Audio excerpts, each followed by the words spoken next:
Hello folks, the Celtic Nerd here, bringing you another nerdy video. I am joined once again by SkullDuggeryTV. And hello, I'm SkullDuggery, and just like before, welcome to the chat, and this is Celtic, my fellow host. Hello. So, we are once again, as you can see by the footage of us playing some Alien Fireteam Elite. Really fun game. Oh yeah, it actually is really fun. Unfortunately, folks, for this week, we are at least on my end, we are reusing some old footage. And that is because for some reason my footage is gone. We recently played some more Alien Fireteam Elite. What was it? It was Thursday. Yeah, it was on Thursday we played. We played about, what was it, 3 more missions? Yeah, we did the extraction mission from and then we did the 2 planet missions. Yeah, so we did 3 missions. So we actually got a good bit of the game recorded. For use as the backdrop. Now, mind you, if you're actually interested in viewing the actual game footage, I believe at some point SkullDuggery is going to be uploading onto his channel, so you'll be able to hear some commentary to actually go with what's happening in the game. Yeah, I think it's kind of it's as what's his name from Infinity War would say, perfectly balanced. You lost some of your footage. I lost some of my voice recordings from the actual recording. Yeah. I recall. Oh god, that's I don't know what the hell. I think it's because I bumped into it. Either way, the microphone. Right. But either way, this is not the video that we're talking about Aliens Fireteam Elite. This is SideChat, where we talk about pretty much anything fucking nerdy. And we are just trying to pair whatever we're talking about to some game footage. Instead of it being a stock image. Exactly. And so just like before, we were talking about aliens, so we had aliens, and now we're talking about aliens, so we have the same game. You said aliens and aliens. I think you meant alien, then aliens. I am very tired. Leave me alone. So yes, folks. Last SideChat we talked about Alien for 3.5 hours. Like, oh my god, it was fun conversation, and oh yeah, it was. I enjoyed every second of it. No regrets. No regrets at all. However, I will convey a deepest apology to those listening that were hoping that we would stay on topic for like 90% of it. Yeah, I don't care about that. Like, I'm happy either way. Yeah. Oh, sorry. But again, that's the whole point of this whole thing. Like, we are, like, again, that's why it's called SideChat. We will try and stay on. If we go on tangents, we will try and keep the tangents to be about the topic. So, for example, like we went on a lot of tangents talking about the actors, the significance of Sigourney Weaver. Yeah, Sigourney Weaver in terms of being like one of the early female action lead characters. We went into a lot of theories about like the alien biology and just how it works within the universe, and all of it was relatively connected loosely to like the topic at hand. And we'll probably of course we did kind of go off with other points, like there was One Piece and Mass Effect and Harry Potter that came up. Yeah, but that still was delightful.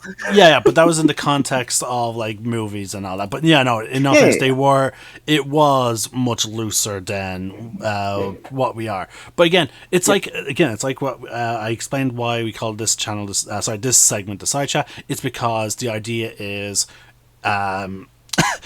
we're on a quest to talk about the movie, but like in all open world RPGs, something shiny comes across us and we're like, ooh, side quest.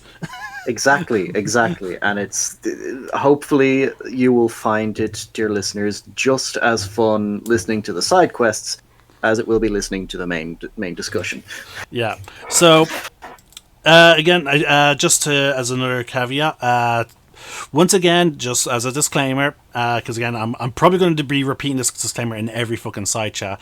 It's similar to explain, like, sorry about the tangents, but we are not experts in anything that we talk about. We have like we'll do the research. We'll make sure we have good knowledge on like what's the subjects at hand and so forth. Yeah. Particularly, and when it comes to like things like writing and storytelling, I'll do my best to fill in some stuff there. Yeah, no, we are just two lads who just have a lot of nerdy passions, and we just want to just give our thoughts on them. Basically, that's literally it. Yeah, like for example, like I knew very little. Like I know some info about the Alienverse, as I like to prefer to refer to it as, because like in all fairness, the Alien movies started it, and then Predator eventually latched on in the second movie. So like that's why I prefer to use the Alienverse. I've actually been calling it the Alienverse now since you've been calling it. Yeah. Like what else would you call it? Yeah, I think honestly, yeah, Alienverse. I'm pretty sure I've heard other people. I think I've seen other people refer to it as that, or they just say just the Alien universe. But no, I've never seen the Alienverse, and I like it. Well, yeah, so, verse for shorthand of universe. Yeah, yeah. It's a nice little shorthand. I like it. Yeah, it's like because like in all fairness, like a lot of people do try and create shorthands. Like for example, there's the MCU. Yeah. Instead of referring to it as the full fucking title, or the Snyder. Or here's another great example of you just verse Snyderverse. Yeah. There you go. Yeah, I suppose. Can it really be called a verse when it was only like a handful of films? Yeah, they did for some reason, and anyway. So let's actually get into the movie. We did our disclaimer. We did our here's a warning about tangents. Yeah. So if you're still listening up to this point, you have been warned. You don't get to complain. Yeah.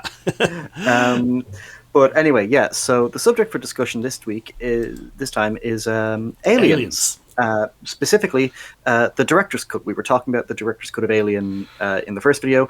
This time we're talking about the director's cut of Aliens. And I think even if we weren't talking about the director's cut of Alien in that last video, I think we should have done I'm glad we did the director's cut anyway, and I think we should have done it because I know your version of the DVD doesn't have it. But my version does. It's the like how Alien had the introduction from Ridley Scott talking about this is that did have it. Huh? Yeah, I watched him talk about the changes. No, I mean the James Cameron the version of Aliens. James Cameron's. Yeah. Okay. Yeah. Right. So my version of Aliens did have that, and so I thought I'll just go over some brief context of that. So James Cameron has said many times that this was the version of Aliens he wanted to release. This was, to him, this is the version that is canon. This is the version that is the complete story. But just back then, because there was kind of a rule, kind of an unwritten rule about how long the movie should be back then, Fox told him, look, cut it down a bit, remove some scenes. And so he had to do that. And I'm very surprised because the director's cut of Aliens was my introduction to Aliens. I have never to this day, or at least, no, I have seen the theatrical release, but I didn't see the theatrical release until last year when I got the Aliens Blu-ray. Like I've never, So as far as I'm concerned, like Aliens, the director's cut is the canon version, and I believe it is the canon version most Alien fans accept. Like it's like the Lord of the Rings extended edition. They are, as far as we're concerned, they are the canon versions of the film. Yeah. Now, mind you, though, like speaking of that, like it's so amazing now that like how now that again, as you said, it was an unwritten rule that movies had to be a certain length in theaters. Like, can you imagine if they continued that rule to this day? Like even just looking at the like we talked about it earlier. Like imagine doing that rule with the fucking Marvel movies. Oh God. Yeah, like there'd be so much shit cut, especially into now. Don't get me wrong, I do sort of see where they're coming from, like expecting moviegoers to sit in a cinema for so fucking long. Like, no, in all fairness, I was never big on going to the cinema anyway to see any movie.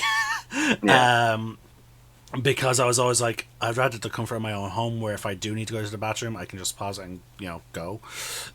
The only time I ever would go to the cinema is when, like, my mother or my not even my mother. It was when my grandmother would come to visit me from Blanchardstown. Now I just so happen now to be living in Blanchardstown, but back then, like she would take the 2 hour. Actually, no, back then it was only an hour because we had decent bus routes.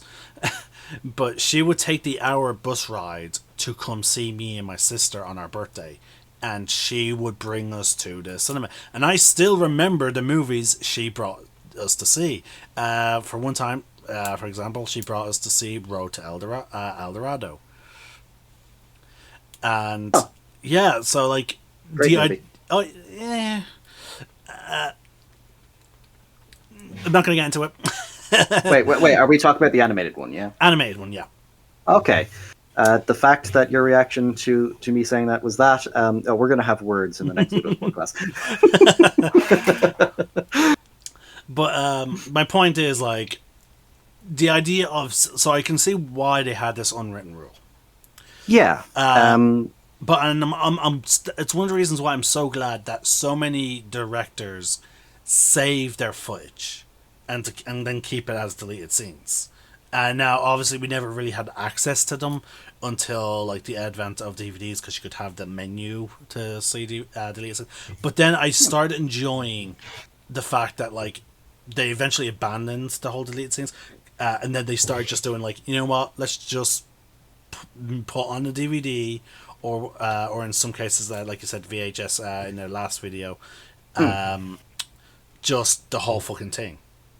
Yeah. And even then, like even back then during the VHS era, like I remember Harry Potter, for example. Like I didn't figure this out until like a friend pointed it out to me. But on I think the VHS of Philosopher's Stone, they actually had deleted scenes that played after the credits. Really?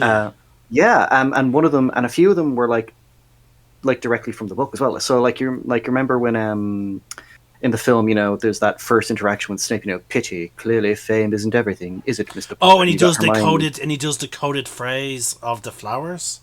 No, yeah, he does all that, you know, what would you get if you mixed monk's wood and all that kind of stuff. And so you know how in the book, Harry's immediate response after that is clearly Hermione knows, it wouldn't be such a pity to ask her, would it?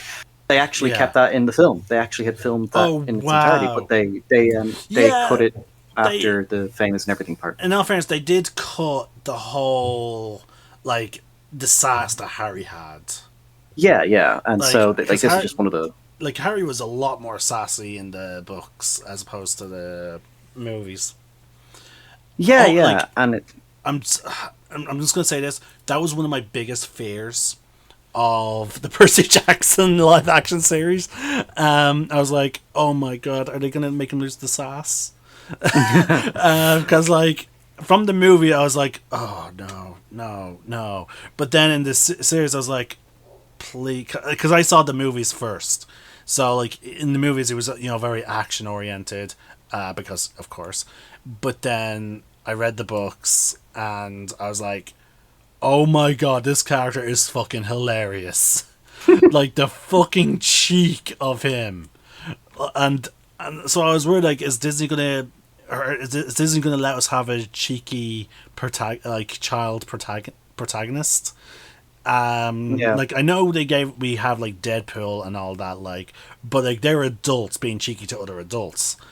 Like, are they gonna allow like a kid to be, you know, overly sassy and cheeky to adults? And they did cut out some humor, but like not all of it, because like unfortunately a lot of the humor in Percy Jackson does come from his inner monologues. Yeah, but oh god. But no, like that's again, I'm glad Hollywood eventually got rid of this whole thing, because like I spent so long trying to get my hands on the extended editions of The Lord of the Rings, and it was just a pain in the fucking ass to locate them, or they were just super fucking expensive. Now I got them on sale on the Microsoft store one Christmas. I was like, hey ma, they have the 6 movie collection extended for about €30, and she was like, grab it. She's like, here's my card, input the details, grab it. So that's what I did. I ended up buying them twice because I realized, oh shit, no, because they're on my private account and I can't play my games if you're on my brother's Xbox watching the movies. So we had to be like, okay, we'll set up a family account, but I'll pay for them this time. So technically we own 2 copies of the 6 movies across 2 different Microsoft accounts. You can never have too much Lord of the Rings. Yeah. But anyway, so yeah, back on topic. No. Yeah. So yeah, James Cameron was just talking about, how this is the version he wanted, and I was surprised when I watched the theatrical release. I was surprised to see that a lot of the scenes he cut out were fucking integral to like a lot of the story, especially like Ripley's character arc over the course of the film. It created a very notorious scene. Some of the cuts, if I recall, like particularly with the turrets, like because the turrets was always pointed out to be like, oh, this is a terrible fucking scene. Like, it's which I so don't stupid. get, because I loved the turret scene because it shows the tension of, oh my god, the aliens are wall to wall. They are fucking coming in force, and it's a great scene. No, but I believe in the theatrical version, though, if I'm recalling correctly, there was like some ridiculousness of the centuries. This the centuries are never actually mentioned. I don't know. No, in the theatrical release, as far as I recall, there was no tunnel scene or anything like that. It's like, yeah, they just don't really. I think there's turrets in the hallway. I think that was definitely in there, but like the very first turret segment where the aliens are coming through the tunnel and they're banging on the door to get in. So I think that was cut. But that's not the only. So we'll get into it when we get there. But yeah, there's. We're going to be coming up to one of the scenes very early on when we start talking about the film in full. But yeah, so it was one of those things where, yeah, the director's cut is the canon. Like, officially, it is the canon version now. Like, even Fox acknowledged it, so like that. Yeah, I think it's the one that's even on Disney Plus now, I think it is. Oh, thank God, because they only had the theatrical release the last time I checked. I would have to double check that, but I know that it's the theatrical release of Alien, however, on Disney Plus. Yeah, which I kind of, again, especially if you're watching it in connection, like if you're watching it and Aliens back to back, you'd want to watch the theatrical release of Alien, because then you just kind of get confused as to why Ripley has no idea what the nest is. Anyway, so yeah, so that's kind of it, and then we'll get into the movie. But first, because I was telling you about this a couple of days ago before we got into it, because there is a little bit of lore backstory coming in now that we get regarding Aliens. So basically, there are 2 canon audio dramas for Alien. They are called Out of the Shadows and River of Pain, respectively. Out of the Shadows takes place 30 years after the events of Alien, and River of Pain follows the Hadley's Hope colony as the aliens take it over, leading into Ripley coming with the Marines. Both are really good, but Out of the Shadows I wanted to bring up because it actually reveals why Ripley was floating through space for so long. So, to give a brief rundown, the story follows this crew of a mining ship called the Marion. While they're mining on a planet, they come across a bunch of eggs, shit goes down, they've got xenomorphs now. After shit goes down, they discover the Narcissus floating through space. Ripley's woken up. And halfway through the story, it's revealed that Ash uploaded a copy of his consciousness on board the Narcissus's computer, completely took over the navigation controls, and had her floating through space with him in the event that another alien was discovered. So basically, the reason she's lost in space for so long is because of Ash, basically. So Ash was hoping they would come across another. So he kept her lost because he was hoping they would come across another alien, so that he could then possibly get her impregnated with a xenomorph. Pretty much, yeah. He was hoping, because all to maintain Special Order 937, basically. And so now the story, a lot of people think the ending of the story goes a bit Deus Ex Machina. I agree. I still think it's a fun story worth listening to. But yeah, basically the story ends with Ripley going back into hypersleep, but it does also confirm that the aliens' existence supersedes humanity. So they have been around for a long time. So once again, confirming David did not create the aliens. Thank fucking God. He because what's his name, Ridley Scott, does want those two movies to still be canon. It has been retconned so that he is not the origin of all xenomorphs.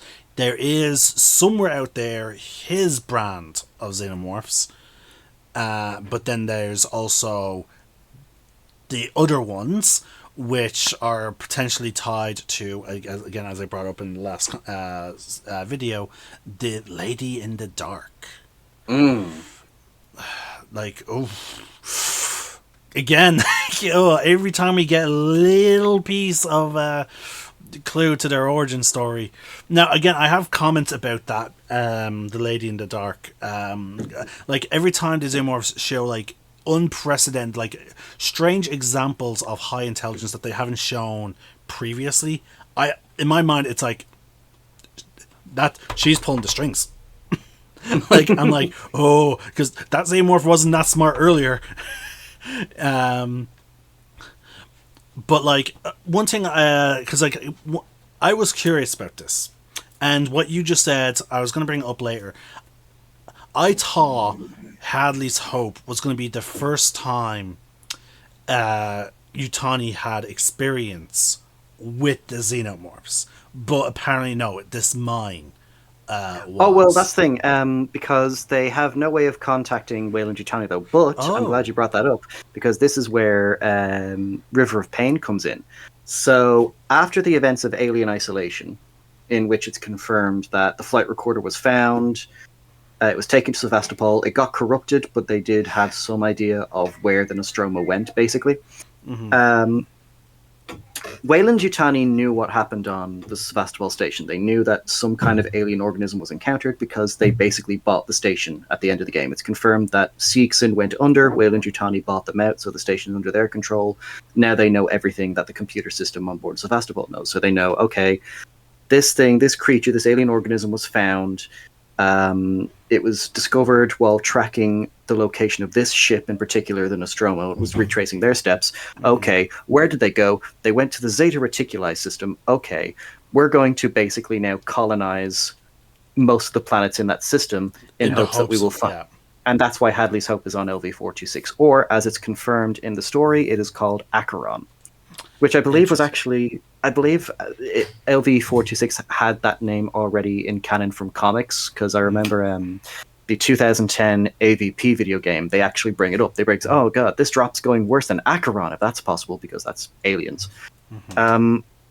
But yeah, so that's kind of why I wanted to bring them up. There's like some context for why Ripley was floating through space, and River of Pain kind of confirms that Weyland-Yutani knew exactly. They already knew about the alien. They were just bullshitting to Ripley. So, so in terms of the Aliens movie, so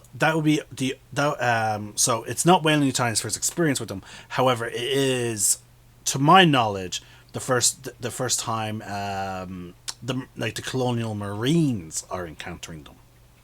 Yeah, because again they think like, oh, it's just another boat hunt, which is probably like, because a lot of the planets they probably encounter throughout, the spacefaring, Earth spacefaring is like the most primitive of living organisms, which is often insects.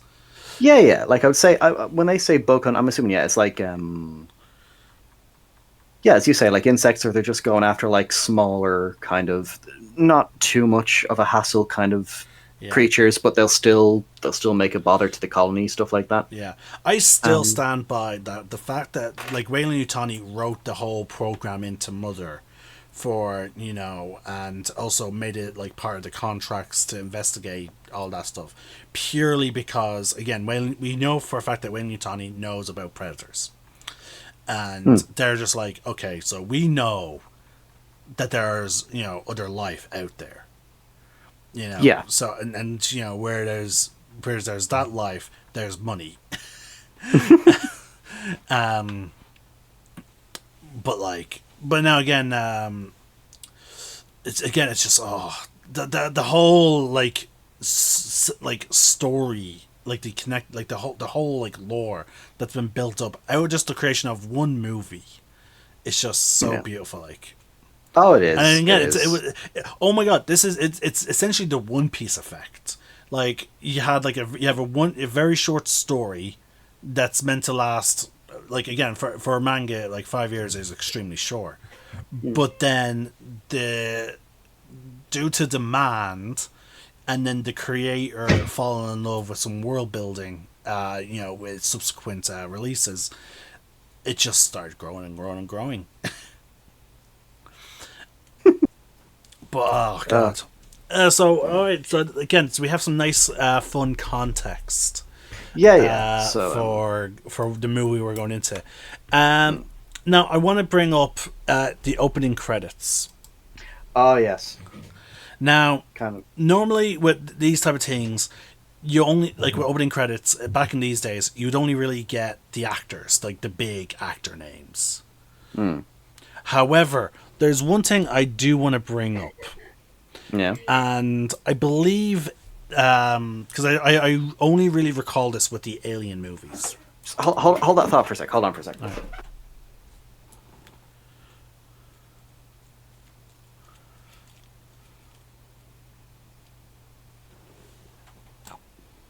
Cool. Sorry, you were saying about that. Yeah. Now, again, maybe I'm wrong. Correct me if I'm wrong. But, like, I noticed today because, again, I was rewatching Aliens for this video, that during the opening sequence, they give credit to the sound people. Like, they do, like, a bit, like, they do not, okay, it's not as in depth as you get at the end credits, but like alien effects created by Stan Winston, certain special visual effects created by LA, such as visual effects supervisors. They're like these people who normally would only get their credit at the end of a movie, at which point most people are already leaving the fucking cinema or turning off the DVD or whatever. No, I don't know who made the call, and a part of me would like to think maybe James Cameron. Or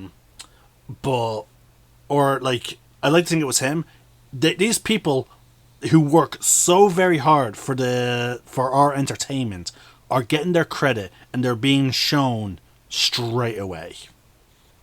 Yeah, I didn't actually notice that. And again, Stan Winston as well, which is kind of a legend in terms of like movie special effects. So that's, yeah, I'm glad they gave him the credit he deserves, and as well as the rest of the team, because the visual effects in this movie are fucking amazing. Oh yeah.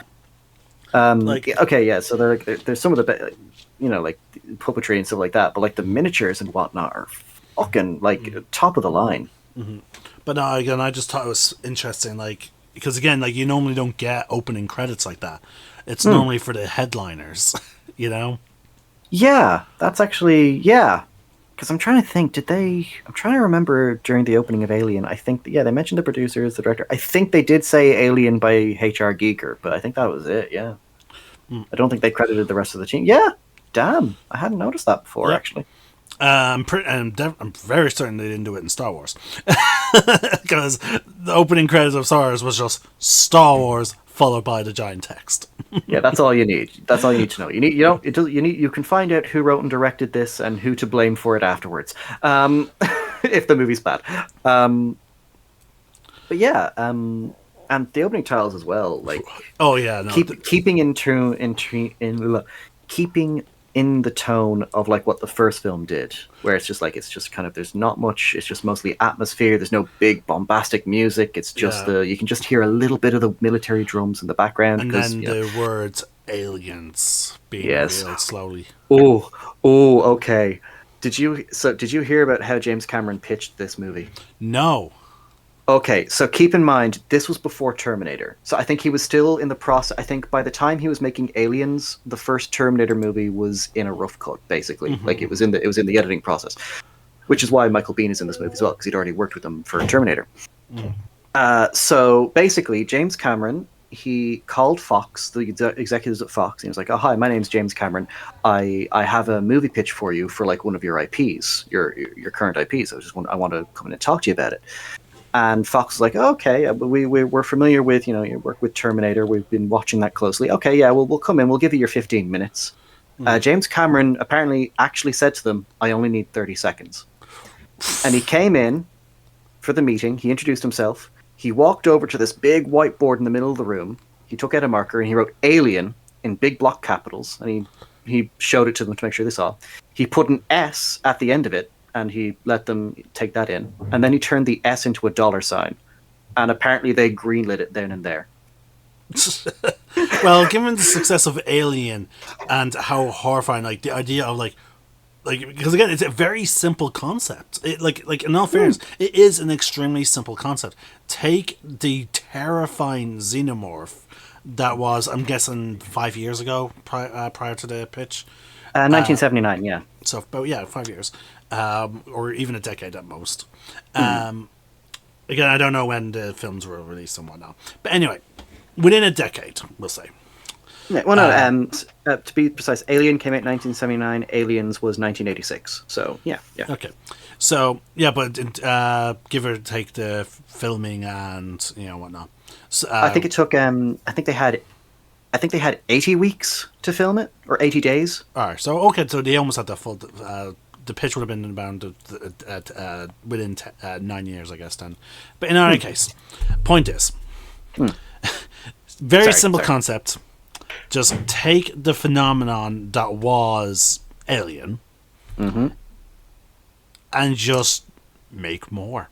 Like, what if instead of just dealing with one of these creatures, they dealt with loads? Yes, and I will say, and I'll say this early on because we're going to be getting into it eventually, but I have to give mad props to James Cameron because while yes, Aliens is by all technicality, it is an action movie, but he still manages to hold on to a lot of the horror aspects. Like there's still a lot of tension building. We still spend a lot of time in the first act and a half with just getting to know the characters. The aliens come into it around. Actually, I think the aliens come into it around the same time as the alien in the first one. Yeah, again, he understood a lot of the aspects that made the first film as good as it was. And they went with it. Because the thing is, with the Alien movies, even Alien 3 and Alien Resurrection, one thing about this whole movie cinematic universe, whatever, it's very tight grouped. It's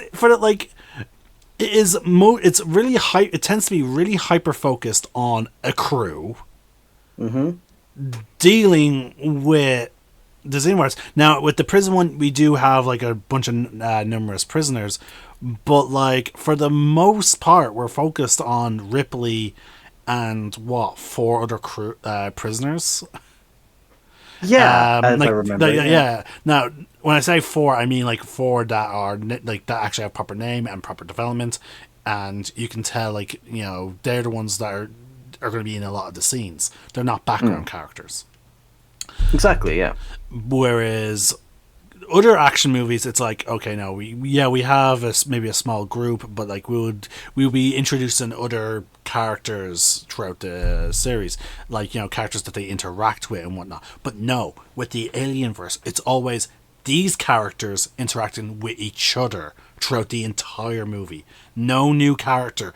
Within your first hour, characters will be taken out, but no new characters will be introduced. Because as they're being eliminated, the cast is being basically smaller and smaller. And it's a strange formula that even works. Because even horror movies and whatnot tend to not do this. They still generally follow the formula of okay, well, because characters are not really isolated too much, they tend to be in towns and whatnot, so there is still always going to be that new interaction of oh yeah, they need to go to X to talk to this person, and then they might stumble across another person that wants to talk to them or whatever. No, not in the Alien movies.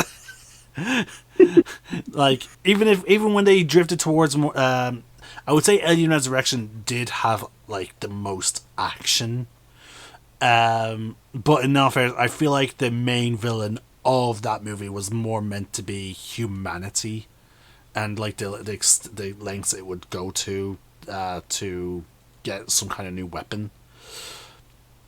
But like, oh my god, I just love this formula with the Alien franchise, like establishing characters first before we even get into the meet and greet of the actual movie. Yeah, like again, because again, as I said, even Alien Resurrection, which to my knowledge is considered the worst one. Now, I will say I would argue right now Covenant is kind of tied for that one, actually. Okay, in terms, I'm talking about in just terms of the Alien movies. No, sorry. No. If we're talking about the entire cinematic universe, AVP Requiem, is definitely the de facto worst. Yeah, actually, yeah, I agree. No, Covenant and like Covenant Prometheus are up there because of the whole controversies of like attempting to tie the Xenomorphs, but in all fairness, with the course correction that they did with Romulus and with his reveal of like, okay, no, we're gonna retcon that a little bit, so like he has his own brand of Xenomorph. It made me think of like in Kingdom Hearts, you have Heartless, like true Heartless, but then you have the artificial Heartless, which were created through experimentation. Now, the artificial ones have like this insignia on them. So if you see a Heartless with a symbol on their chest or on their head or somewhere on their body, that is an artificial Heartless. It's not a true Heartless. Oh, okay. Yeah, so it made me think of that.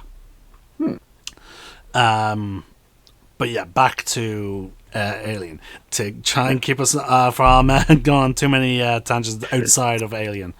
Don't worry, I'm gonna be chaptering these sections for my upload, so people will have a way to follow and know where to go. Yeah, so they'll have context. So yeah, like you said, we spend the first hour just establishing Weaver's trauma. She hold on, when does she actually accept the mission? So hold on, 26 minutes in. Yeah, it's about 30 minutes, 26 minutes in when we get introduced to the Colonial Marines. But for those first 30 minutes, we are more focused on Weaver and how she's dealing with the whole events of the first movie. Yeah, and again, it's kind of a new kind of extension to the journey of Ripley as becoming the strong character. Because like in the first film, we were saying like she's kind of she's the by the book, stick in the mud, and like she's got a reputation with the group. In the second film, it's now all right. So she is a little bit stronger. She's still terrified of the aliens, but now she's also considered the crazy one because no one believes her about the aliens. So that's the stigma there then as well. Yeah, and there's like she has no caring for the company anymore. Like, oh yeah, no, she fucking hates them. She does not care about breaking the law either. Like when faced with the potential of like, oh well, if we nuke this place, like, you know, you're like, that's it, you're over. She does not give two shits. She's like, they can bill me. Yeah. After the nest scene, it's a nice, again, great aspect of the hero's journey. Like the character faces a trial and tribulation, and by the end of it, they are shaped and come out of it a new person. By the end of it, and now the hero's journey for Aliens for Ripley has restarted again. Only this time, the new challenge she has to face is basically facing this nightmare that she basically, and that's actually because we're on the subject of nightmares, because basically she has spent like the last 57 or so years dreaming about the like in the cryosleep. Yeah, because that's how the movie opens. It opens with the Narcissus is found by a deep salvage team. I didn't notice this until I rewatched it the other day. When they're cutting down the door, you know, the airlock door, the harpoon gun is still there. Like, it's still stuck to the door. Really? But, yeah, she shot into Big Chap. On. Because I actually have the movie playing right now. You know, with the audio muted. It's just so if we call up particular scenes. Yeah, you can look it up and we can have some context then. Yeah. Oh my god! Yeah, I just saw it there. Oh my god! Hold on, just before the door fell down. Hold on. Yeah, because I can see it with the sparks, but then once the door falls down, you can't. It's removed. Yeah. Oh wow. I love that. Again, especially James Nice Cameron back then. nice Every little attention to detail. Yeah. Yeah. Spare no expense. I did you there. But yeah, no. So yeah, Ripley's frozen 57 years, and we get like we were introduced to Gateway Station, and everyone's favorite. I think the villain everyone loves to hate after Dolores Umbridge, Carter Burke. Yeah. No, don't get. Okay, no, sorry. For me, it's Joffrey. Actually, Umbridge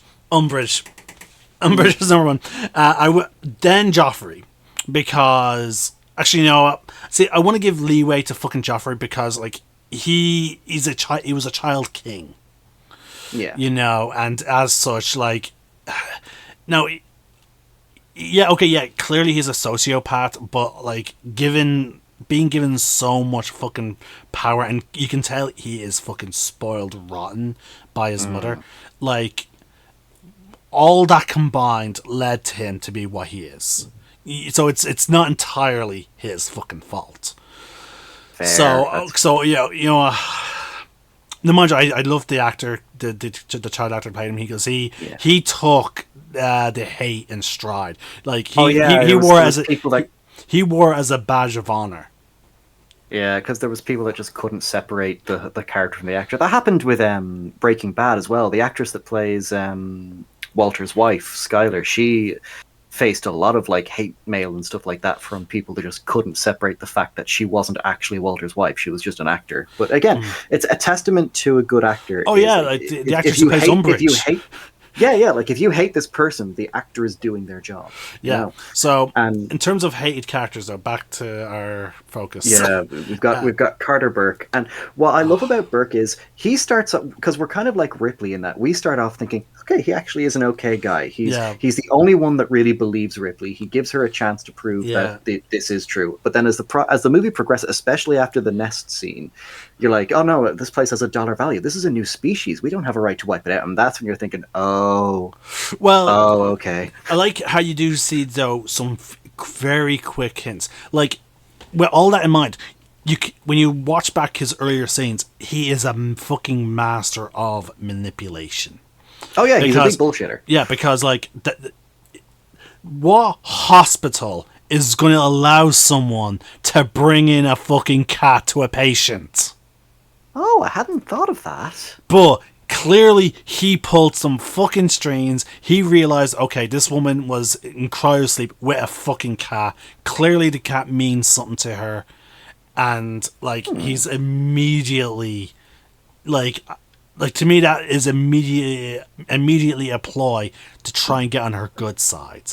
But then I hadn't thought of that before. Yeah, because you see the cracks of his true allegiance when he is trying to keep her focused on like the whole meeting and whatnot. He doesn't want to talk about her daughter. Like like she has to really push him.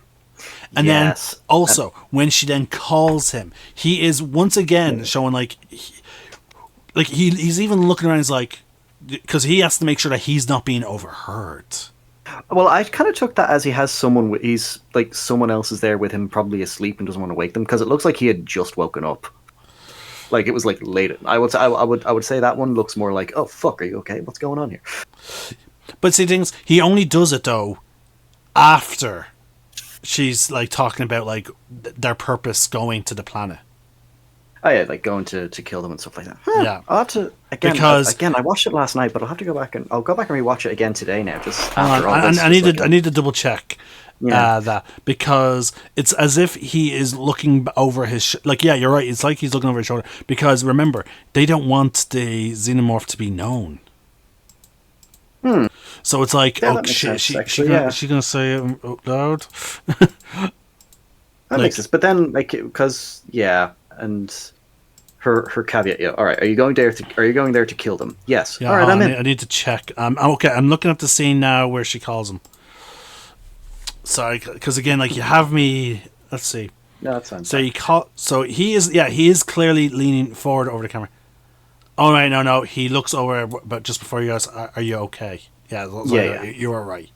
Yeah. I just thought that was just like, okay, he's clearly got someone with him, or like a partner, wife, I don't know. But beyond that, though, the other stuff you've mentioned, like again, focusing more so on the meeting rather than giving her the information about her daughter, bringing the cat in. Yeah, I'm gonna have to rewatch the film again today just to. Because he is a schemer. He is a fucking dirty little schemer. He is, and it's not really until we get onto LV-426 and that we start to see again the mask is coming off a lot more, especially once shit hits the fan, which is great. Something I love about this.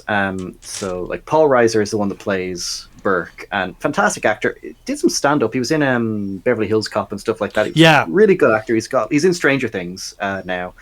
Great actor. He's got a good filmography against him. But there was a story he had told during the premiere of the film, and this is a testament to just how good of an actor he was in this role, and just how well written Burke is as a slimy little weasel. So like he brought his mom to the premiere of the film, and they were watching it, and he had said in an interview he was worried that like his mom might get a bit squeamish seeing his son die towards the end of the film because he gets killed by an alien. And when that scene came on, a lot of people were cheering, like, yeah. And he looked over and he saw that his mom was cheering with them. So, like, he played the role so well, even his own mother hated him. But yeah. Also, talking about back on the nightmares, like, I love how she's not just moved on, she's having nightmares about, like, chest bursters. Because, again, like, the fact that she was up close when she saw it happen. Yeah, like, and I remember watching it because, again, I was 13 when I pretty much watched all 4 films, because I got Alien when I was 13, and then that same year I got the other films for Christmas from my uncles because they're awesome. But yeah, that scene, like, just fucking, because it's the cat hissing and everything, and just the way it's filmed and the music, and it's just, it's all creepy and ugh. Because that's because the other part is, when we see her wake up in the hospital, we think, okay, no, this is reality. No. It's actually fucking a nightmare. Like, we're not joining her waking up in, like, I love how they sort of like just skip over that, and they're like, oh no, we're not gonna show you Ripley waking up in the hospital after being rescued by that salvage team. We're immediately just when we bring her back to consciousness, it's gonna be in a fucking nightmare. Yeah, this is so for you, the audience, this is where you know she's at. She is having nightmares of this creature. It is never ending. She's been lost for 57 years. She's lost her daughter. Oh, by the way, because again, director's cut, that was one of the other scenes that was cut. Her daughter is never mentioned in the theatrical release. Oh, wow. Which I really hate, because again, it's one of those things where, like, the director's cut is the improving, because it gives Ripley's relationship with Newt later on so much more strength. Yeah. It's... And again, like... And I love how, like, now, in my replaying, because again, as I said, I have the thing, it's, muted, playing as we're talking, like, and I just paused it there, because, like, the true first scene, of current Ripley, is her waking up from the nightmare that I just described with the chest burster. And so, like, because again, we were already introduced to Ripley, so how are they going to do? Because a character introduction scene with a character that we were already introduced to. So, and again, it's done in a brilliant way. Because again, like, it's immediately like, this person has trauma immediately. And she, but she still has that little bit of humor when the nurse asks, or doctor, we don't know, the position of that physician. Hold on, I have the thing here. It just says she's credited as med tech. That's all. Okay, but yeah, they're like, do you want something to help you sleep? And then Ripley's just like, I've slept enough. Yeah, no, I've slept enough. Yeah. Mind you, Ripley did that joke first before Captain America. And then again, I just love this other scene then, because, like, you would think she's on a planet. But then the big wall screen thing like that, yeah. It reminds again because if you're living on a space station, like you're not on Earth, you don't have any of that stuff. Of course, a room like that is going to like be very important for mental health. It reminds me of Resident Evil, the very first movie, because there's the hive underground, and they go under, and the first thing they see is this big window with like a cityscape in the background. One of the characters says, it'll help people working underground thinking there's a view. I'm like, oh, that's actually kind of clever. And so it's the same here with the space station. Like it's like the holodecks in Star Trek, with like, oh yeah, we need just a nice little escape to like check out for the fact that we're floating through space on this big metal thing. And it's good. It's, I think, again, no CGI. It's just a big projector that, because of the way it was filmed, it looks like sci-fi tech. It's great. Yeah. And then here we go is when he wanted to talk about the whole board meeting. Because he's clearly representing Weyland-Yutani. He's like, okay, I'm imagining there's some non-Weyland-Yutani people there, so they're like, colonial administrators. Technically, the Marines they're not like a private branch. They're their own thing. They're government. Yeah. So like, I imagine he's trying to play, be her friend, but like I can definitely tell that like Weyland, like throughout that, like basically her interaction with anyone like officially from the company. And again, I love how often they just say the company, they never really, I don't think I've ever actually heard in universe, or the very least in these first two films, I don't think I've ever actually heard them refer to Weyland-Yutani by name. They only ever just say company. Yeah. The company, like as if like it's a singular one. Like, no, we know it's Weyland-Yutani because we do see their logo in this movie. Actually, no. In fact, they hyper focus on it. In fact. Building better worlds. Because think about it again, because the Nostromo was a Weyland-Yutani thing, so of course that had a few secrets programmed into its systems and stuff like that even the crew weren't aware of. So if you're thinking, okay, this is another Weyland-Yutani thing, so maybe they have something else planned in here? In the film, no, but again, in River of Pain, we learned, the colony was planted there specifically in the event that they came across the ship the Nostromo came across. And then there's my headcanon of like, no, they programmed that fucking thing into the ship's AI, and they put it into their contracts because, again, through the Predator movies, we know, and the AVP movies, we know Weyland-Yutani is aware that there is life out there. Yeah. And you can tell that this meeting is completely a formality because think about it, he is I believe he's a lawyer. The sleazy weasel lawyer? Burke. I can't remember. Hold on, I'll look that up now. Because I know he's supposed to be on her side. Yeah. What was Burke's position? While you're looking that up, because he's supposedly on her side, but special projects director. Special projects director. Okay, but yeah, he claims to be on her side, and so he's basically going into that meeting telling her like, okay, look, we got this. You just tell him the truth. Whatever. But he is, for the most part, silent when she went during from what we see of the actual meeting. Now, I believe he does say some things after the meeting, once she's suspended. But during the actual before that bit, he's silent. He's not speaking up for her defense when they talk about. Yeah, I think he was kind of. When you look at it as well, when she starts to go a little bit ape shit by the end, you can kind of see him. He's kind of face palming a little bit, okay, this is not this. I think in his mind, he's just like, this is not what you want to do, Ripley. This is not how you want them to see you right now. Just what are you doing? Why are you snapping at them? What are you doing? I know. I think the reason why he's silent is because he wants them to view her as crazy. Because, Weyland-Yutani probably wants the Xenomorph to be a secret, so that they can, search for it in secret, and whatnot. Because again, it's like you said, they established Hadley's Hope, like, for the purposes of trying to find the derelict and the eggs.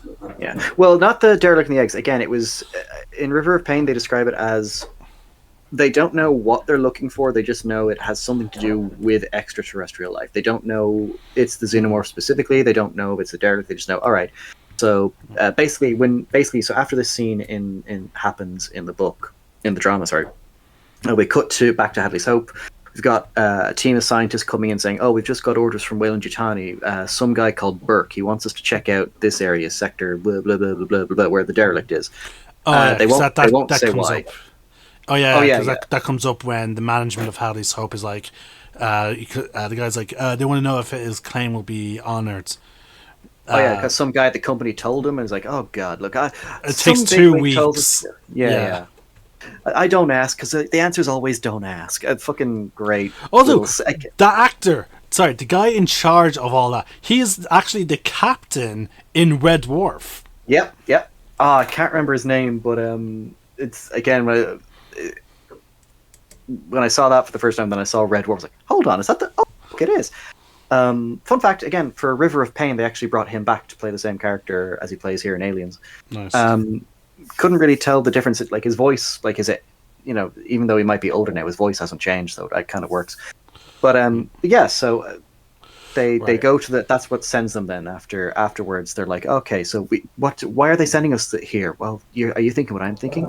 Do you think we might have finally unlocked the secret of what happened to the Nostromo? Yes, I'm thinking it might be. Let's find out. And then that's it. Like it's kind of thing that they don't know what they're looking for in terms of like xenomorphs. It's just like, okay, it's extraterrestrial. That's important to the company. Let's find it. But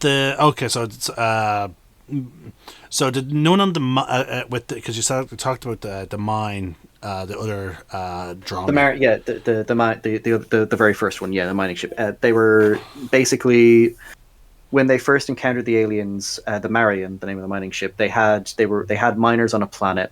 They discovered eggs by digging too deep, kind of like what happened to the dwarves in Moria, basically. And while they're on their way flying back up to the Marion, the pilot gets chest bursted, and the ship crashes into like the hangar bay, but it damages a lot of the what's it called? the communications arrays and stuff like that. So even if they could get a message out, it would take like a good few hundred years. So Weyland never actually learns about that incident. No. They never learn about that incident. The only incident they're really aware of in terms of like an alien encounter would be Sebastopol in isolation. But again, it's they never, because again the flight recorder is damaged in Aliens. That's what they say in during the Ripley's board meeting. Like, okay, the flight recorder corroborates some of what you're talking about. That they landed on LV-426, and then for reasons unknown, the ship was set for self-destruct by you. It's like, no, you guys told us to do this. But the flight recorder, again, this is what I love about Alien Isolation. It does kind of fill in a few plot holes that I think Aliens, because again, one of the big questions I thought to myself when I watched Aliens for the first time was, well, how come they haven't picked up the same distress signal that the Nostromo picked up that would lead them to the derelict? And Alien Isolation explains this. In a flashback level, you play as someone who turns off the signal after finding the ship. It's like, okay, that's why they can't find the ship anymore. Okay. But what happened to the flight recorder? Now, of course, you could argue 3 nuclear explosions are going to cause some wear and tear to a flight recorder. But no, Alien Isolation kind of explains the guy that found the flight recorder, because he found out about the aliens, he found out about the organisms. He himself shared Ripley's, like he had listened to, it's revealed he listened to the entire flight recorder. He knew what Ripley's thoughts of the alien were after her encounter. He was like, you heard your mother. She clearly doesn't want the company to find these things. I don't want them to find these things. So I corrupted most of the information on board the Nostromo's flight computer. So that's why, like, by the time we get to Aliens, even though like they do have some of the flight recorder, they have no information about the alien. Okay. They don't, so that's kind of, they just know the general area of where the Nostromo was. They don't know where exactly, they don't know what they're going to find. So that's kind of what leads us here. Again, it's one of those things, I know we said in the very first podcast, we're not, when it comes to external source material, like if you need external source material to rely on your storytelling, then we're not going to talk about it. But it's one of those things where, again, just like this is this is external source material referencing done well, because it's like Halo Reach, where the information is there. It is not optional or integral to understanding what's going on in the film. Like, I enjoy it. Like, again, like, I have very little knowledge of the novels and all that, but I can still really enjoy binging all the Alien movies. Yeah, exactly. Again, the important thing is they stand on their own. Everything else from the external source material is just like little icings on the cake, like it's little bonuses for you to like further the enjoyment. It's the reason why I sort of gave up on my Halo Infinite Let's Play, was because I feel pretty much lost in terms of the story. Because, like, again, from Halo Guardians to Halo Infinite, my impression going into Halo Infinite was, okay, I'm going to basically be fighting against Cortana and, you know, her fleet of, you know, fucking AI shit. Then, no, that's not who I'm fighting. In fact, like, not only that, here's a new AI that is apparently some ties to Cortana, but we're not going to elaborate on that. Like, because you did not read, and if you did not read the novel, tough shit. Like, fuck's sake. Yeah. That, again, in Infinite, Halo 5 Guardians, like, again, I would even say The Last Jedi, because again, they used a lot of comic books then to explain away a lot of plot holes that movie came up with. And again, it's those things where, like, if you have to rely on external third-party source material to fill in the gaps of your story, then your story was not well written. It was not well told. If you cannot enjoy, if the movie's not enjoyable or explains things to some degree by itself, like, or major elements of the story if major story elements rely on external sources, you fucked up. Exactly. Again, as we've said, it needs to stand on its own in spite of all that, you know. Yeah. And so again, this is where so Aliens, because again, a lot of these external source materials we're referencing now were written after the fact. Aliens came out, they just had their own idea of what this was all going to be, and so the external source material kind of they still managed to fit it in some way that doesn't drastically alter, like, the story, you know, and it's grand. Like, again, like, when mentioning the black box, when they were talking about the flight recorder, I'm just like, oh, it must have gotten damaged through the nuclear explosions. Yeah, like, it stands by itself. Now, as you said, Alien Isolation goes into more detail. Like, it goes into more detail on, like, why all this, but, like, even without that information, it still works. Yeah, like, it's like, oh yeah, they again, multiple nuclear fucking explosions, radiation can fuck shit up. Exactly. And we don't know how much power that like, for example, with the derelict beacon, for all we know, that thing was like running out of power. And by the events of Aliens, you know, it probably could have run out of juice. Yeah. But when we see the derelict again in the Hadley's Hope section, when we're introduced to the colony, which again, another scene that was deleted from the theatrical release, we don't actually, in the theatrical release of Aliens, we don't actually see the colony until Ripley arrives with the Marines. So we're not introduced to the colony or Newt or the derelict again until the director's cut, basically. But yeah, when we see the derelict in that segment where we're introduced to Newt, we're introduced to her family, and they're the ones that discover the ship. And the derelict is like, it's broken in half now after a few decades. I'm assuming also as a result of the terraforming process, probably. But yeah. So again, like, even with the terraforming, you're like, okay, so they may have not picked it up, but like, once they started the whole terraforming, like, the change in the atmosphere could have fucked up with the signal. Yeah, it's entirely possible. So our point is, like, even though we were talking shit about Last Jedi and how Halo Infinite like they rely on external sources. Even though we're talking about external sources here, we're just pointing out the fact that like how Aliens stands by itself without relying on those extra things. In the case of Aliens and Alien as well, the external source material acts as kind of an extension to what we already have, not as and oh, by the way, you need not as a crutch kind of thing, which is what the other source materials are. They're kind of, oh shit, we didn't explain this in our game, we didn't explain this in our movie. How are we going to do this? Let's write a book and a comic that explains it all. What are you fucking thinking? Yeah. Sorry, a bit rant over on that. Oh god. See, as soon as The Last Jedi is brought up, I see red. We'll get to it eventually in a side chat. Like our Star Wars side chats is going to be weird. Oh boy, you think you think our Alien side chat is going to be long? Wait until we get to Star Wars. It's going to be fascinating. But anyway, back to the movie. So they have the hearing. Ripley just asks them, straight out, why don't you send someone to check out LV-426? Oh yeah, because sorry, backtrack a little bit. Yeah, after she has her little, it's been colonized. But after she has her little outburst, she's fired. Her flight license has been revoked. She has to go for psychiatric evaluation, and that's it now. Like she's.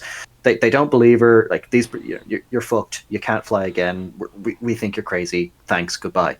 And so that's when Ripley asks her, send people to LV-426 trying to check it out. And Van Leeuwen or something like that, I think is the character's name. But he's just like, oh, I don't have to send people. We have terraformers there. There's like 60, 30, 40 families or something like that over there. She asked about how many people, because in her mind she's immediately like, oh fuck. Yeah, as soon as they find that ship, it is over. And then when he said families, she is stunned when he said families. Because her immediate reaction is Jesus. Yeah, families. Like, because she repeats it because in her worst case, her immediate worst case scenario was just workers. Because in her mind, worst case scenario, they come across the eggs, or the eggs somehow maybe hatch and seek them out, and all those workers, each one will become at least one xenomorph. But then the term family, you can tell in that immediate moment. The reason why she didn't press him on that, later on, like immediately, is probably because in her mind she is thinking of children being basically face hugged. Yeah, and that's even then, we never see it. I think it's not until Alien versus Predator Requiem that we actually see a child get chest bursted. But even in Aliens, we never see it happen. It's just the implication that that's what happened is enough to kind of make even the audience be like, "Oh, that is fucking horrible." Yeah. And again, fear of the unknown. And again, once again, now this is why it's a shame that there was cuffing and thing. The fact, her reaction to that is made all more understandable when we know that she's a mother. Yes. As a mother, she is now frozen by that thought, and so then the rest of the people on the board or whatever just simply walk past her. Yep, they're just okay, the crazy person's still talking. Let's go. Come on, they're serving donuts. Let's go. Yeah. And so and then we're introduced to Hadley's Hope. We're introduced to just a nice introduction of the location where the rest of the movie will be set once we get to it. And the type and the fact that there's even children as the focus of they're playing in a section they shouldn't be in, something like that. And then we're introduced to the character of Simpson, who's in charge, and he's talking to your man Lydecker, and it's like, oh yeah, we want to send this guy came in contact with us, mom and pop survey team. He wants to know if anything he finds will have his claim on it, and because the company sent him. He's like, yeah, as far as I'm concerned, what he finds there is his. I'm not arsed contacting the company. It'll take 2 weeks to get an answer. Yeah. And then that's where we're introduced to Newt and her family. We get a little bit of a nice little bit of foreshadowing of how she survived. Which is, she can fit into small areas of the air vents and stuff like that. And then she plays a game and stuff. It's also when we're introduced to the Weyland-Yutani logo. Yes. Well, we actually already got it in. Or no, did we actually see it in Alien? I don't think we on see the mother it. computer. I don't see it. I don't think we see it in Alien. Fair enough, actually. I think we're given the name Weyland-Yutani, but yeah, we never actually see the logo in the first film. Yeah, okay. Yeah. And anyone who's watched watched the Predator movies or played like Predator Concrete Jungle, like that logo. Because like on the Xbox original, and I played Predator Concrete Jungle. Like when I saw that logo, I was like, oh. we got some alien hunters here. I was like, okay, this company is old.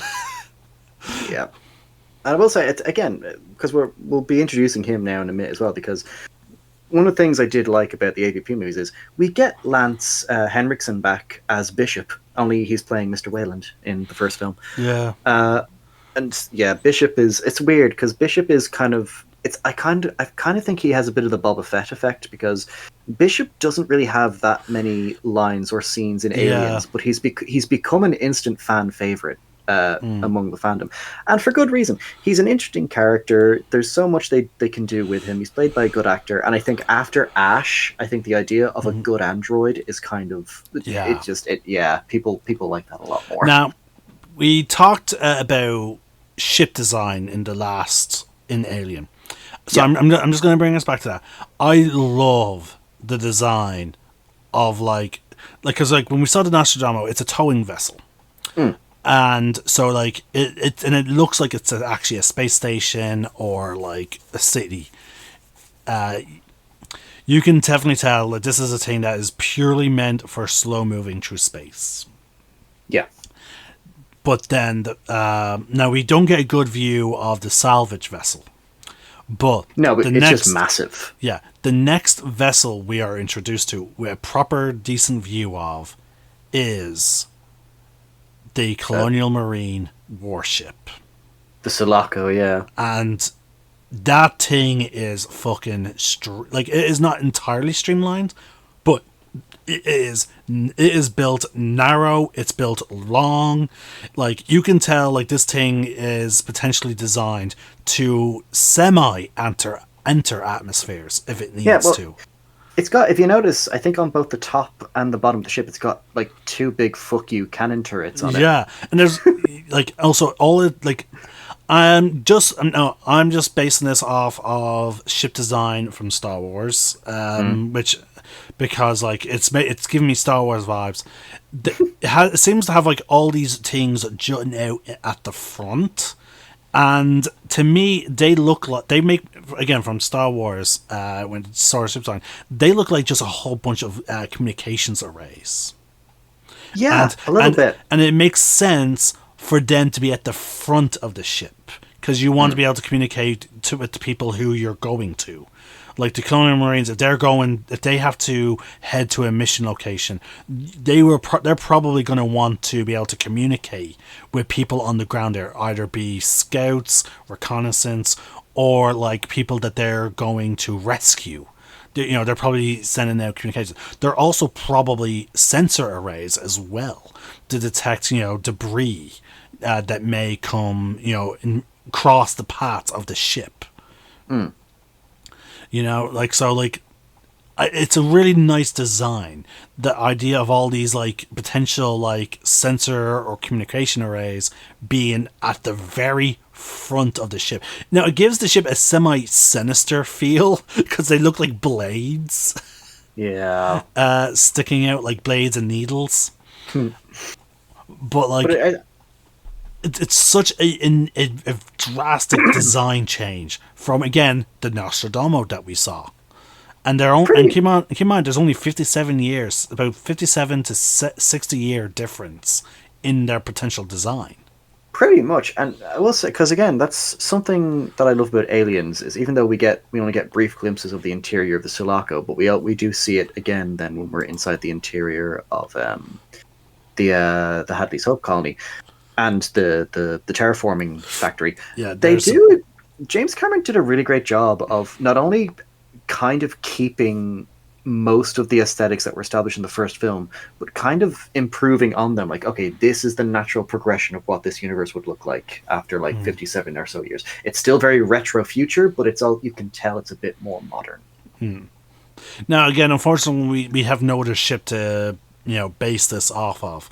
But, like, I like to think that because it's a military vessel, that's why it's designed the way it is. Like, it's, again, more linear.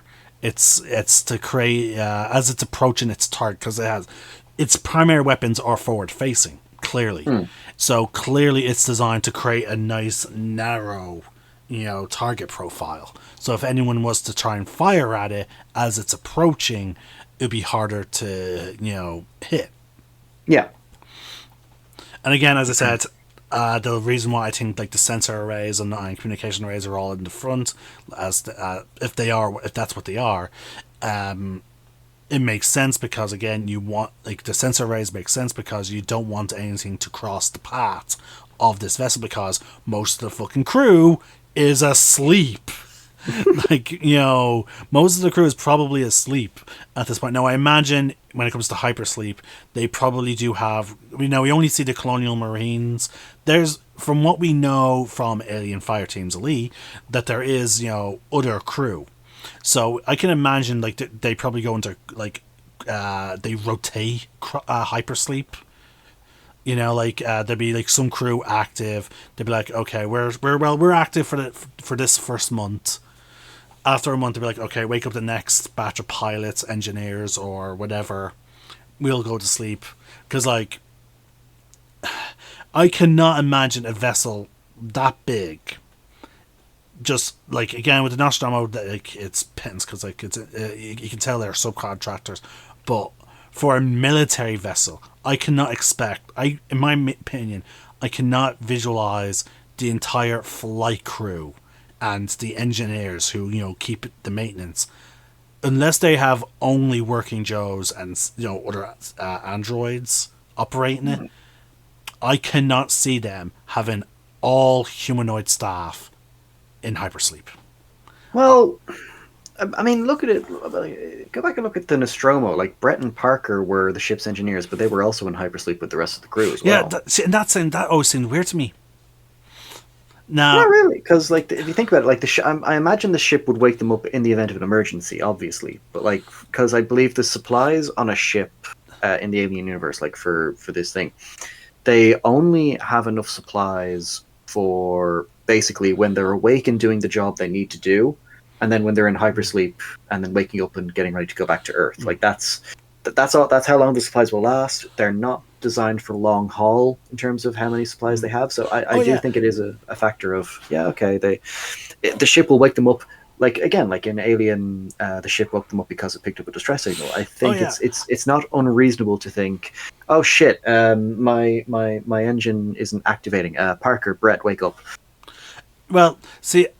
Again, my logic is like for like again, this is just in terms of a military vessel, like because again, like I feel like the crew on the Nostromo were more or less subcontractors, like because again, it's a towing vessel, but at the moment we know for a fact that they were carrying mineral ore. Yeah. I wouldn't be surprised like if all the Marines were asleep, because the Marines' jobs. Doesn't like the Marines are not to do shit until they get to their destination. that is very obvious. But now again, we don't see any other crew on that ship throughout the entirety of Aliens. Yeah, and because Bishop has to radio the second dropship down. Actually, there probably is no other crew. I think for the film, it's just. For the sake, it's these people and that's it kind of thing. Maybe because again, like as I said, like in later things, because again, Aliens ultimately came out much later than Aliens. So it's not unreasonable to think that after the events of LV-426, they implemented new systems for Marines in case like something like this happened again. Yeah. Now again, in my opinion, like for example, our characters in Aliens Fireteam Elite, I imagine. Like the idea of all the proper Marines, they're all in cryosleep until they get to their destination. Like unless somehow someone like got a xenomorph, like unless they came across a xenomorph floating in space, there's no reason to wake up the Marines. But as I said, even to keep crew resource consumption to a bare minimum, like a small rotation of crew, to make sure that things are running smoothly on the ship, because again, like you can't just leave everything to be completely automated, so like that's just my line of thinking, especially for a vessel again, for a military vessel, no real government body is going to leave something completely automated. I imagine there must be some level of human oversight. I mean, that makes sense. I mean, because look at we'll get, when we get to it, we'll go more in detail. But look at Prometheus, where David was the only one left awake to maintain the ship while the crew was asleep. That was not a military vessel. I know, but I'm just saying, I imagine that even they had that, so it might be like something like that in the future. Like that would make sense. Anyway, another great unique ship design is their drop ship. Oh yeah, I love, and their what's it called, the tank, the tank thing. I can't remember the APC or whatever they call it. Yeah. It's both of them are just it's sorry, go on. Well, I say it's militaristic, but it's still it's cool. Simple, but it's good. Yeah, it sticks out. Like the APC, so fucking streamlined. They have the only viewing points are in the forward point. Like everything else is just completely shielded. Yeah, because windows are I heard that windows are a structural weakness. So which is the idea of like a military vessel having fuck all windows, like an APC having okay, we're not even gonna give you there's a turret up top. We're not gonna even fucking bother with windows on the sides or the back, even for the turret. That's all going to be done by a camera. The only fucking windows that will be acceptable on this armored personnel carrier is going to be for the fucking driver. Yeah, it's a very, again, it's militaristic, but it's sleek and it's nice. You know, it's a very cool looking design. And I love how then their aircraft drop ship fucking unfoils. It's so cool. Like that scene because when we see it dropping from the ship, we're like, oh, so it's just a drop pod, okay. But then it opens fucking up, and you see, no, this thing is fucking armed. Yeah, it's got so many fuck you missiles. Like, it's so good, and it's there's just nothing else to say. It's just such a really cool and kind of unexpected design that they go for with it, and it's I kind of want one myself. But yeah, okay, so clearly we're talking about now the introduction of the Colonial Marines. Now, yes, very few of these characters are named. Like I said, I do know they have names. It's just that a lot of them are kind of, and it is a trope that we get to with later Alien movies as well, is a lot of them are just there to die. Yeah, but the ones that are named are the ones that we need to pay more attention to. Yes, like Higgs, Hodgins, Rodriguez.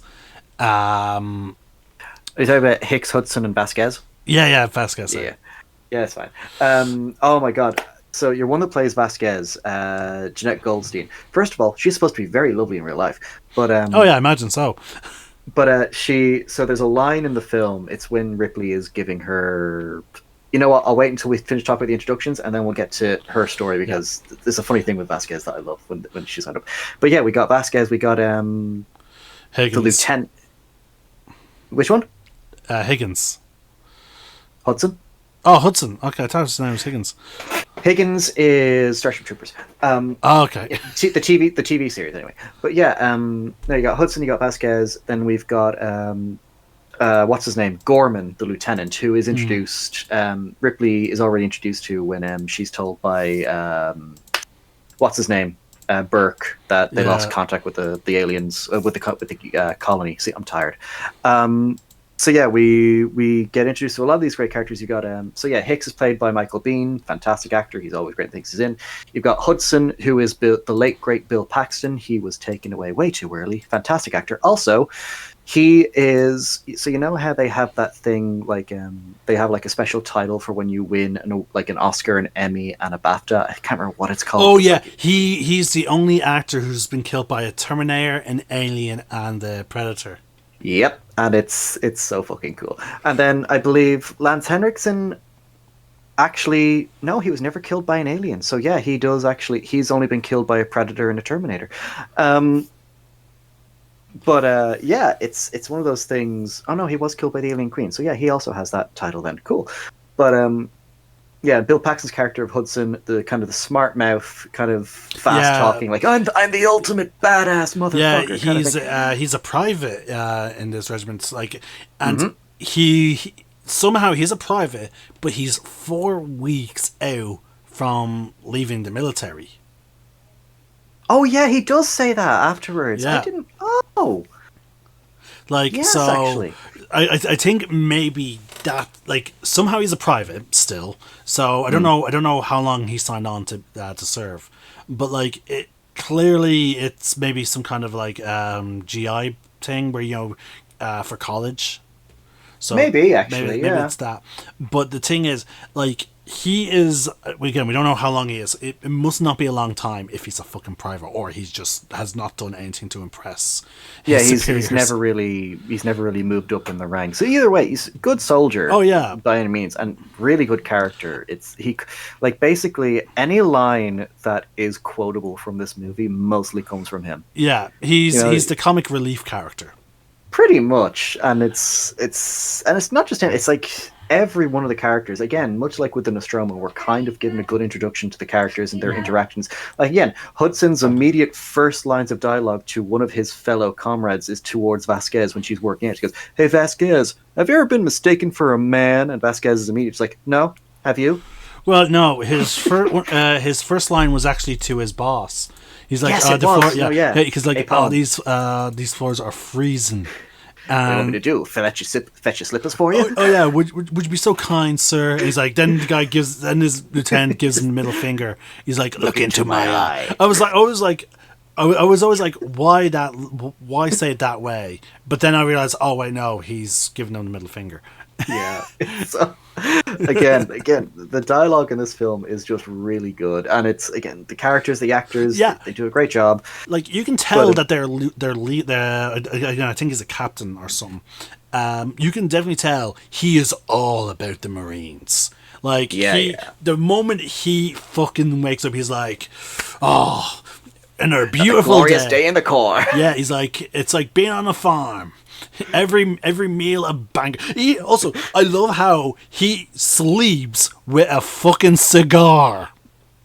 Because they're all leaning forward. Hold on, I actually have the scene up right in front of me. We actually see him lying back. Right, the lights are turning on. Hold on, we see Ripley, stretching, slowly coming to consciousness. Everyone is the same way. Hold on. He leans up first. Blinks away, and immediately cigar in the mouth.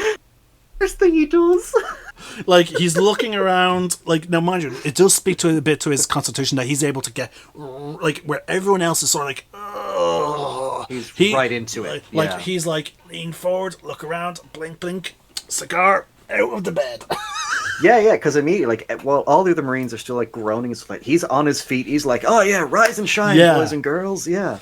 And it's it speaks to his character, his constitution of just being a soldier. He is used to this shit.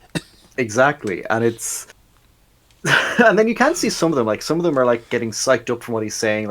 Drake, I think, is the character. He's Vasquez's, I want to say, kind of sort of partner, because they seem to flirt a lot in when they're together. I think they're just best. I like to think that they're just best friends. You can have even though clearly with the way they set up the squads, they don't really be paired up because they're both heavy gunners. To use alien fire team, they're both devastators. to use Fireteam Elite's class system. And it's and clearly when they split off into squads, it's one Devastator per squad. Oh yeah, fair enough. Which it makes strategic sense. Yeah. And then of course when they're in the nest area, they're kind of like, all right, both of us are gonna. Well, we'll get to that, but and then they're all sitting down. Well, they notice Ripley. Vasquez is like, oh, who's Snow White? And she's like, one of the other characters. I can't remember the character. She's like, apparently she saw an alien once. Oh yeah, and Vasquez. I love how immediately she's just like, start pumping fucking iron.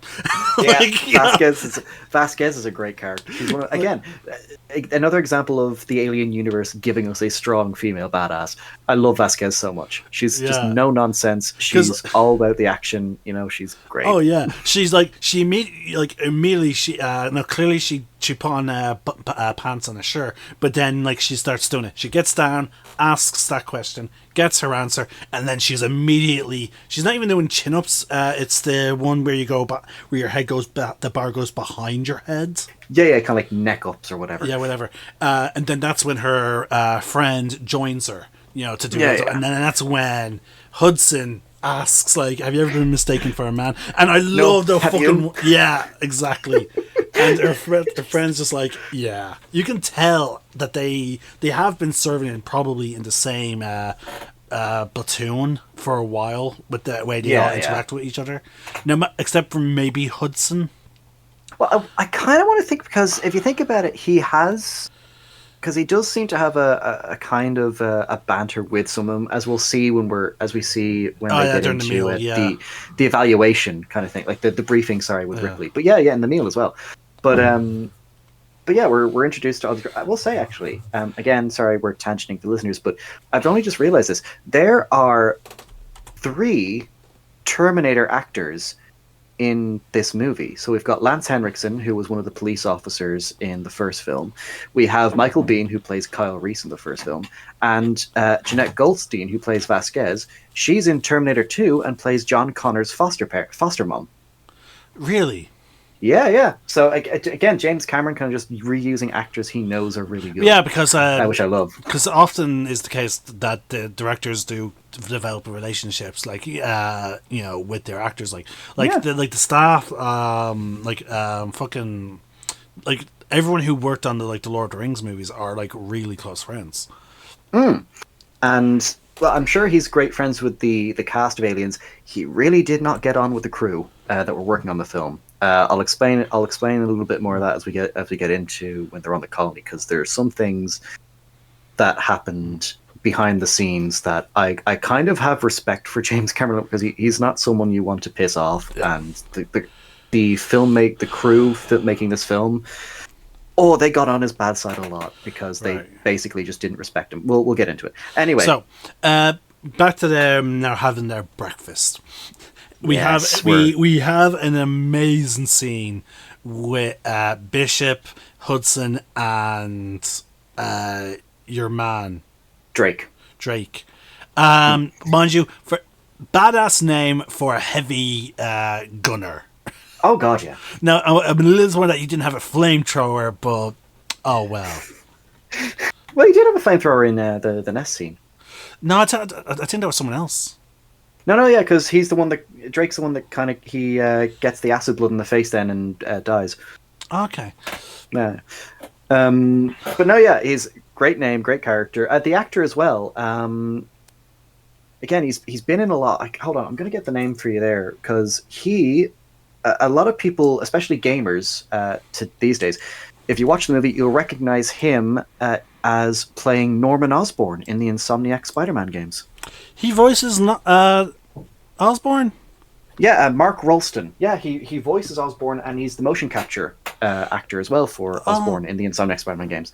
Wow. Well, not that he did much. No offense. Again, I still enjoy the idea of mocapping every day, just motion for video games. But no, Osborn in those games didn't really do much.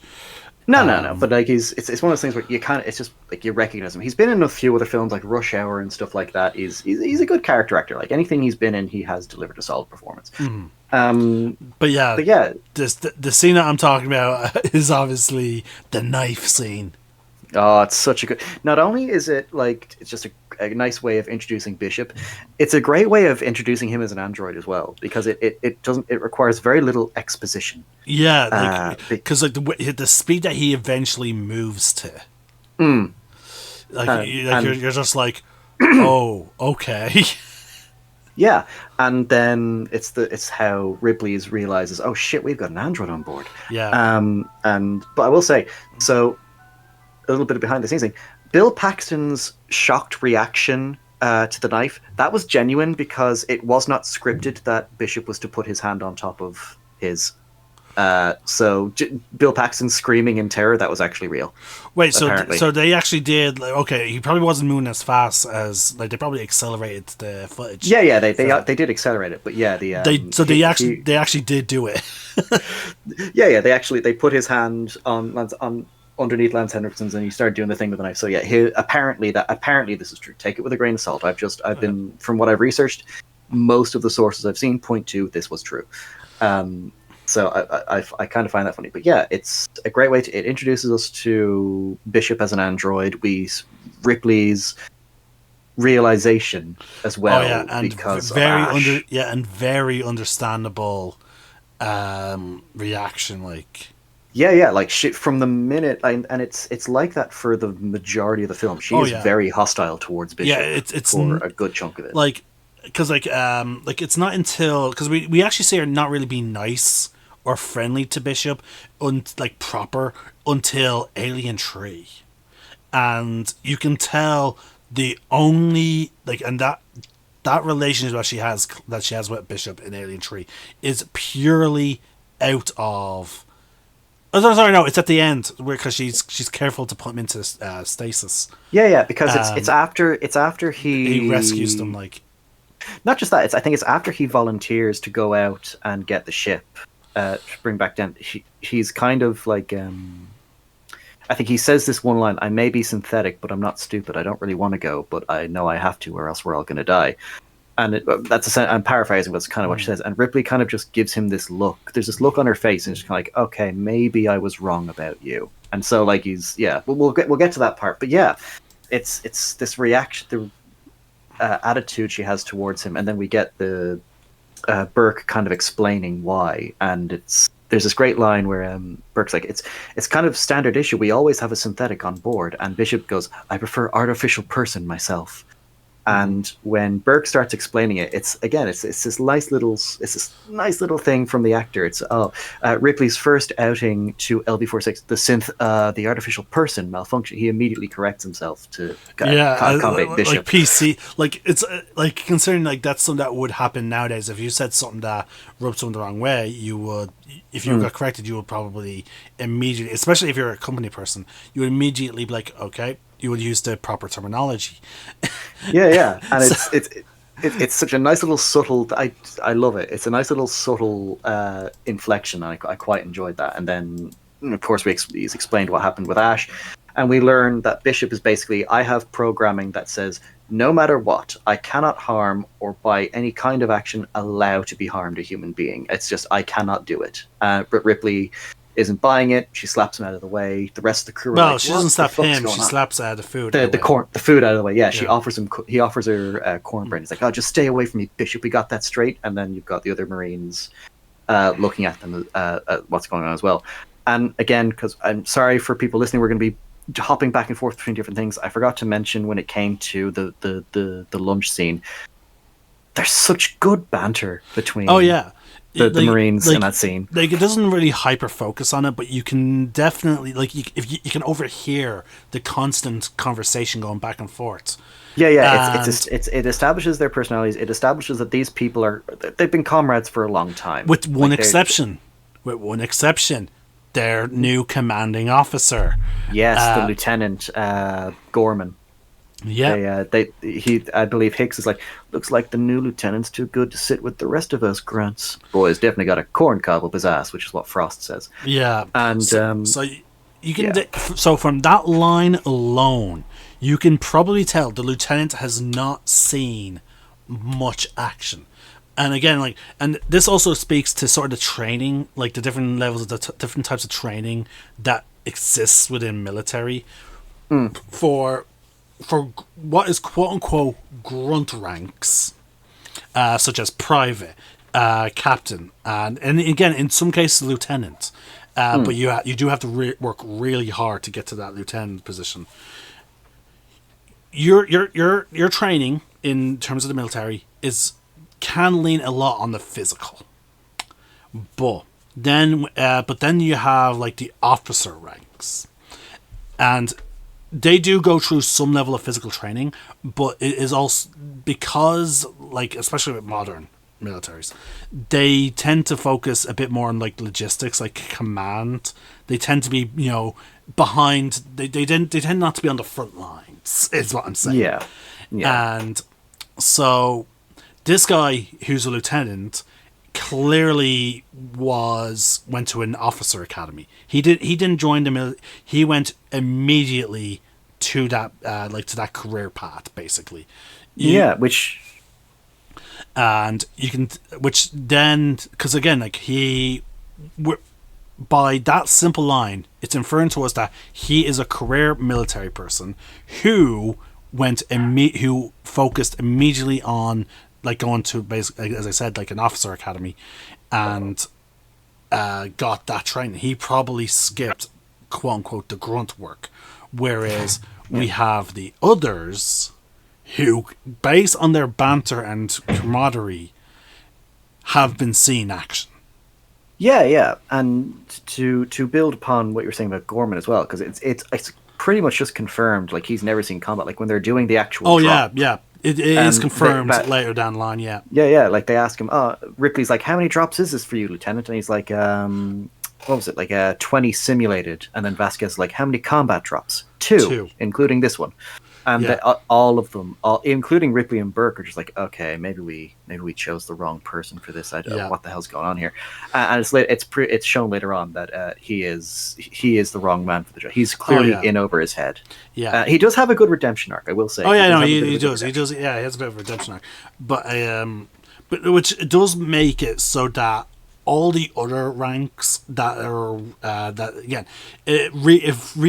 the fact that it is clearly established that he is, like, again, like he did not get he got the rank of lieutenant through going through basically the officer academy training, like, so, because again, like, if you go to the right type of academy before joining the military, you basically do skip ranks essentially, because a very specific training. So the fact that he essentially skipped all, like, private, all that other shit. But now, technically, they don't skip it. They do have the rank of private while in the academy.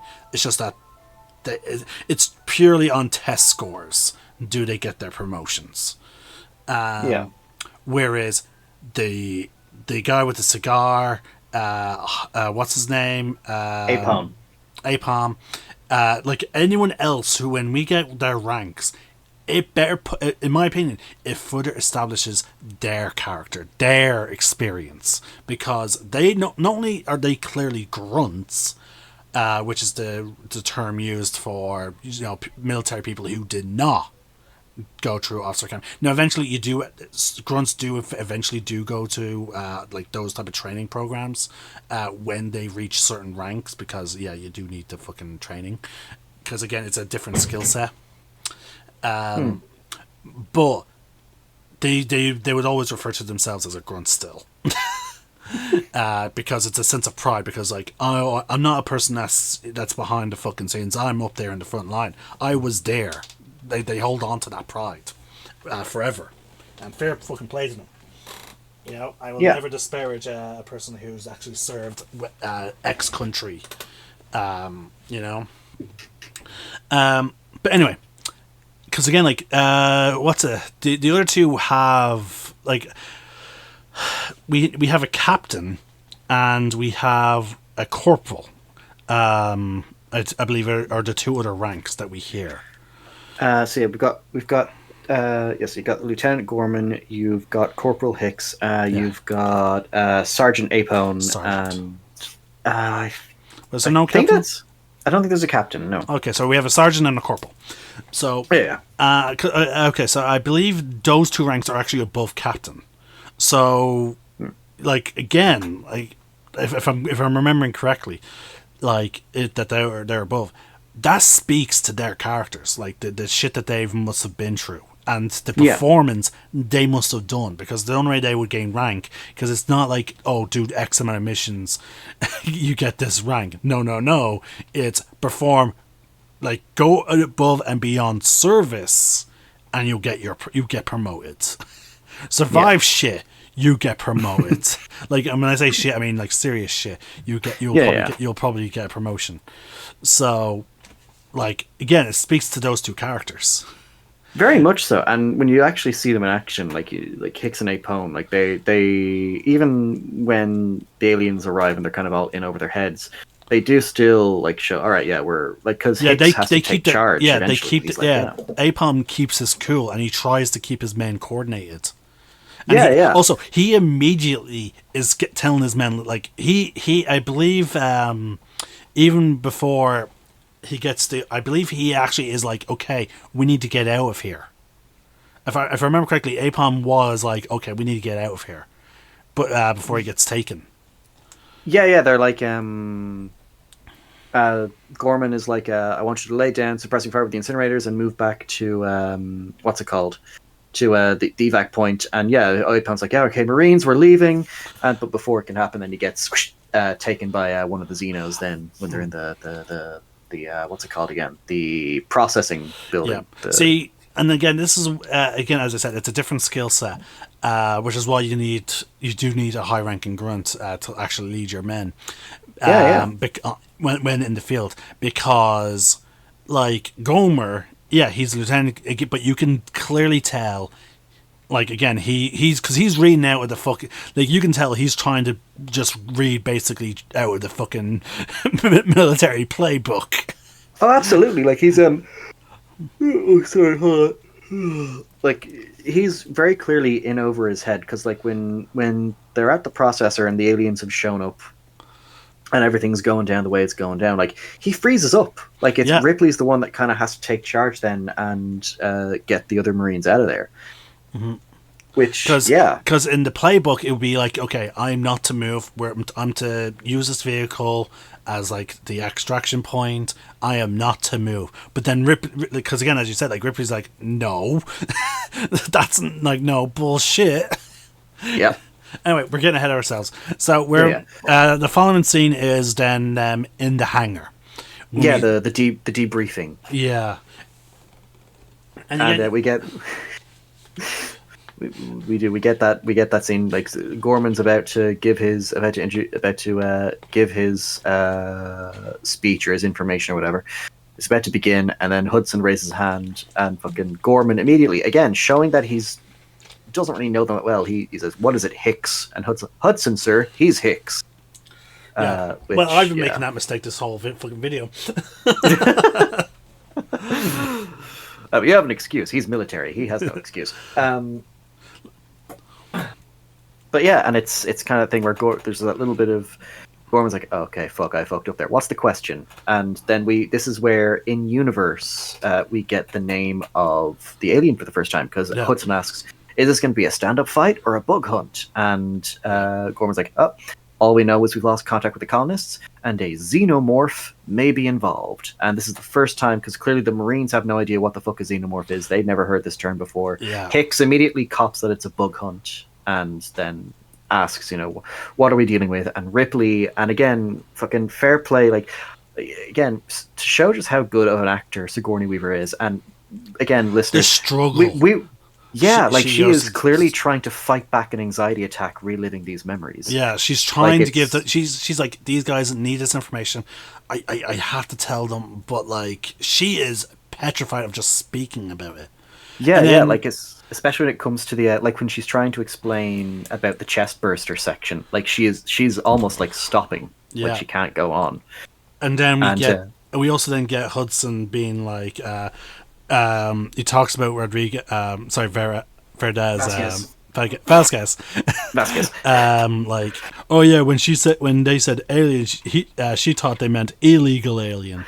Signed up, and that's again because the banter back and forth is great because we get a great line from Vasquez where she interrupts her. She's like, "Look, ma'am, I only need to know one thing: where they are." And Drake is immediately like, "Oh hell yeah, hell yeah!" And I love as well if you look back in that scene as well, Hicks mouths what she says in the background as well. So this isn't the first time she's said it, basically. So it's just like, where they are. Okay, yeah, we get a Vasquez. And yeah, so the illegal, she should have said illegal aliens signed up, and that line from Hudson, and that line stems from the fact that Jeanette Goldstein, she misread or misunderstood what she was auditioning for. She thought she was auditioning for a movie about an illegal alien, and that's what she came to. Really? Yeah, she thought it was going to be like a drama about like an illegal immigrant or something like that, and so she was coming in to audition, and that's where that line came from. They were it was like an inside joke amongst the cast and the crew, like, "Oh, you thought it was this thing, so this is now part of you. So this line is going to be in the film now because of that." And then Ripley explains like, "Oh, I hope you're right." She's seen that these people are extremely confident, but she's like, "I really hope like you guys live up to what you're saying."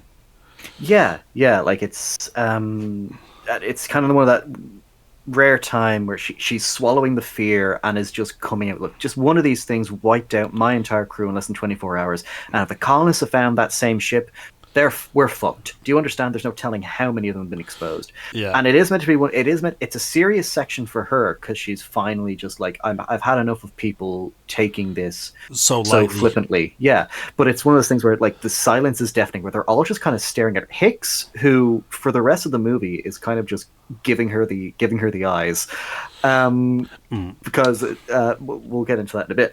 But like it's like they're all just kind of like, we're thinking he's clearly like, I'm intrigued by this, but the rest of them are like, is she fucking crazy? Like, no, to be honest with you, I don't think that. I think like they can see this. Like again, they're Marines. Like I feel like the reason why there's the silence is not because they think like, oh yeah, she's crazy. I like to think that it's for some of them. It's like, okay, no, looking in her eyes, she is absolutely dead serious. Yeah. Like, yeah, actually, the more I think about it, because I'm just thinking back to Apone's reaction as well. He kind of just avoids eye contact with it, then kind of just looking down like, okay, I don't know how to respond to this. And then Gorman's just like, anyway, we have it on disc, listen to it. Yeah. Again, basically every decision that he seems to make, or everything that he says, I'm just like, dude, it's like you're just you're just reciting from the fucking manual. Yeah, he's just kind of going through the motions of what he's been taught rather than just from experience. Again, it's like what I said. Like, this is why you need high rank. Like, not only do you need someone who has the proper training to do tactical strategy. Like, again. There's a reason why we have generals and whatnot that don't lead from the front. They need to be. You do need people who can look at the like bigger pictures, but you desperately also need people who've had the fucking experience on the field. Like you need boots on the ground. Exactly, and it's Gorman. Yeah, just every decision he has made, he proceeds to make up until the hive scene. Is just completely inept. Yeah, because it's like what you said. It's like what was already established. This is the first time they're dealing with xenomorphs. Yeah, there's nothing in the manual for this. Exactly, and that's what I love, because like when we're introduced to the Marines, they're all very confident. They're all like, "Oh yeah, we're the ultimate badasses." You got Hudson basically like boasting to Ripley, "Oh, we got nukes, we got knives, we got sharp sticks." I love Hudson so much. Yeah, but yeah, like, and then as soon as the aliens come out, they're in over their heads. They're getting massacred. Hudson, from then on, is an absolute chicken shit. Yeah, like, oh no, I'm not doing anything now. I'm gonna stay safe. You can count me out of anything that puts me in harm's way. with these things. Like, this is fucking horrible. Like, to my knowledge, the Colonial Marines really have only dealt with, like, essentially, like, insurgents. Like, they probably have theorized, like, encounters. Like, they probably have, like, combat drills of, like, quote unquote, like in case they encounter violent alien wildlife. Again, like you said, like there's a bug hunt, but like, but when it comes to like proper aliens, they have no experience. No, like this is like new territory for like them. the strategies that Gorn is basically just constantly fucking reciting is for a completely set different. Again, I hate to say this, it's like when the Black and Tans first came to fucking Ireland, like the shell shocked, World War I veterans. They were trained for one type of fucking warfare, trench warfare. And then they're thrown into fucking Ireland being like, so yeah, there's a rebellion here, solve it. They have no fucking idea how to deal with Irish shooting people and running into crowds. Yeah. They have no, like, they're not used to urban fucking warfare. Yeah. I will just say, because this is the internet, and I know, I'm not to you, dear listeners, but there's always going to be some idiots. When we say Black and Tans, they were called that because of their uniform. Oh yeah, it is not a race thing. Yeah, sorry, it's their uniform. I know. I have a feeling I don't have to say that, but because this is the internet, and because of I've seen my fair share of idiots. Oh yeah, people will be like, yeah, like, because again, like, that's what we called them. No, Andrew, they do show up in the term does show up in English history books as well. Absolutely, yeah. So I think it'll be a term that only English and Irish people will be familiar with. But yeah, so again, those soldiers fucking had, like, they adopted the only fucking mentality they could, which was, okay, just hold down the fucking trigger. Like, they went American. They went, sorry, it's a joke that me and my friends used to always have when we did first person shooters. The spray and pray. We jokingly called it going American. Because the way American soldiers always are in action movies, they just hold down the trigger. just go American, go Rambo, that kind of thing. Yeah, pretty much. But basically, that's what the Black and Tans did. Yeah, it was. Oh, no, we are slightly making light of them, but no, they were horrible people. But again, they were monsters. Oh yeah, but you also have to keep in mind the fucking context of what these soldiers went through, because unfortunately in war, there is no true good sides, and there's like. Soldiers following orders. Basically. Yeah, and again, as I said, the Black Tans were trained in one set of warfare. They were thrown into a warfare that they were not mentally or these are men that were shell shocked. Like there's like dear God, they were promised to be looked after by their government after World War I. They weren't, and then they were basically told, like, oh yeah, we need you. Not only did we not look after you after you spent months in fucking trenches, now we're sending you to an urban environment where you're not going to know who your enemy is because the enemy doesn't wear a uniform. You're not going to know where they are because this is not trench warfare. Like, and you're expected to just deal with it. Yeah. Yeah, like, anyone's going to fucking panic not even panic, anyone's going to fucking snap. In that type of hostile environment. Now, don't get me wrong, I am not either way, they were still monsters. They, like, again, as I said, there's no true monsters other than the people who try and take cold logic, or, like, they expect their orders just to be completely fulfilled without context. Like, again, it's... that whole war was like there were some bad things done on both sides, but again, Ireland did deserve its independence, though. Do not get me fucking wrong. For a second there, I thought you were going to say Ireland did deserve it. No, hell no. Oh, I thought that was sorry. Yeah. Anyway, Like sorry. Yeah. technically, the real bad guy was just the English government, not the individual soldiers. Oh yeah. That's my main point. Yeah. And to bring it back to Aliens, that's kind of again these Marines. They've never dealt with an enemy like this. They're unprepared. They're working with what they can. They go a little bit lula, which is what happened to Hudson. Yeah, the amount of craziness that like he goes through. Oh, yeah, Bill Paxton's a fucking great actor. Like, he performed this role really well. I feel like I see him in a lot of military roles. Yeah, he has. He's done a good few. Let's see, because he's got a good filmography. He was in Titanic, of course. He was in this. He was in Predator 2. He was in Twister. In Predator, in Predator 2, what was he? He was a detective. Was he a detective? Yeah, he was one of the detectives in Predator 2. Okay, but no, I feel like I see him in loads of other military roles. Oh yeah, absolutely. I'm sure he absolutely has. Maybe he just has one of those faces. Yeah. Oh, he was in Thunderbirds. No, Jeff Tracy. Didn't really see that. But okay, it's a fun movie. I reckon. All right, anyway, so we have Hudson. He goes. Any questions? Hudson being Hudson is like, how do I get out of this chicken shit unit?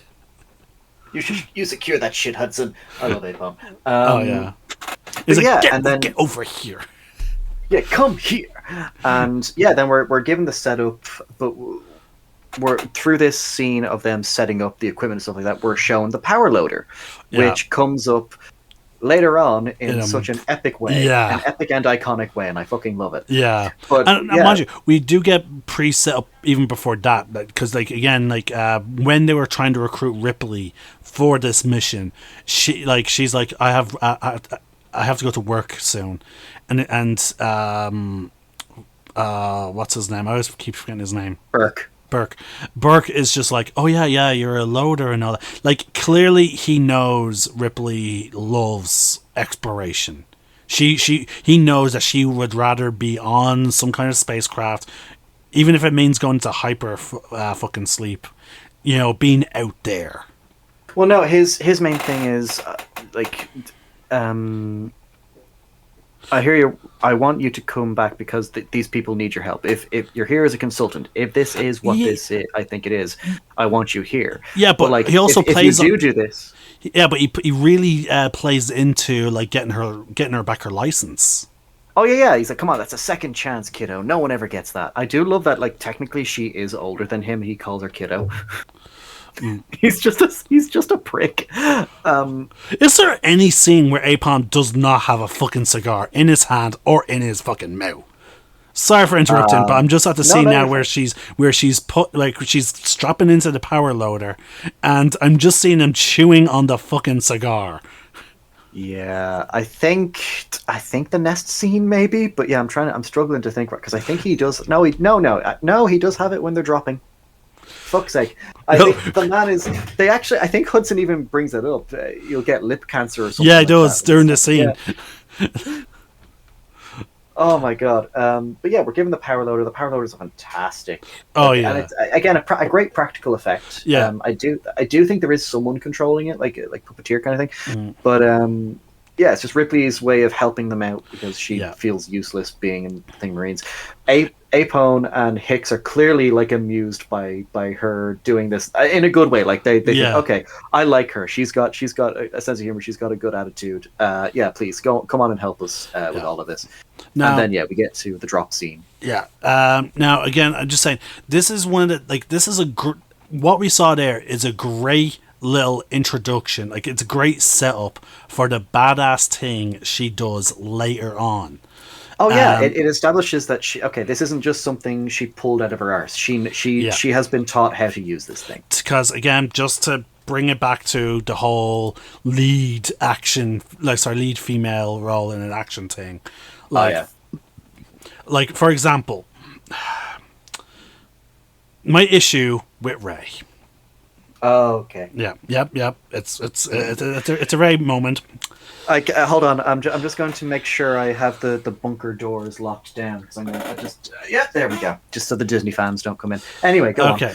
So, It is only mentioned in passing, like as a passing notion, that Rey flew around the atmosphere of the planet that she is on, Jakku. You know? Yeah, yeah. It is. Well, no, isn't it said like she said she's never piloted before or something like that, or something like that? I'm trying to remember. I think it was. She was mentioned to fly a little bit. Now. Oh yeah. It is said in passing, and it is then also. It's also like again vaguely referenced that like. Actually, no. She's a salvager, so her job is to take things apart. Yeah. So like, and again, so there's the whole salvager thing, and yeah. Oh, sorry. And we see that she is pretty good with the metal staff that she basically made for her own self-defense. Yeah, for her own self-defense. Okay. All this makes sense. Yeah. But here's where it doesn't make sense. Okay. Then, throughout that first movie, I'm going to try and stick to the first movie. Yeah. Oh, yeah. We have to hold back a lot. Go on. We then see her pilot the Falcon better than fucking Han did. She is able to expertly fly the Falcon in such a way that it allows for Finn to line up a triple shot. Yeah. On TIE fighters. With the exception of the TIE Interceptor and the A-Wing are supposed to be like one of the fastest and most nimble fighters in the Star Wars galaxy. Yeah, and that's the thing, because like she was able to pilot. I think it's the thing the TIE fighters blow up is like a skimmer. I think it's like an in-atmosphere ship that she was going to go into before the Falcon. I can't remember what it was, but it's like she's clearly been able to pilot that, but like. It's one of those things where, okay, that's in atmosphere. You've clearly got no experience piloting a ship on the same size as the Falcon. Oh, but I wasn't done. Oh, okay. That's just Exhibit A. Oh, dear God. Exhibit B. We then have the Force Persuasion scene. Oh, no, yeah, that was fucking stupid. Which is supposed to be an advanced Jedi technique, but okay. Then... she fixes the fucking Falcon when I believe just by pulling some random shit out of it. Whereas I believe Han was struggling. Like no one knows that ship better than fucking Han or Chewie. Yeah. Bull fucking shit. Like, yeah, like you can tell they wanted to have it in there for a bit of a humor thing. Like, what did you do? I bypassed the compressor, she says, holding up a piece she just ripped out. Which it was.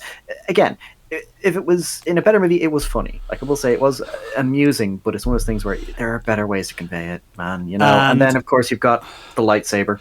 Yeah, okay, yeah, I was about to get to that. Then we have her wielding a weapon. Now, I know sword fighting. I like to think I'm a fairly decent practitioner with the blade. Having fought you, I can attest to this, listeners. He is actually really good with the blade. It is annoyingly so. Now,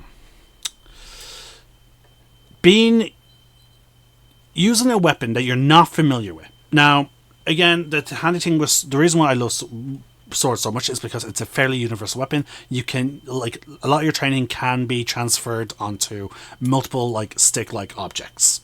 Very simple. Now, fighting with the staff, however, it's an entirely different beast. Yeah, it is an entirely different beast. Exactly, and that's the thing. Like, I remember when it was coming out, everyone was saying, "Well, she knows how to use a lightsaber. She knows how to use a staff weapon, so it makes sense that she'll be able to know how to use a sword." No, it's not. No. It's again, it requires so many. It requires entirely different training and different form work to even begin to use it competently. And then, now, speaking from my own experience of going from a single-edged blade to an omnidirectional blade in terms of Ludosport. Yeah, like a saber, yeah. Yeah, it is... Oh, it is such a loop. Because like a lot of the techniques that I was taught how to fight with, I could not really use. Like even like again like even just to even double-edged blades, like Western styled fighting, like they're trained to occasionally grip their fucking blade and then use their pommel to strike. You can't do that with a lightsaber. So No.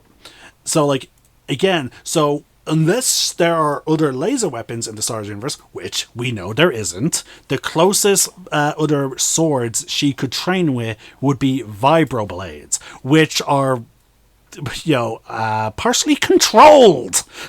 Especially during a period of the Galactic Empire, because the Galactic Empire don't want people having weapons. And then we have the fucking New Republic, who's also not wanting to be a whole bunch of weapons out there for people to use. Yeah, so it's kind of, it is. It's one of those, and the excuse a lot of people were like as well was, oh well, the Force is guiding her. But you know what? To take a quote from that movie from Han himself, that's not how the fucking Force works. Yeah, it can guide you in some ways, but it can't just make you automatically know how to use a lightsaber or know how to fly a ship. And back to the lightsaber.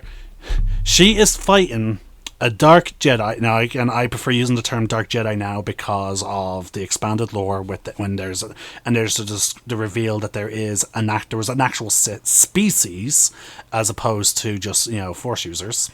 Oh, cool. Yeah. You'll see me play one in Star Wars: The Old Republic. But we know for a fact, especially from Return of the Jedi, that when a Jedi taps into their emotions, there is a big surge of power boost. For example, Luke getting his ass kicked against Vader in Return of the Jedi, but then Vader tries a technique that he used on Jedi Masters, which is he tries to make them tap into their emotions, because a fully trained Jedi Master is going to try and recoil from it. They're going to take a moment to try and collect themselves because they know that's a very slippery path. Vader does this on Luke. He's like, okay, the sister, I can play on the sister angle. That will make you trip up. That will make you have to, break your concentration and try and collect your emotions. No. Luke doesn't do that. Luke, who was not exactly trained by Jedi, for the most, relatively, he is self-taught after years. Just to give an example, years, because there are time skips between the movies. He fully taps into that anger, and because he's just like Darth, and he then starts curb stomping Vader. It's that thing of adrenaline's a hell of a drug, but it's also kind of Force energy. Yeah. So, and that's why you see Sith surviving the fatal injuries that normally kill Jedi, is because they're tapping into that anger and the drive to be like, oh, I'm gonna get you fucking back for this. They're literally being too angry to die. Yeah. But anyway, my point is, there's a big surge of power boost from Luke when he taps into his emotions. She is fighting Kylo Ren, a Dark Jedi, who just got shot in the shoulder by a bowcaster. And he's continuously punching it as well to ensure that the pain fuels his anger as well. Oh, yeah. There's that as well. And also, he just killed his father. The amount of emotions that is flowing through this Dark Jedi. And yet, you're telling me, just because she is strong in the Force, with no training, is able to fight on par with him. Yeah, it's with a weapon she is not trained to use. Yeah, because keep in mind, Luke and Anakin were both strong in the Force, but they still needed to go through all that. Luke, especially, he was strong with the Force. He had the Force, but he still needed to learn how to fight from both Obi-Wan and Yoda. Yeah, and then a lot of it was also just through practical experience, because of in the comics he got attacked by Mara Jade, and again with the time skips, it's still established that Luke's always active in terms of helping out the rebellion. Yeah. Like he didn't sit around do nothing when, between the events of New Hope and Empire Strikes Back. He wasn't sitting around doing nothing during Empire Strikes Back and Return of the Jedi. He, like, it is always alluded to that, like, okay, years have gone by, like, in between these things. So, like, he's not sitting around doing nothing. Like, so again, it's why I say he got more practical experience using the Force, and because he didn't always go back to Yoda for training, because like you can tell that by the time Return the Jedi, like the way Yoda and him interact, like, and you're right, because sorry, hold on, I'm stretching. But that is it. Like, the issue then when it comes down to Rey is basically, like, they show us, oh, well, she can do this, therefore she can do this. Well, no, expecting it to all connect. No, that's kind of not how you foreshadow. So again, the reason why the power loader scene for Aliens is good foreshadowing, because it shows Ripley already has this skill. She already knows how to do it. It is her job. So that means that when it comes to the final act between her and the alien queen, it makes more sense, because, oh, she knows how to use this. Okay, that makes sense. It's not just, oh, she's pulling this skill out of her arse. Also, she can actually do it. Even though it was established before this scene, when they're loading up the dropship, it talks about how that's what she did, loading on the thing. But even then, she is still doing. She does a pre-check on the loader. There's a whole scene where she's buckling herself in, and then she's like, okay, make sure this bit rotates correctly. Like, it's like she's testing out the controls, because it might be a different model than, like, it's almost as if she's making sure that she knows how to use it, because again, for all we know, it could be a different model than what she's used to working on, loading up the other ships. Yeah, exactly. And it's just, when it comes to character writing, because we're talking about characters that, like, they automatically have skills that they shouldn't have because they're not trained with it. Another example, and because we're talking about female characters, so we'll bring up another one. Mm-hmm. Kate Kane in the CW Batwoman series. So basically, to sum up what happens, she just randomly finds the Batcave in the show. She steals the bat suit, steals all the gear, and she has no training with any of this gear. She has military training, but she doesn't have, like, training with the actual bat technology, because it's all new to her. She, like, no manual, and she uses each and every single one of them perfectly, as if she's known how to use them for years, kind of thing.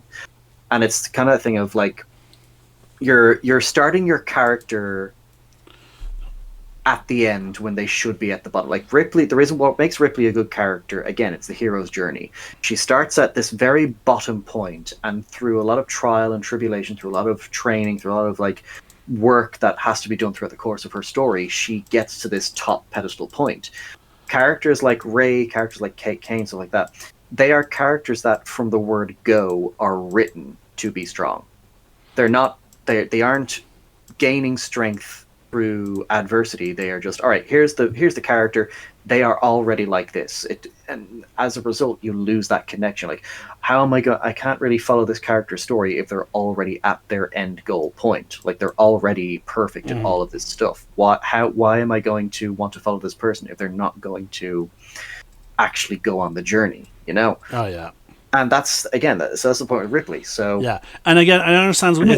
I understand that this could have sounded like a big tangent that was just all about hating on Rey, but again, I liked her in The Force Awakens. That's the thing. I actually thought she was okay. No. Again, this is not me hating on Rey. This is just me. Again, it's like what you said earlier.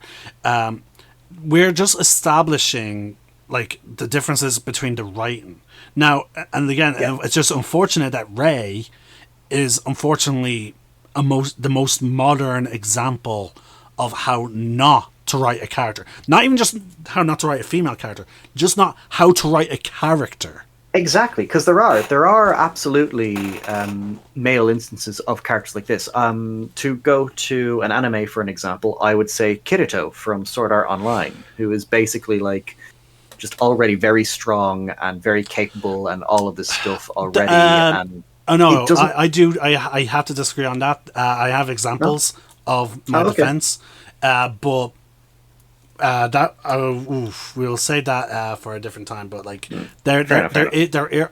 the thing is with Sword Art Online is they do a lot of time skip. Oh, I From actually the have heard that. Okay, fair yeah, enough. so Fair enough. there is reason for it, and again, in it, if you're interested, I'll lay them out after this video for Sure, you sure. That privately. sounds good. Yeah, no, that sounds good. But I will say as well, because even though like Ray is a character who's strong from the word go and doesn't really get a chance to grow as a character from there, there are ways you can have a character that is already strong, but they still have to go on a journey and grow as a character. Captain And America. because we're already talking about anime, I'll bring it up briefly here. Free Ren Beyond Journey's End. Now, for those of you that don't know,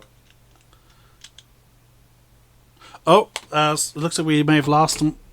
Yeah, okay. All right, sorry, folks. It sounds like he's back. Okay. To you folks, you haven't missed much. Sorry, But yeah, there you it go. happened again. Yeah. Go on. Okay, sorry, I didn't know. So where did I leave off? Some about an anime. Oh, Free Ren. Free Okay. Ren. So yeah, for those of you that know, Free Ren is basically a very high fantasy shonen, although it doesn't follow the rules of a shonen. It's more so very character focused. The action is there, but it's not there. It's not center focus. It's more so just the character happens to be in a position where they have to be all actiony. Okay. But the main focus of the show is this character, Free Ren, who is this very like this masterclass mage, basically. Basically the whole point is her and the heroes party have defeated the Demon King, and so now it's basically, well, what comes next? What happens now after all is said and done? And it follows Free Ren as after her heroes party is long dead, she's going on a journey to try and better understand them and herself, basically. And so while yes, in terms of strength, Free Ren is a strong character. Like she can actually kick ass and go toe to toe with even some of the most powerful demons. The main point of her journey is she's learning how to be a better person. Like she's trying to learn how to have a connection with other people. She's trying to understand why she cared. So rather as of watching her develop as a combat-oriented character, we're now watching her personality develop. Yeah, like we're seeing her basically kind of, again, grow into this kind of, like, she doesn't still fully understand a lot about like why people would care about certain things, because she's an elf, she's long lived, she doesn't really see the point of it. But it's kind of like the Doctor Who thing. She's starting to see things through the eyes of the people she travels with, so she's starting to get a bit more of an appreciation for not only it but for them, kind of thing. But yeah, and then she's slow. Yeah. Either way, the main point is, like, I'm pretty sure in that anime they quickly establish, like, this person is very fucking old. They've actually already done their big, massive feat. Like, whereas unfortunately, with this, with the whole Ray situation, it's very clear we're starting at the start of her journey. Yeah, it's an entirely, because again, the thing with the hero's journey is it can take many forms. It can follow a hero, it can follow a villain, it can focus on them growing physically strong as a character.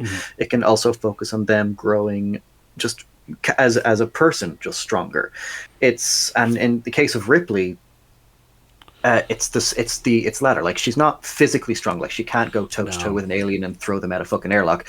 It's more so her in terms of her emotional growth and her personality growth. Like, she is someone who, like, when we get into LV-426, she won't even set foot in the complex. Like, she is hesitant to get in there. Yeah. And then over the course of the film, like, she's realizing, especially when Newt is taken away towards the end, she realizes, she's charging. I have to face this here and now, otherwise I will never get over it. I will never. She's willing to die. Be free. She's willing, like, because again, like, at that point, she's told you have 20 minutes before the thing goes nuclear. Yeah, and it's this great kind of development for her as a character, and it's why like Alien and Aliens is kind of the start and end of Ripley's character growth Yeah. journey. I feel anyway, because like it's why she is hailed by so many as a very strong character, like the best example of a strong female Yeah. character. Now mind, because like even in Alien 3, like she, once it's clear that there's an alien there, she immediately is like, take charge, let's hunt it. Hmm. I'm pretty sure. Like she's In Alien 3, sorry. yeah. Yeah. She's kind of like, I've never seen one move like this, but yeah, we have to find a way to kill it. Yeah. She's not like, okay, we need to bunker down and wait for rescue. No, she's like, we need to kill this thing. Exactly. Yeah. Because she knows the company won't. Yeah. So yeah, they finally arrive at the colony. They can then tell immediately something is up. And I love the sort of like formations that they sort of take going into this. Now, again, the lieutenant is in the APC. Like, he is not getting out there. Going in there. Like, but like, again, the Colonial Marines are immediately split off into two squads. Valdez and her friend Drake are clearly put into two different squads. Yeah. But like, her squad takes point. They're the first ones in the door, whereas Drake's squad is sort of like bringing up the rear. Yeah, they're kind of taking it level by level. So Vasquez, Hudson, and I think Apone, I think, is with them. They're going down, like, just they're taking the lower levels, while Hicks and the others are taking the upper levels. Yeah, and like when we get to the colony. That doesn't get mentioned. Well, it's actually right there now. It's not long until they're actually in the building. Do they get to the stairway? And then Apom calls back, like, okay, when you guys follow, take the stairs. Yeah. And it's just when we get into the colony, it's just again, it's why I love the director's cut, because it's a nice stark contrast between, we saw what the colony was like when it was full of life. It was like, there was there was people there, it was kids playing and stuff like that, and then we're finally here, and like the roof is hanging off, there's rain coming in from the storm outside, it's empty hallways, like there's blood, there's like bloody handprints on some of the doors and stuff like that. It's just there's a quietness to it. Yeah, it's just that eerie kind of, this is a ghost town, basically. Like, Death has been here and he was busy, basically. And so, yeah, they do a bit of a search. We get introduced to the very iconic Aliens tracking device. The which the whistle thing. And it's like, what's the word? Establishing that the atmosphere, like, it's very quiet, very eerie, an alien could pop up at any moment, kind of thing. Because again, for people who are watching this movie, you've watched Alien, so you know that they tend to come out of nowhere.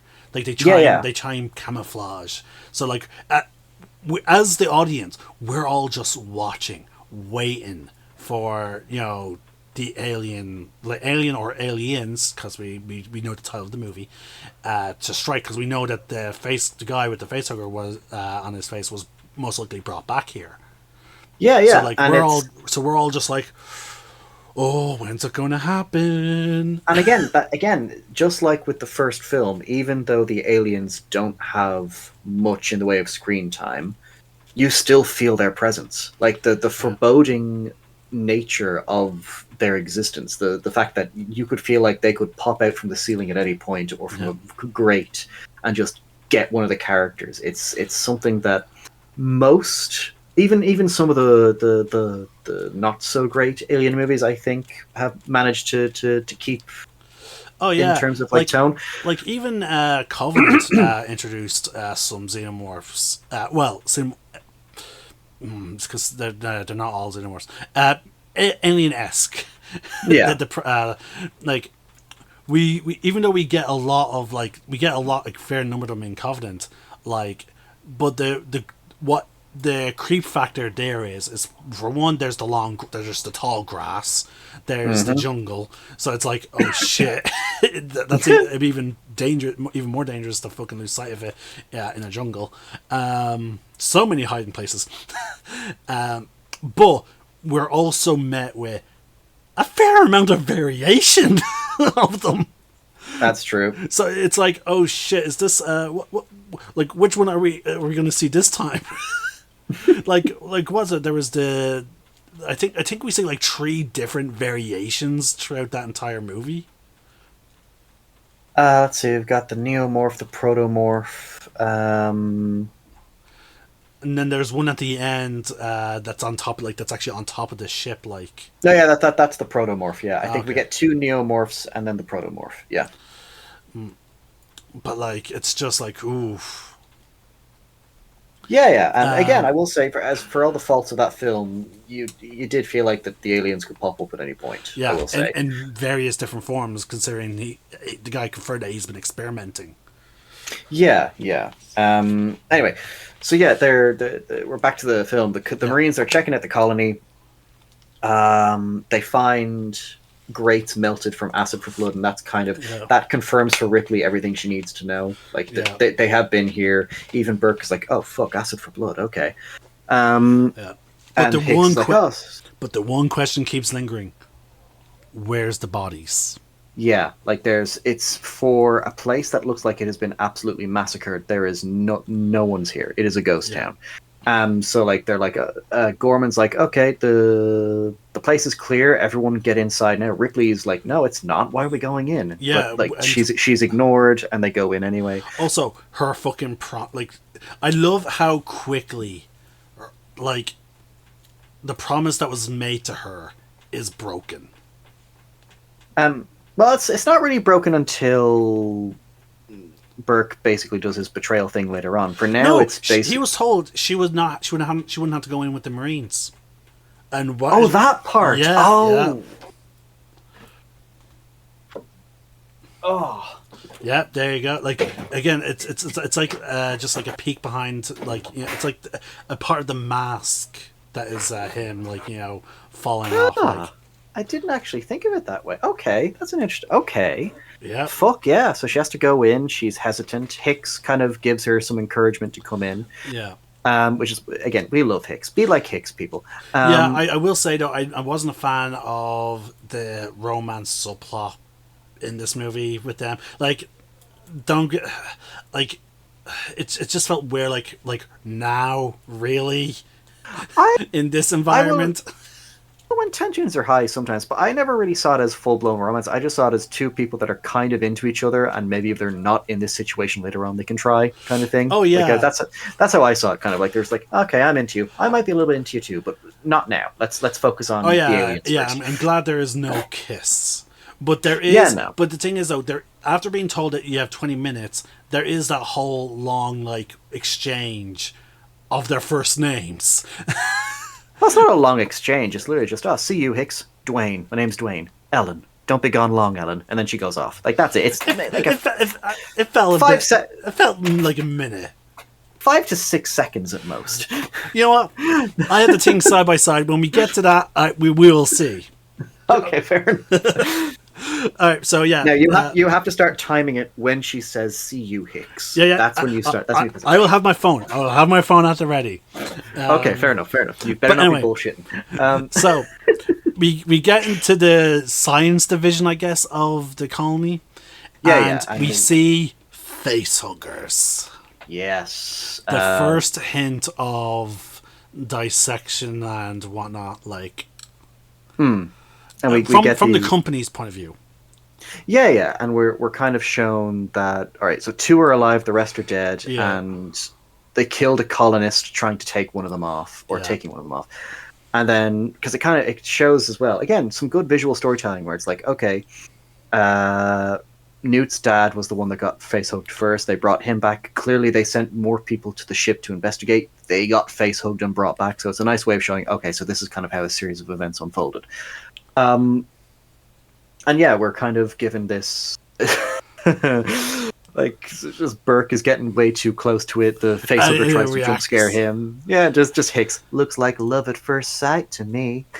And again, it's also one of the first indication that, like, because again, I know Alien Romulus is set before this, and we, like, because again, it's actually in that movie that we get a bit more of an explanation on how potentially xenomorphs and facehuggers hunt, to use a lack of a better term. The whole heat and sound. Well, yeah, that's how the facehuggers hunt anyway. Yeah, because they're blind, so they have to rely on. So, like, sound, so by being in that glass, like, they're only, like, and again, floating there, because, like, that's the only. How else did it know he was getting awfully close? Yeah. Now, I think it is established that xenomorphs do have eyes, but it's just that you can't see them. Yeah, no, they're blocked by the dome thing. Yeah. Yeah, it's like a one-way glass type thing. Man, mind you, we've seen a couple after shooting in Alien Fireteam Elite, shooting off some of the heads with my shotgun. yeah. I think we passed that scene ages ago. I restarted it a while ago because it ran out of time. But yeah, it's the facehuggers. They clearly have like some kind of sensory thing going on with them, and when they're going over, so Bishop kind of gives them the autopsy report. Oh yeah, 2 are alive, the rest are dead. They killed a guy trying to take one off. We don't really know what else happened here other than like they found facehuggers.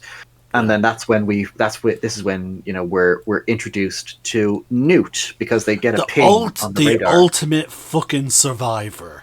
Yes, Newt is fucking amazing. And again, because they kind of establish, again, when we're introduced to her first, when the family find the ship, we're given a good idea of how she survived, which was she crawls through the vents, she gets into places no one else can because she's smaller. That's how she survived. She knew how to navigate through the vents. She found a good hiding spot where she knew the Xenos wouldn't be able to get to her, and that's how she survived. Like, she kind of made sure, like, she built a little hidey hole, because Ripley goes after her then when she tries to run away from them, and we find out, like, she's been living in this little hovel. Now, in all fairness, though, where her hovel is, actually, the thing is, I imagine she doesn't go to her hovel when the xenomorphs are there, because, like, if Ripley can get into the hovel, so could the xenomorphs.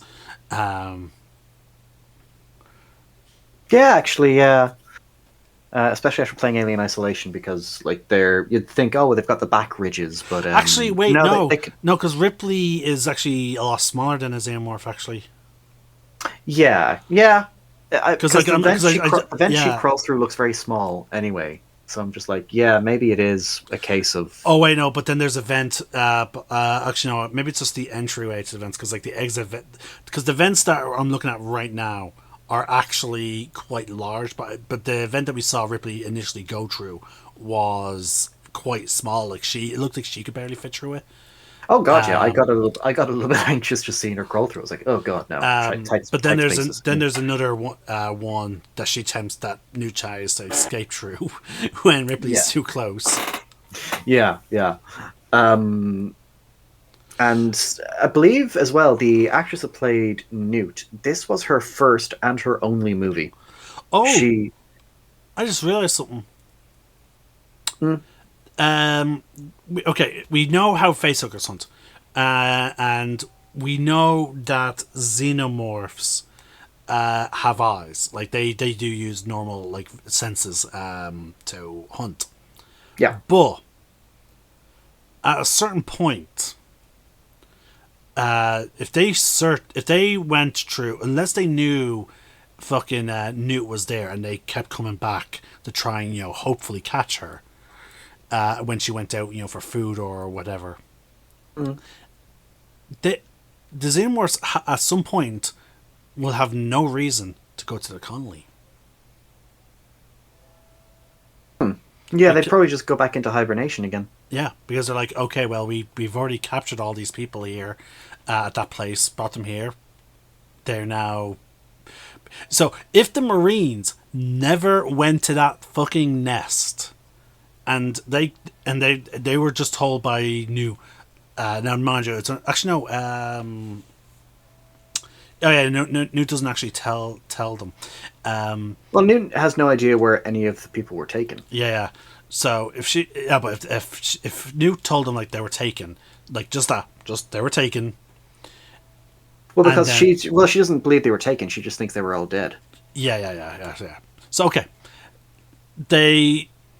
if either way, regardless, if they just simply left straight away, like, oh, they're all dead, okay, like, you know. But then again, they get their biometric tags located. Yeah. Because the whole point to begin with was we're going to find survivors if we can. Yeah. It's just because like I'm curious, like does those because those biometrics I don't think they tell whether or not they're alive or dead. No. They're literally just tracker chips. That's it. Yeah. So if they're like, okay, some could argue this is just me having hindsight, but if I go to a situation like that, a whole place is just abandoned. I know for a fact that there's these killer things.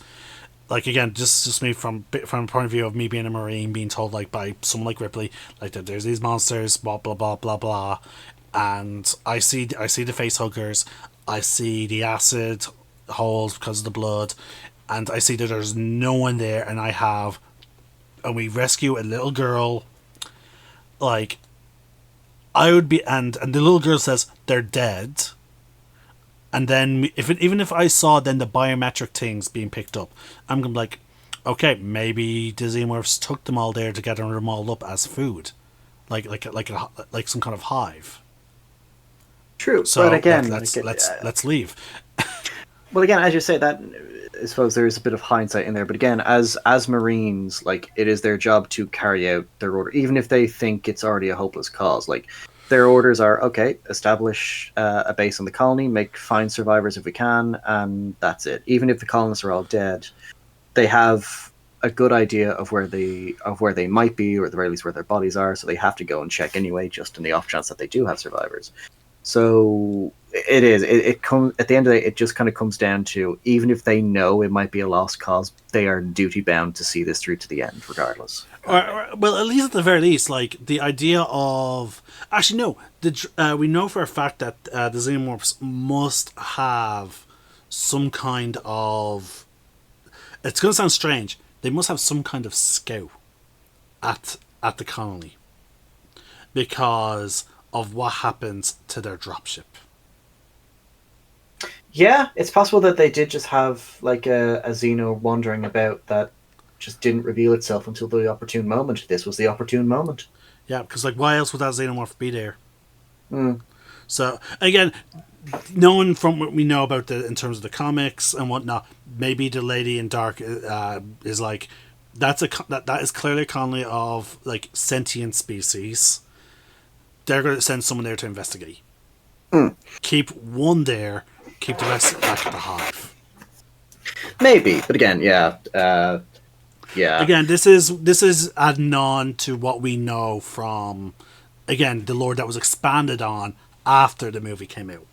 Yeah. So now we're just kind of we're going into a hypothesis now of what could be kind of thing. Now, mind you, that still is very disturbing because it meant that that drone had no problem sacrificing itself to bring down a vessel. And again, it also shows a level of intelligence of being like, okay, having something there to keep an eye on the colony, like.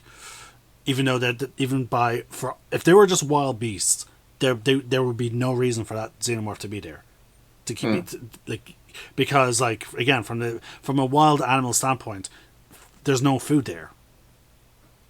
You know, there's no, or in this case, there's no incubators there, to use a different term, considering what Xenomorphs do with the colonists. So, yeah, there has to be. There must have been some higher intelligence at work there. Probably, yeah. And that is, again, horrifying.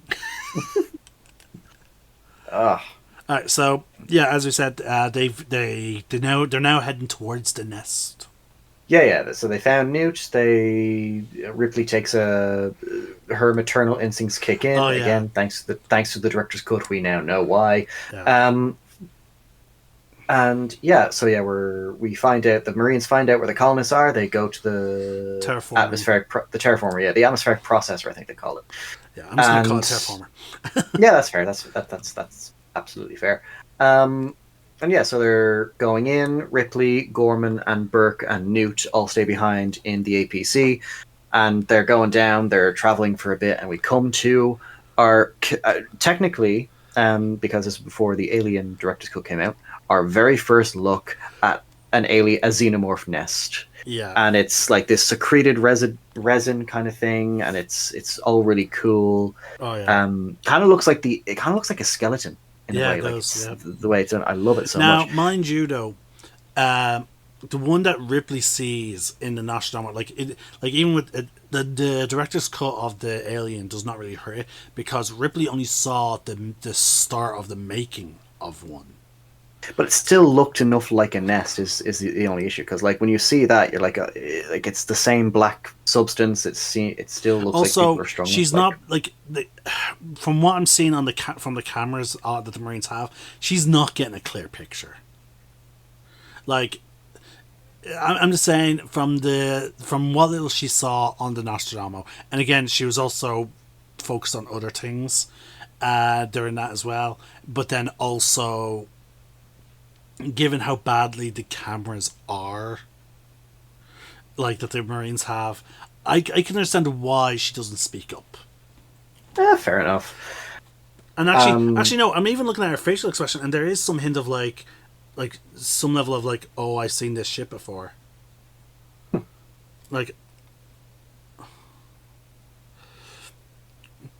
but like again, they're getting closer and closer, and then that's when Ripley asks like, oh, what do those guns fire?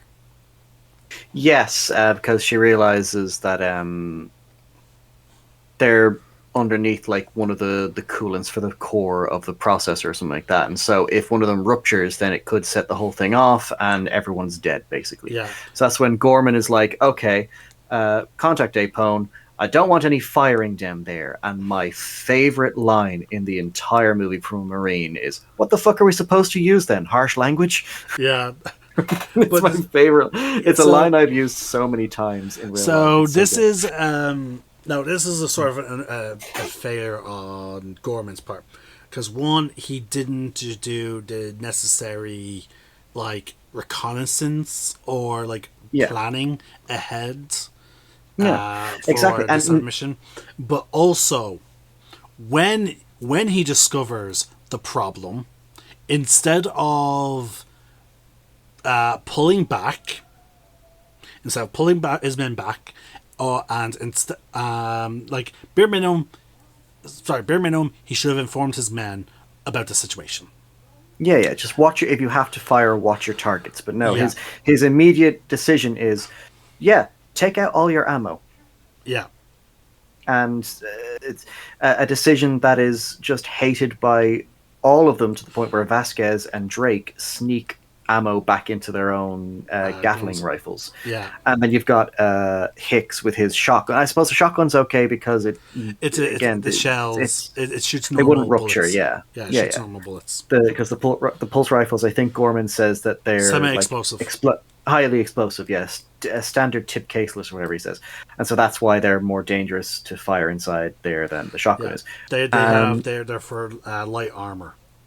Yeah. And so, like, they explore further in the nest. We discover all the people in there, and we get our first chest burster of the movie. Yeah. I'm sorry, just go back on the bullshit call he did. Like, bare minimum. Like, okay, so bare minimum was tell his men the situation. If you fire your pulse rifles or the smart guns, you will cause a rupture and cause a nuclear explosion. Now, in my opinion, immediately after telling his men that, they should, for safety, take out their ammo and whatnot, but then have a flamer if they have multiple flamers, position themselves at the front and back of the squad's platoon, and then or have Higgins with his shotgun maybe at on point, but then call the Marines fucking back and replan. But no, he is very just like, oh, now they have no ammo, and they only have the flamethrowers and that shotgun. They're fine. They can continue the mission. Yeah, like that is such like I've never seen any character. Okay, unless it's in a comedy, obviously. Excluding comedies, I have never seen such, to my mind, like immediately to my mind, there's not such an like a stupid call made by a person in military command. Yeah, exactly. Like none comes to my mind immediately of a more stupid fucking call.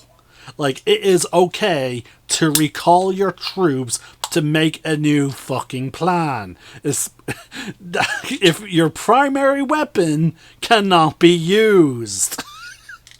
Exactly. And it's, pardon me. Again, it's just more of a testament to just like how out of his depth Gorman is in this position. Oh yeah, like, but again, it's just it's one of the in my opinion, it's one of the only big things that hurt this movie is that call to keep going on with the mission.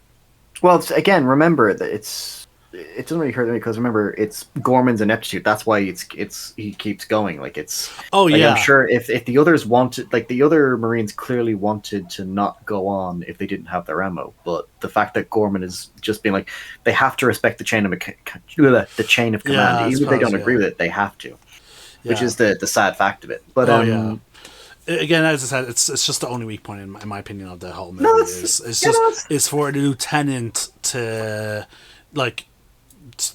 To not call back his Marines and replan.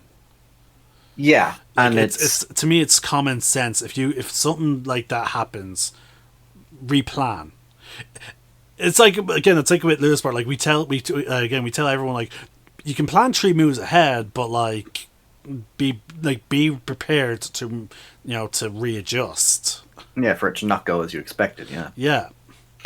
And yeah, it's one of those. Gorman is just again solidly written character when it comes to the stupid the mistakes and stuff like that, and he gets his redemption later on. But, it's just it's just this one call that I cannot forgive. Yeah, I get you. But yeah, so they continue. What's the word? Yeah. They are going through the hive. They find more people. Strung up, and they've got the chest. We get the first chest burster scene of the film, and the woman is asking her. She's asking, "Oh, please kill me!" And Ripley already knows what's coming, and she can barely she's just clutching her chest as she watches this thing come out of this poor colonist. Because again, it's like she once again the nightmare has begun again. She's back to being in this nightmare with the Xenos. And I'm going to say as well, because with this nest scene. So again, remember I told you how James Cameron had issues with the crew. Yeah. So again, because this was before Terminator came out, so he didn't really have much of a staple to his name yet in terms of he didn't have the reputation. Pretty much, yeah. Thank you, the reputation. And so the crew, who I think were an all-British crew, because I think they did film some of this in the UK. So the crew, the director of photography, and the secondary director, the assistant director, whatever, none of them actually gave him any kind of respect. They constantly kind of just made the filming process very difficult for him, to the point the assistant director was even making decisions behind his back and telling the other people, okay, don't listen to him, listen to me, here's what we're going to do. When James Cameron found out about that, he had the assistant director fired and he handled the directing of the movie from then on his own. But when it came to this scene with the nest, with the director of photography, so think about the scene in the nest, and especially for those of you at home that have watched the film, how the scene is lit. Like it's mostly just lit. Like James Cameron wanted it lit with just the torches of the Marines, and it is. Like for the most part, it is just the torchlight on the Marines' shoulders that is lighting the scene to kind of give it this atmospheric, very eerie feel. And it sets the tone really well. It puts the audience on edge. It puts us in the position of the Marines. We're in this dark place. We can't really make out much of what's going on. Yeah, It's horrifying. Yeah, we also get a lot of footage of just only from the perspective of like even their cameras as well. Yeah, exactly. And it's all very much kind of very low lit. It sets the scene. It gives us an idea of the atmosphere.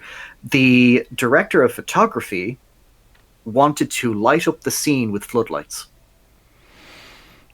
thereby removing the entire atmosphere of the scene. Yeah, no. And James Cameron put his foot down. He's like, I'll tell you what, you don't tell me how to direct a film, and you do what I tell you. That's basically he because at this point he had enough, because the crew were also basically the crew. Every time, without pause, every time the tea trolley came around, the crew, even if they were in the middle of filming a scene, the crew would drop everything and go outside because they didn't respect him. They were like, "What are you going to do? We're going out on a break now. You can't say shit to us," basically. So even if they were in the middle of filming a scene, and the point where he had enough of it, where he was so fed up with them doing this, was the scene with the alien queen, where Ripley discovers the queen, and it's just this fantastic, like, there's all this mist and stuff like that kind of obscuring our view of a lot of the queen, and it's just all this well lit kind of, like, in terms of moody atmosphere and shit like that. And they were about to film. They had the scene set up, they had the set set up, the mist was doing its thing, they had it all set up, and then the tea trolley came around, and without fail, the crew dropped everything, went outside to just take a break, and they left the door open, which let all the mist out. And so they had to spend another hour or so resetting the scene, getting the mist back up to what it was all about. Like, they lost a good hour or two of filming time because of that. And by that point, James Cameron had fucking enough with all of it. So he basically got all the crew together, and he said, "Right, you guys I've had enough of this. You're not giving me any kind of respect as your boss, as the director of this film. So I'm going to show you the film another film I'm working on right now that is nearly finished. It's called Terminator, just so you have an idea of that I know what I'm doing." And so he showed them the rough cut of Terminator. They were like, "Look, we still don't think all right, we admit this film looks good. It looks like you've got some talent here.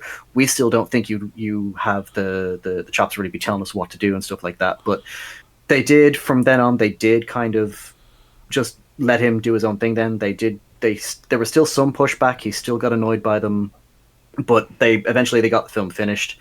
For a thing, because James Horner does the music to this film brilliantly. I think he captures Jerry Goldsmith's thing really well. But even with the music, like, because the crew were so, like, they kept fucking about and leaving, the soundtrack to the film wasn't finished until a week before the premiere. Oh, wow. Like, James Horner hadn't actually been able to make music for the film yet because of all of this bullshit going on behind the scenes. So when the day came, they were finally finished filming.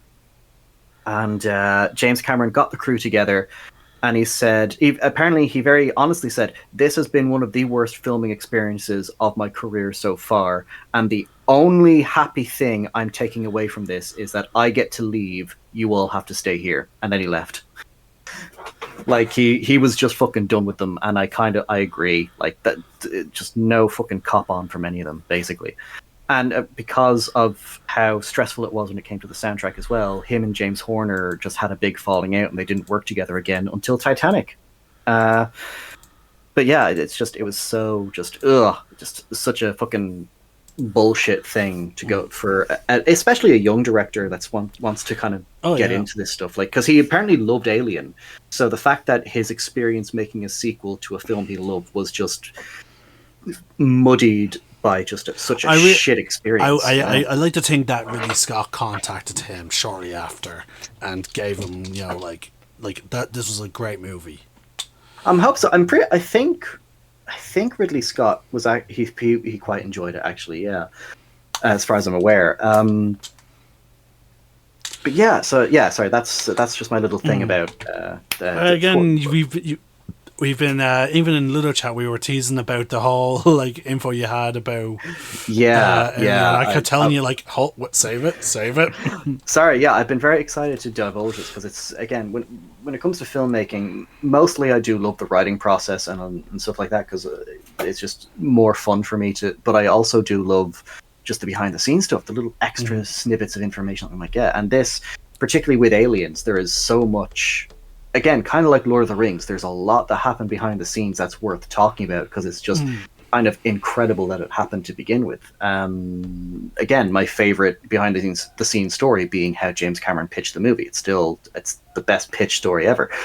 But yeah, so back on track. So yeah, we had that. Just I wanted to get that away. So we've got they've got the nest. We've got the chest burster comes out. They set her on fire, and then the aliens quite literally come out of the walls. Yeah, like, and again, like it sort of makes sense that like when they make their nest, it would allow them to essentially camouflage into the surrounding area.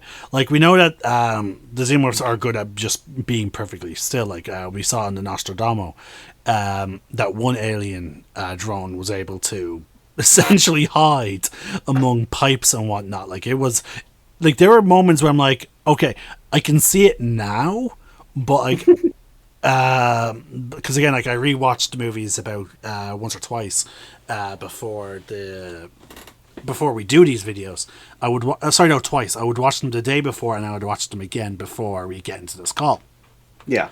And I'm like, okay, first rewatching of the movie, okay, I don't immediately notice the xenomorph. For example, it was only this morning it was only yesterday for the third time of watching Alien in such a recent thing did I notice the xenomorph actually hanging from the chains. Yeah, during Brett's for the director's cut. Yeah, I was like, holy fucking shit! Like that is so. It is so eerily creepy now that I can now see the xenomorph actually holding onto the chains. I'm like, okay, that is disturbing. But again, in all fairness, like it does make sense that why he didn't see it, because he had his eyes closed because he was trying to enjoy the feel of the water dripping onto his face. Then he felt drool dripping onto his face, and then that wasn't so nice. I'm hoping it was mostly water that was dripping onto him. I don't want. That's nasty. I'm thinking it's drinking water, and then drool dripped onto his face, and that's when he opened his eyes and then saw the fucking xenomorph coming down. But again, the point is, like, I love the hiding of xenomorphs in plain sight. Like, upon your first watching, you won't notice them. But then on your second watching, you will then notice them on the wall, like camouflaged amongst pipes and whatnot. Like, it is just absolutely brilliant. Now, mind you, the first xenomorph that we see move after this whole incident is actually in a pose that is so fucking iconic. It's in the fetal position, quite akin to the legendary drawing that inspired the design of the designers. Because again, like, Ridley Scott wasn't the one that designed it. He literally just saw a fucking, what was it, a painting. H.R. Giger, yeah. Yeah, he saw a painting of this like thing in fetal position, and he's like, I want to buy this artwork and use its design to make a monster for a movie. Yeah, and that's the thing. Like, I think from then on, I think H.R. Giger, was brought on for a few science fiction stuff to actually do the concept. Like, back in the 80s or 90s, they were going to make a Dune movie. I can't remember the name of the director, but H.R. Giger was brought on as the artist for designing, like, all the environments, stuff like that. And he actually did. He released a book of all of his designs for that film, and it's just so amazing. Like, the man had a talent for, like, just such unique yet disturbing designs. And it's I believe he had said, like, I think a lot of them were inspired by his own nightmares and stuff like that. So the alien design in particular is not only his most famous, it is the most iconic. Like in terms of a creature design, like it's this biomechanical, just lanky mass with a domed head. Just describing it, you think, okay, that doesn't sound too bad. Then you see the creature in action, like this is genuinely disturbing. Yeah. And again, like I still like how we still get that. Like again, like if you look back in our previous video, there's the lady in the dark that we see. Like she's much more humanoid than obviously a xenomorph, but like there's still like just looking at her, there's still like this whole something's not right. That's not right. Yeah, it's the kind of uncanny valley kind of thing. Yeah, it's like, now mind you, like the way she was also drawn, like the way they did the eyes. Oh, like those eyes. Like it's like they're just staring. Like obviously, I think the intent, because it's a flashback that the guy was having. The idea was she's looking at him through like whatever kind of like hive mind that he's tapping into. Like she was looking at him, but because we're looking at the flashback from his point of view, it's like she's looking at the reader. Like it's again, whoever designed, whoever did the artwork for that comic did an amazing job. Yeah. Now, whoever came up with the idea of the Lady in the Dark, like, oh boy, they did a good job in tapping into the whole like eldritch sort of like horror motif that the xenomorphs have. Absolutely, like it is a, how do I put it? Because we've already, as we've established before, the whole thing with the Xenos is the best part about them is the fear of the unknown. You don't know anything about them, so that is true eldritch. Basically, it's this cosmic horror of a being, basically. Yeah.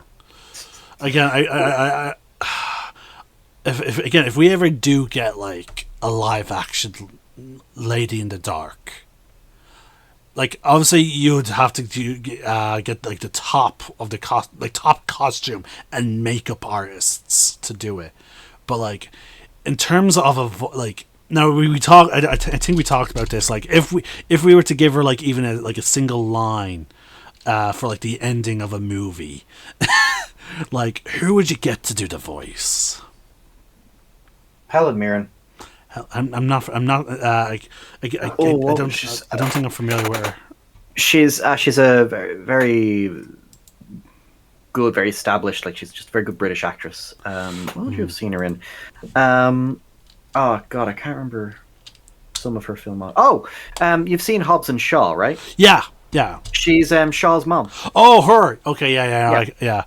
She doesn't actually have a Cockney accent. She puts it on for the film. Yeah. Yeah, because like I like in my mind, it would be a voice that definitely resonates power, but also like nobility. Like if when she speaks, it's as if you are a lesser being than her. Yeah, that's how I envision the Lady in the Dark speaking. But oh God. That the implications of that one comic is just because again, as I said, folks, in the comic she says no lines.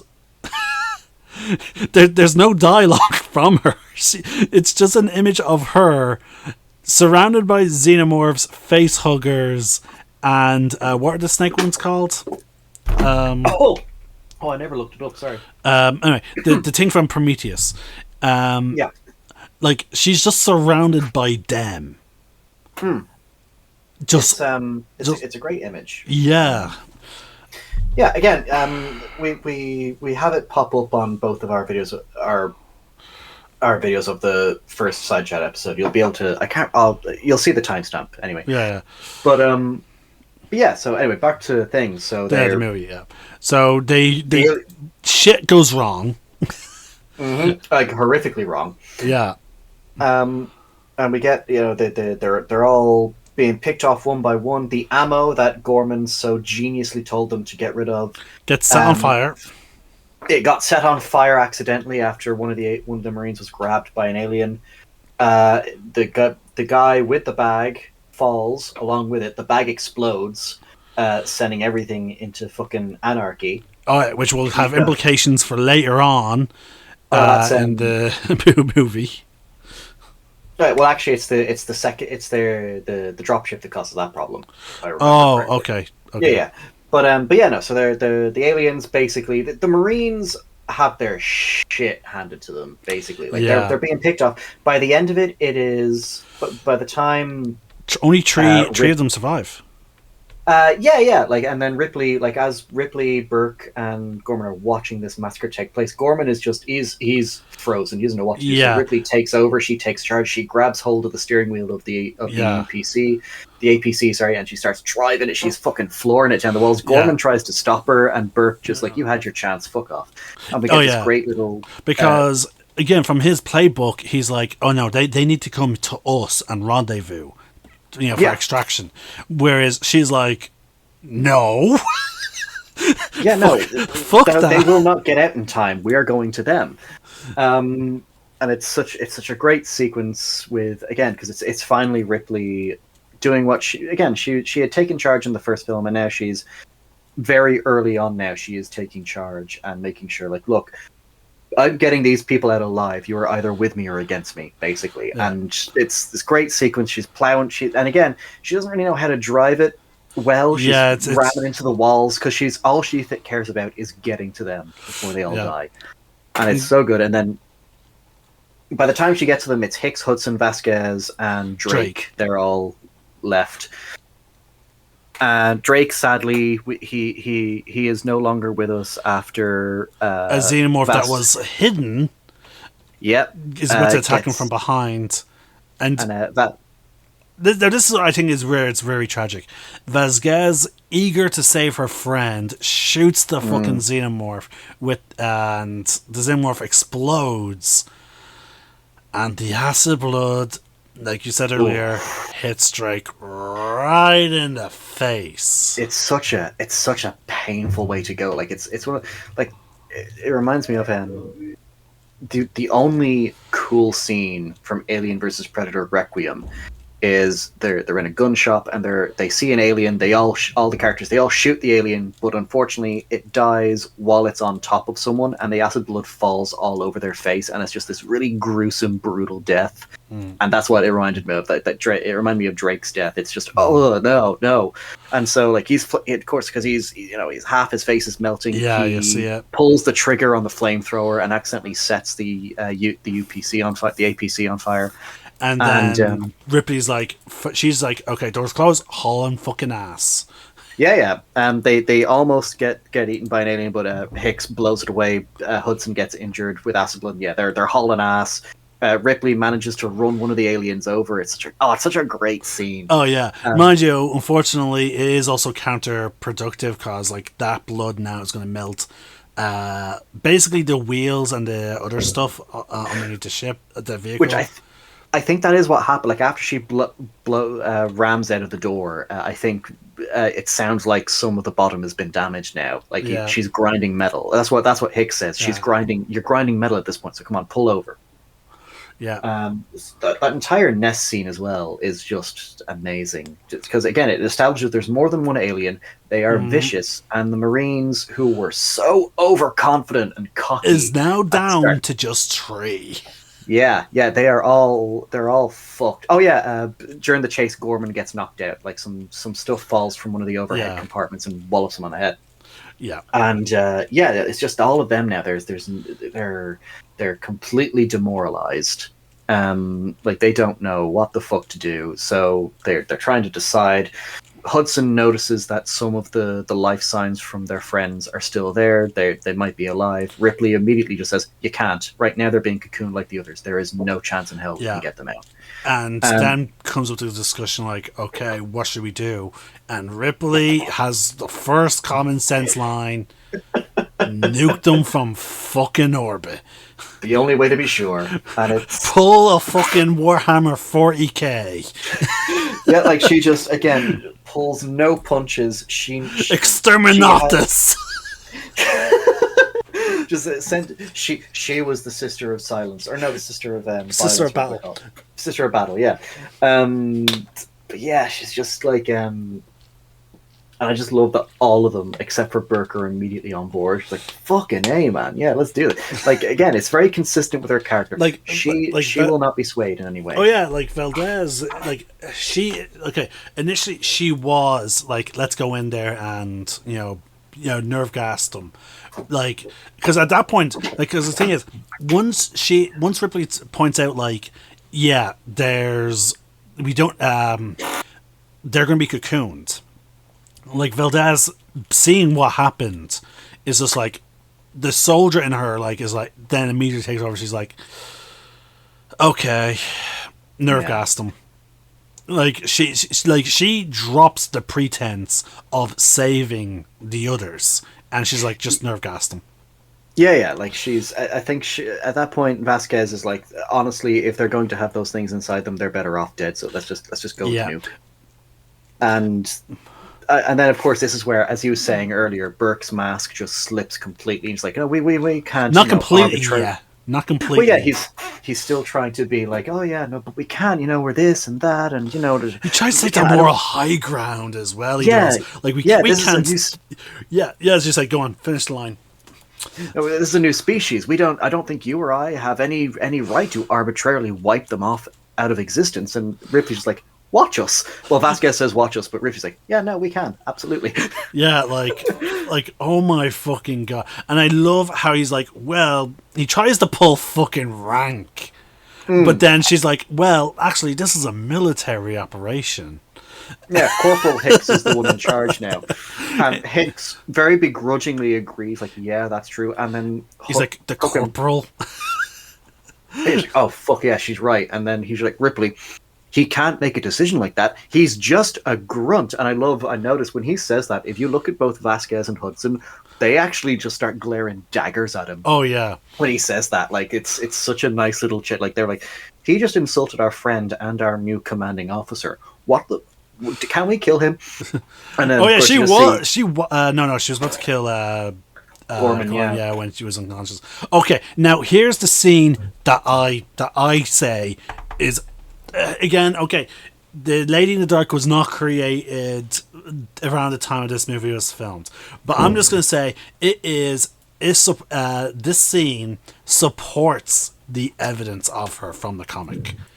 And again, this is why I say, like, we talked about, like, things like extra reading, being beneficial.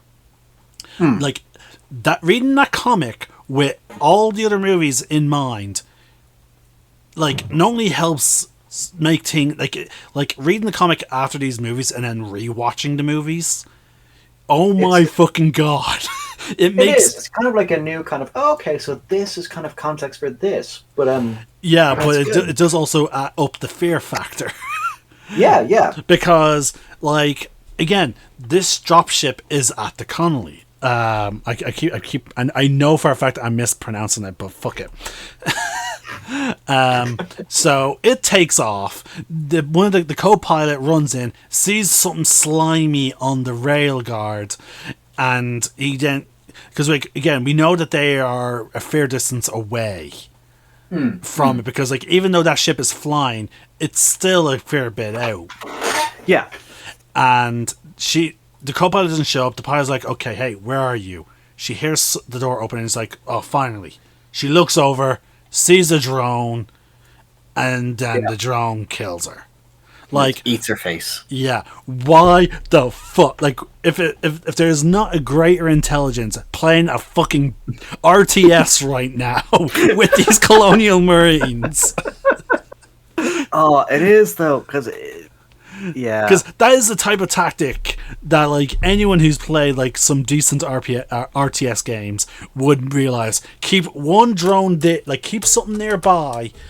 Again, like the Xenomorphs, because like unlike the Clone Marines that have to use walkie talkies and whatnot, is the Xenomorphs seem to react as if instantaneous. Like if one of them sees something, the whole fucking group sees them. They seem to always react in that type of fashion. That is a very classic RTS strategy where you would have like a weak, useless unit up near where you know the enemy roughly is. So that way the fog of war is revealed for you. Like I did this shit in Dawn of War. I would have a unit of Chaos Cultists up near the enemy camp, just far enough so that the fog of war reveals what they are, but so that I can be like, okay, so they're building this, this, this, and this. Okay, I now need to build this, this, and this. Or okay, I see them now exiting the fog of war in this direction. That means they're taking this path. You would keep a unit there, so like essentially acting like a hive mind, because as soon as I can see them move on the fog of war, I can then immediately issue commands to my army. The Xenomorph, because of their very evident hive mind, by having one Xenomorph there, so as soon as shit went down, the hive, and then that Xenomorph sees that thing, about to, hears it or whatever, warming up to take off, it immediately fucking boards it, takes out the co-pilot, then takes out the pilot. Yeah. Yeah, that shit has to be planned. That shit is planned. Just saying. There's a greater fucking intelligence. And again, the comic establishes that this hive mind spans systems. We don't know how far, but it clearly spans across space. Yeah. Okay.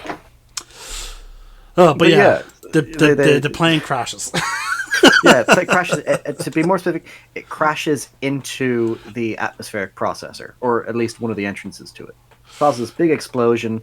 The others are all okay. I do find it funny that they kind of forget that Gorman's there for a bit. Oh yeah, like, and then there's a burning piece of metal on top of him.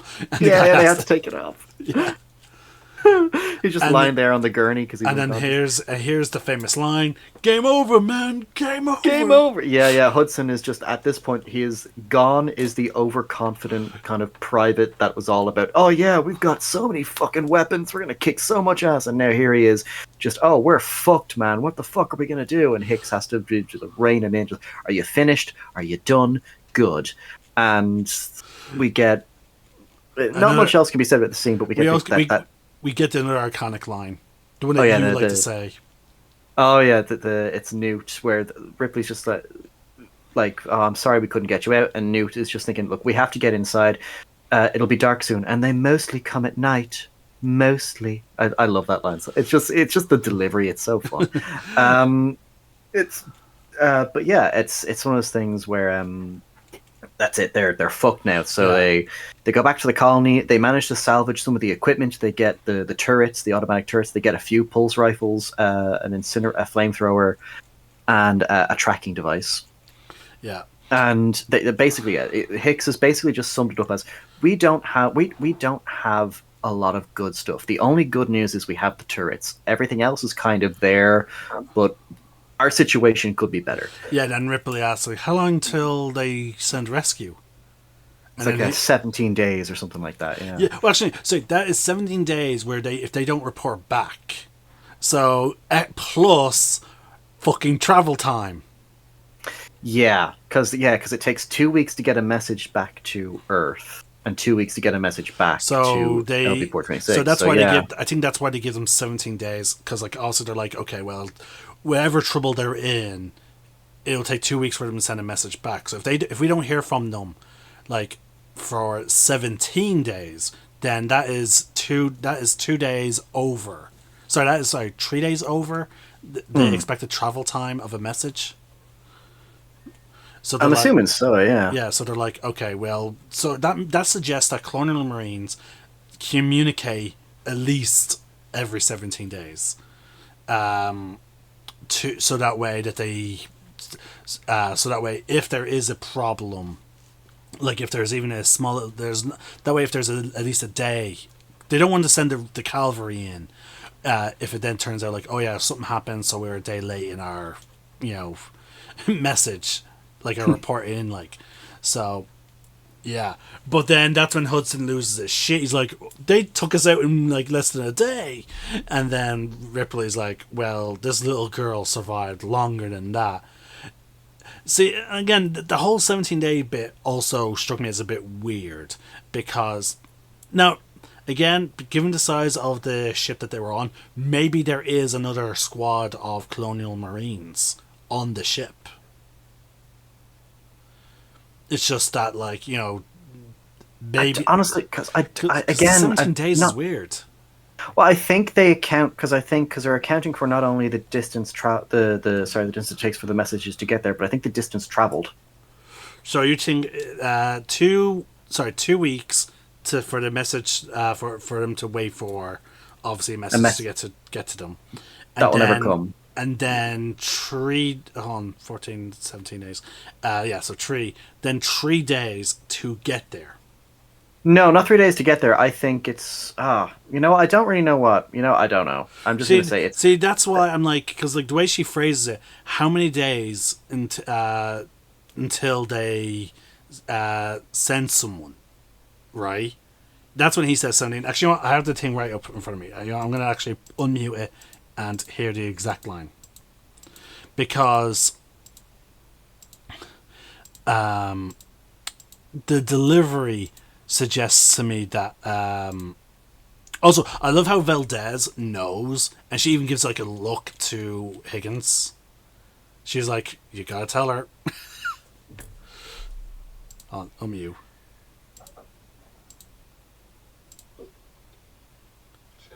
So hold on, let me see the exact line. How long after we're declared overdue can we expect a rescue? So so the exact line is, I'm gonna even activate subtitles. Where video sentence? Where? Oh, there you are. Choose. Oh wait, no, I can't turn on subtitles because of this is my other way. So how long? How long after we're declared overdue can we expect a rescue? Okay, so how long till we're overdue can we expect a rescue? And then he 17 says days. 17 days.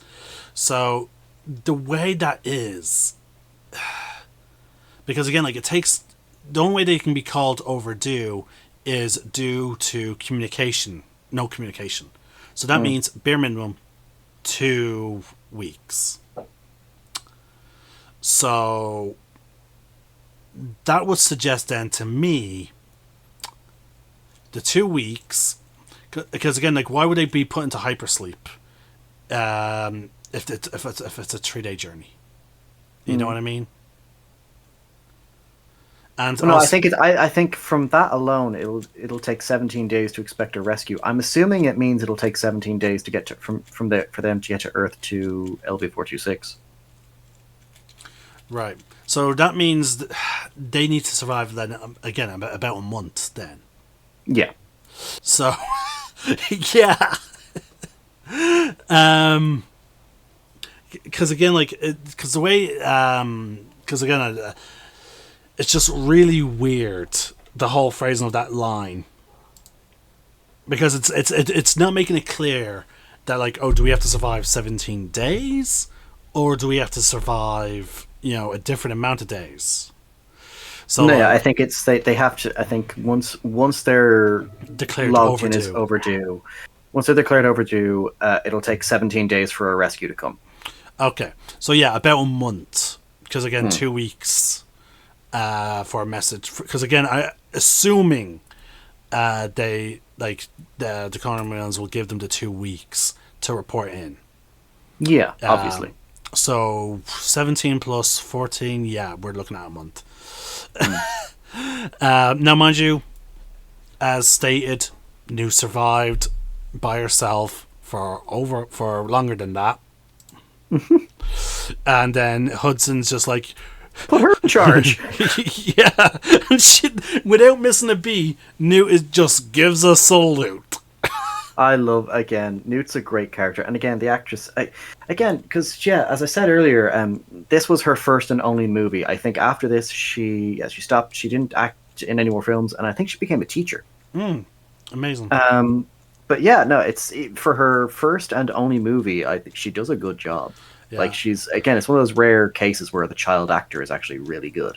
And now this is another moment where Ripley Jen just takes charge. And she knows that Hudson needs something to distract him. So she immediately is like, okay, look, I need you to do this for me. You know? Find out any way that the aliens can get in so that we can start finding ways to block them from those areas. And he's like, yep, I'm on it. Yep. You can still tell, like, he's freaking out, but he's like, okay, I have something I can focus on. Yeah. Like, his eyes are just constantly conveying, like, fear, but, like, the rest of his face is like, okay, I can do that. Yeah, let's do this. Yeah. And then you've got Bishop saying, oh, I'm going to be in med lab, just going over some research notes and stuff like that on the specimens. And Rick's like, all right, yeah, you do that. Like, she couldn't give a shit. Yeah, she does not trust him.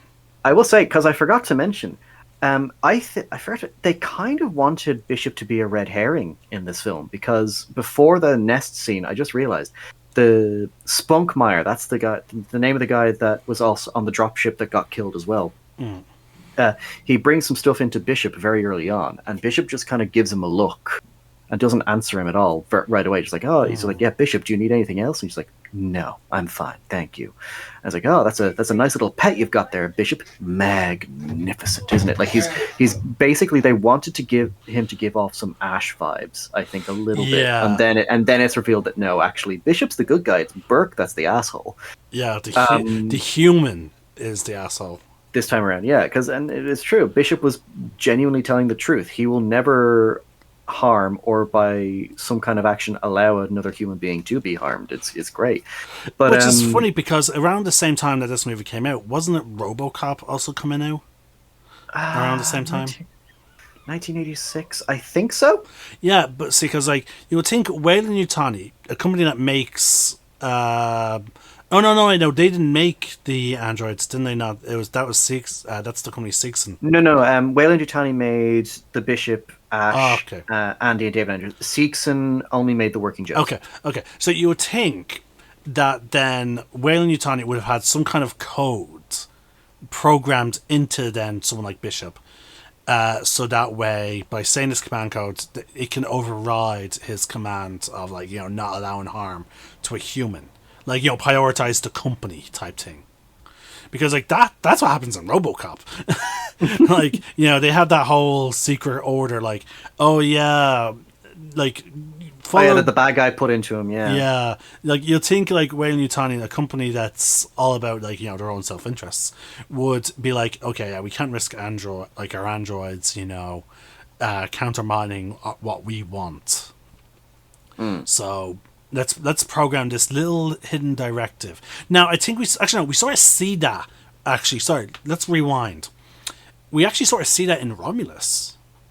Yeah, as soon as Andy gets the other chip inside him. Yeah. So, it's just with the Bishop model specifically. His programming doesn't allow it specifically. But because in all fairness, like, if I suppose, like, with any military company, if you were to accept an android onto your ship, you would check its programming. Because again, that's the thing. Again, the colonial Marines aren't a part of Weyland-Yutani. Yeah. They're not a private military. They're actually a government body. So they would probably, as I said, like, they would check the programming on anything that, like, any android that they do take on to their, like, for military purposes. It has to. Like, basically, Weyland-Yutani would have no jurisdiction over what the androids for the military can do. Yeah. So, no, what I mean is they would any kind of like tech expert within the Colonial Marine system would be like, okay, oh yeah, we just got a new android for this mission. They'd be like, okay, let me run a diagnostic, just make sure. There's this file here that says kill everyone if you find ET. What the hell is that? Yeah. So Weyland-Yutani being clever would be like, okay, yeah, we can't really. For anything that's going to the military, they won't be able to sneak in any kind of. Yeah, no, they'd have to be very careful. Yeah. So, but it's good because when I watched the film for the first time, I genuinely thought Bishop was going to be another Ash, and I was so glad he wasn't because I love Bishop. But yeah, so. He's gone back into MedLab. Ripley once again giving him the cold shoulder because she just does not give a shit about him. I think they set up their defenses next time, like a good old tower defense game. Yeah. They're setting up the turrets in the tunnel and stuff like that, testing them out, and it's really kick ass. Yeah. They seal the door shut, and then we get Ripley and a nice moment. Yeah, well, because first of all, they're setting up the barricades, making sure they're fortified, and then Gorman's awake again. He tries to apologize to Ripley, and Ripley's like, "It's fine. I'm just gonna, if you'll excuse me, I'm gonna go and bring, what's her name into bed now." Oh no, no, you're right. Sorry, no, Gorman doesn't wake up until not until after that. Yeah, no, sorry, my apologies. Again, sorry. It's actually sorry. There is a scene between Hodgins, Higgins, and Hicks. God damn it, Hicks and Ripley, where he gives her the tracker, but then she immediately then gives the tracker then to Newt.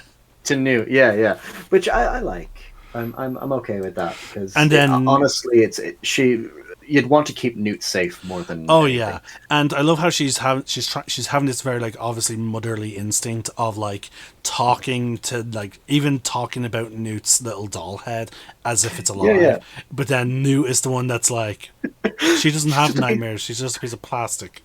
I love it. It's such a nice little scene between the two of them, and it's because Ripley is having to. Once again, she's finding herself in the role of a mother again, long after her daughter is gone, and they have that nice little moment. Like, did you have a daughter? Yes, I had a little girl. And Newt's like, oh, what happened to her? She's no longer here. Oh, she died. I'm sorry. Yeah, it's so sweet. Like Newt, Newt has been out by herself for over a month, and so like she's matured fast. Yeah, like mentally, she's just she died. And then they have a nice little hug, and then Newt does something a bit playful by poking Ripley on the forehead, like. So just like the Major Look thing. Yeah, it's. And did you know Sigourney Weaver was actually nominated for an Oscar for this film? Oh, good. Yeah, I can't remember. She didn't win it. I can't remember what she lost to, but I think it was one of the first times that like for a film like this that someone was nominated for an Oscar to begin with, I think. So now we have Ripley talking to the team about the facehuggers. Yeah, that they wants them destroyed, and that absolutely no way are they coming back with us. And Bishop is immediately, Mr. Burke said that I'm to put them on ice and they're to be brought back with us. He was very persistent and specific about it. And then that's where we finally see Burke for who he is. He's just constantly making excuses. He's like, they're going to be worth so much to the bioweapons division. We're going to make so much money off of this. And then that's when Ripley reveals, I just looked up the colony's records. Sorry, even before that, hold on. Even before that, this is also the scene where we get the Queen mentioned for the first time. Oh yes, they're trying to figure out where the exit came from. Because that's Ripley's bringing that up, and then we have Hudson.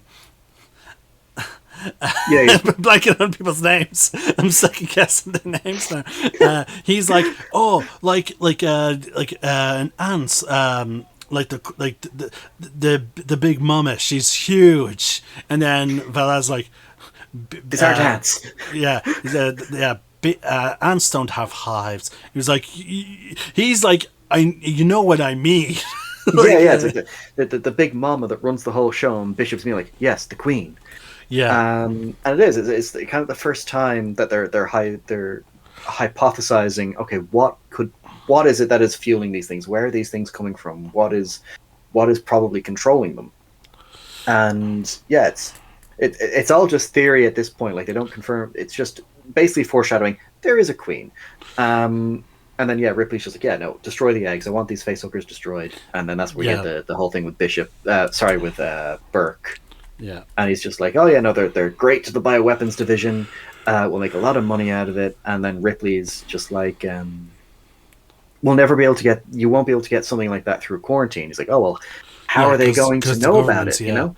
Oh yeah. That whole how are they going to know about it? Like the fact that like that is very clearly hinting that like they weren't going to wake up on the journey back.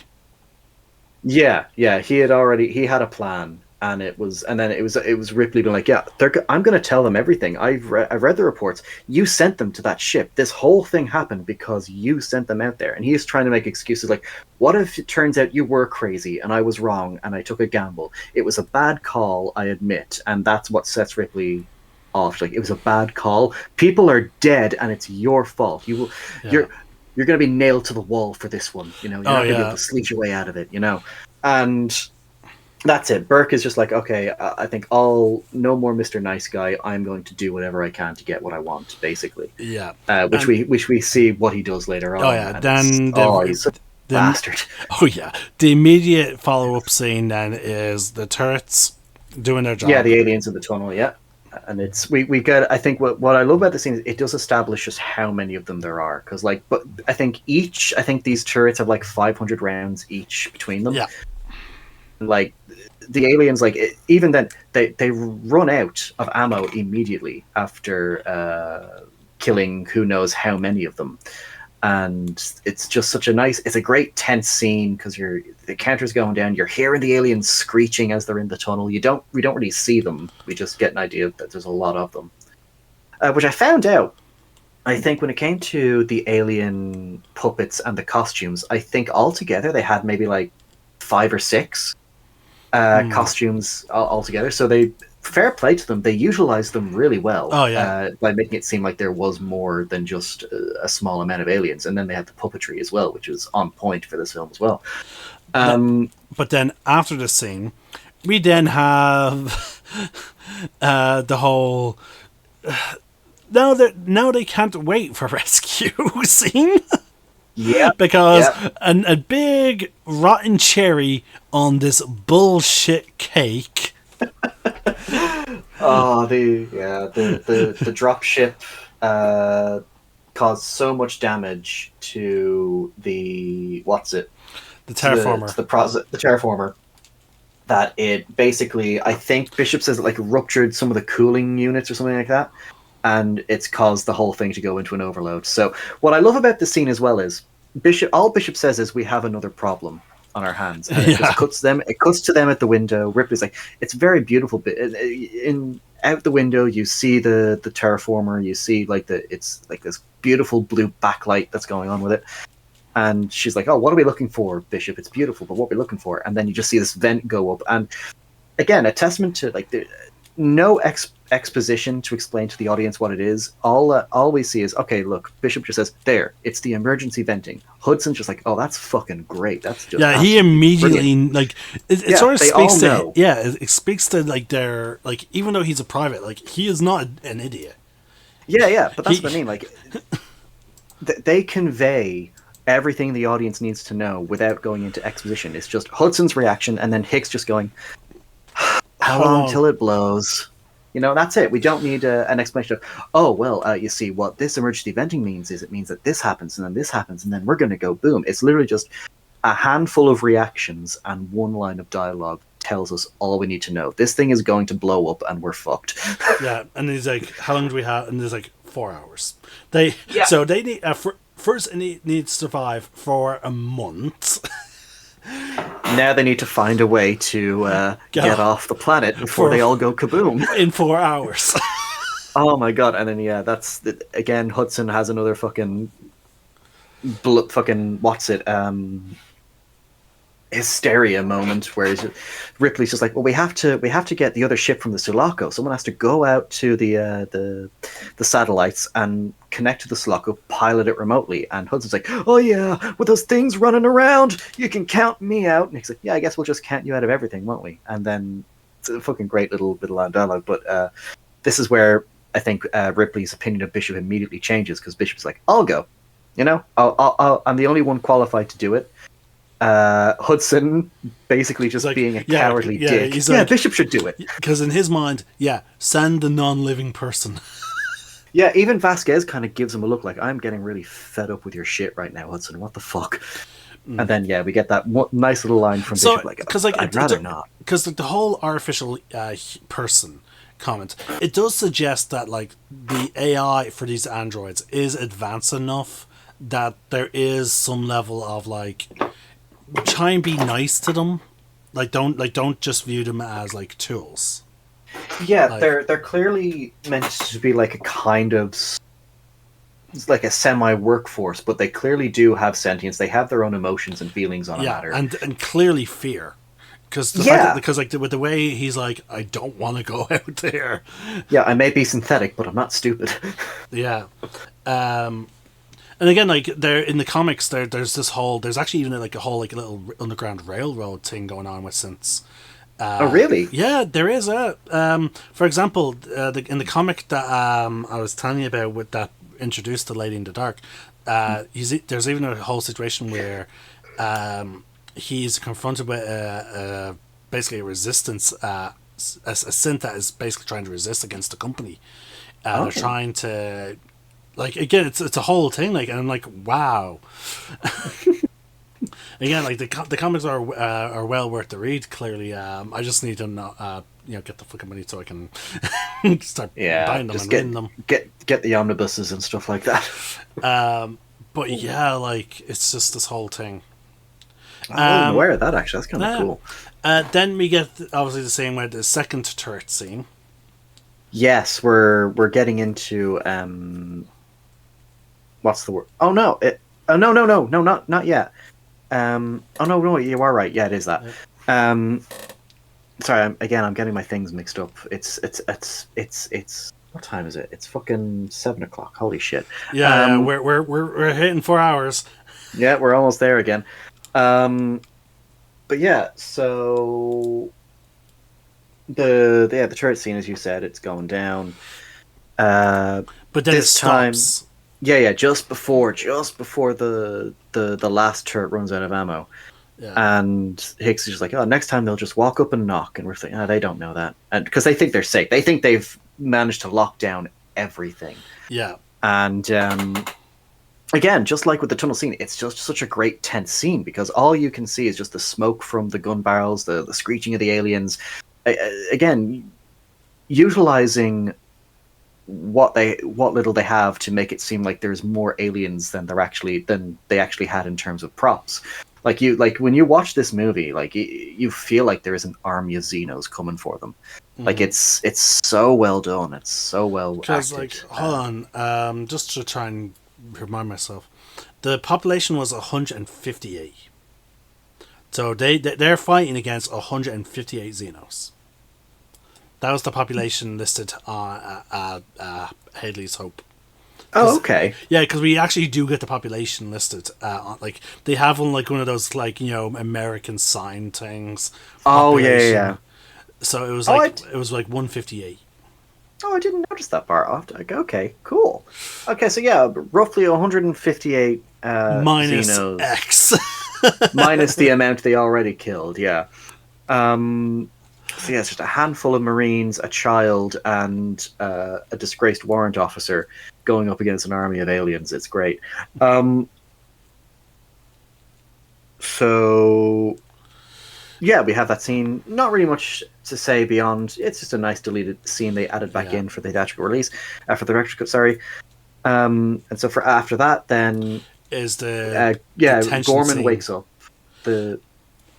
Oh no! Wait. Yeah, it's the tension. It's the scene where Ripley's learning how to use the gun. No, sorry, I just remembered because after we forgot Bishop going into the pipe.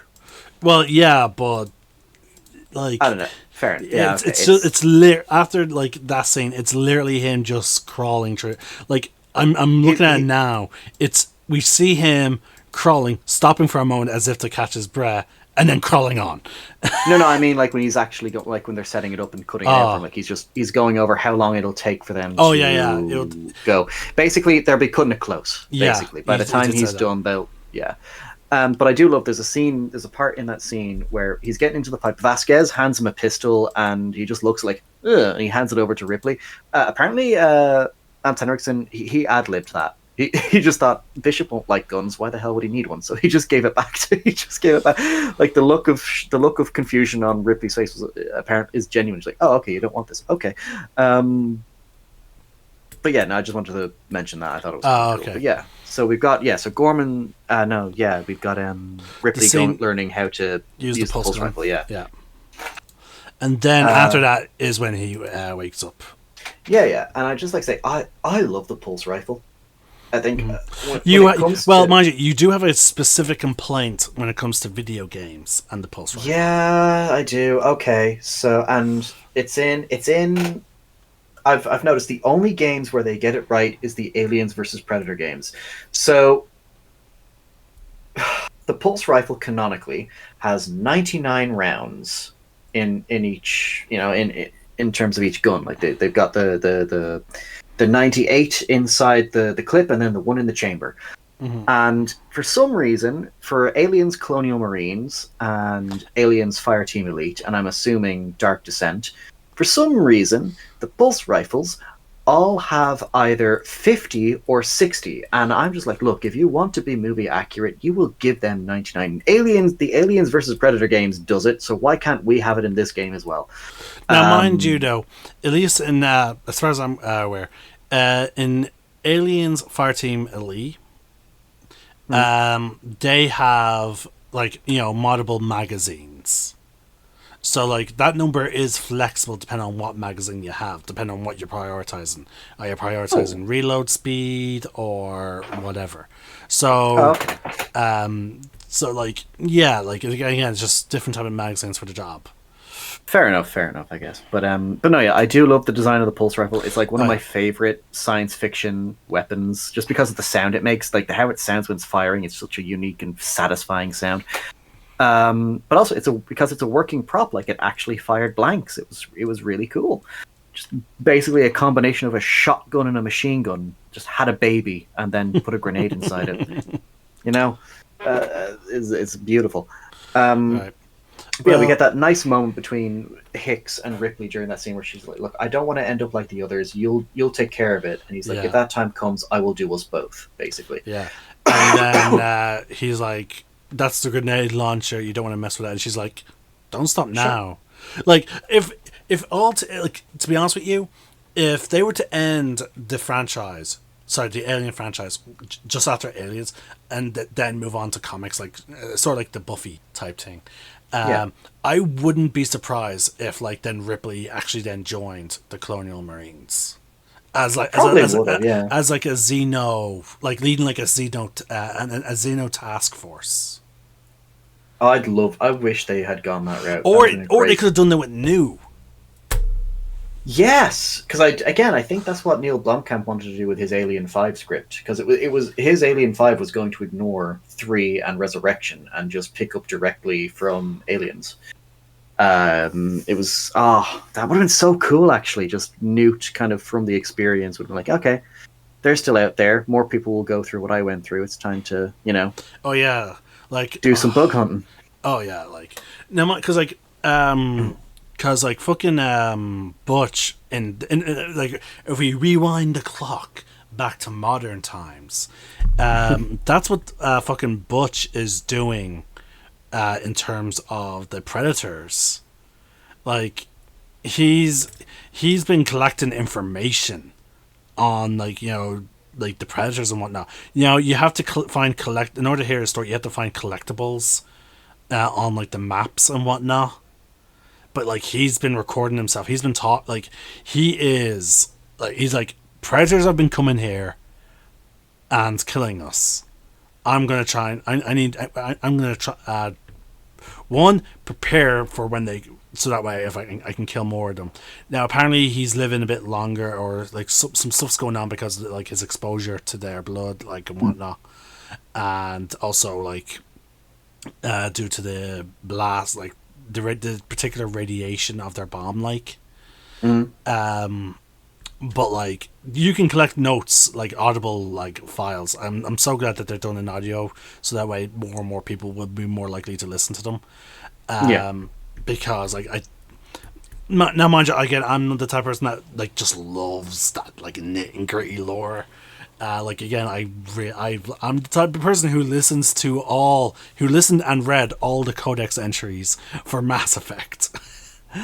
But they're great entries. Oh yeah, no, they're absolutely fucking fantastic. And if you read them, and then if you read the ones from Mass Effect 1 and 2 and pay attention to dialogue, you will totally see certain scenes towards the end of Mass Effect 3 in a completely different light. And it's like, oh my fucking god. It was right there in front of us. Yeah, then EA rushed it. Yeah. Forced them to rush it. Anyway. Well, no, EA forced them to change it with fucking as a free DLC. Well, no, the EA didn't force them to change it at all. It was basically no one liked the ending because there was so many plot holes and so many unanswered questions that it was just such an... Because, again, remember, when it came to Mass Effect 3, from the word go, when we found out about the trilogy, like, they had promised us, every decision you make across all 3 games will affect how the trilogy ends. Like, that's what they had always been selling it on, and then the ending to Mass Effect 3, we find out our decisions basically account to jack shit because we just get a different variation of a different colored explosion with maybe 1 or 2 minor details changed, i.e. the Earth gets incinerated or it doesn't get incinerated. And that's the thing, like, that was the reason people hated it. Like, it was just such an unsatisfying kind of empty kind of ending, and that's why, like, okay, BioWare has released this free DLC as an extended cut that will kind of add context to certain scenes. It'll give people closure for other things. Like, that's the thing. The extended cut doesn't alter the ending in any way. Like, they said they still wanted to make sure it preserves what they wanted for the ending, but all the extended cut does is just give you further context, basically. But back to Aliens. So we then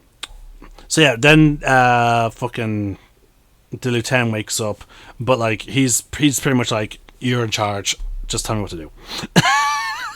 Yeah. He tries to apologize. Ripley doesn't give a shit. She just wants to go in and see Newt.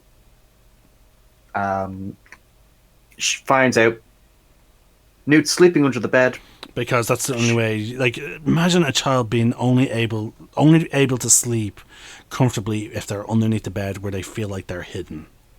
Yeah. Ugh. It's so sad. And then she puts the pulse rifle on top of the bed. Remember that detail. And then she decides to have a rest with Newt underneath. Mm-hmm.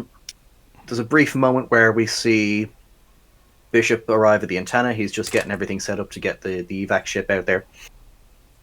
Nothing much really of note. Yeah, some time clearly goes on, and Ripley eventually wakes up. Yep. And as the first thing she notices, the containers for the facehuggers are on the floor, and they're empty. She wakes up Newt, realizing, oh fuck, something's about to happen. She reaches for the pulse rifle that's on top of the bed. It's no longer there. So someone has this wasn't an accident. This was by design, as we're immediately shown, and it's just such an intense scene. Like, Aliens again. For Aliens, they seem to want all of the Xeno species to have their time to shine, and for this scene, it's the facehuggers, because you wouldn't think it. Like, they're so small that you think, oh, how much of a threat can they really be? They're a fucking threat. Like, they're fast, they are strong, they can jump. Yeah. Like, they got hella vertical. Yeah. Like, the entire scene is just so intense, and again, well acted. I will say though, I will say, Romulus, there's one thing that Romulus does that's better than all the other Alien movies, and that is the threat of the facehuggers. Oh yeah, the facehuggers felt like an actual threat in that movie as well. Like, I'll agree to that. Yeah, fucking god! Like, and they like the facehuggers even tried to trip like in the like that scene when they're in the cooling area. Like the facehuggers even tried to trip people up, like people up in the water. Like, like I was like, oh shit! There's very clear intelligence. exactly. It's great, and again, like, because again, a lot of the other films, and not in a bad way. I don't mean this in a bad way. Oh yeah, the facehuggers were kind of there as just a plot device to get the film going. You know, like they're like the first film. The reason why it's so great, memorable is because we learn so much about the alien biology just from the facehugger. We learn that it's you know, it comes from an egg. It has acid for blood, which means whatever it's putting inside of Kane has acid for blood.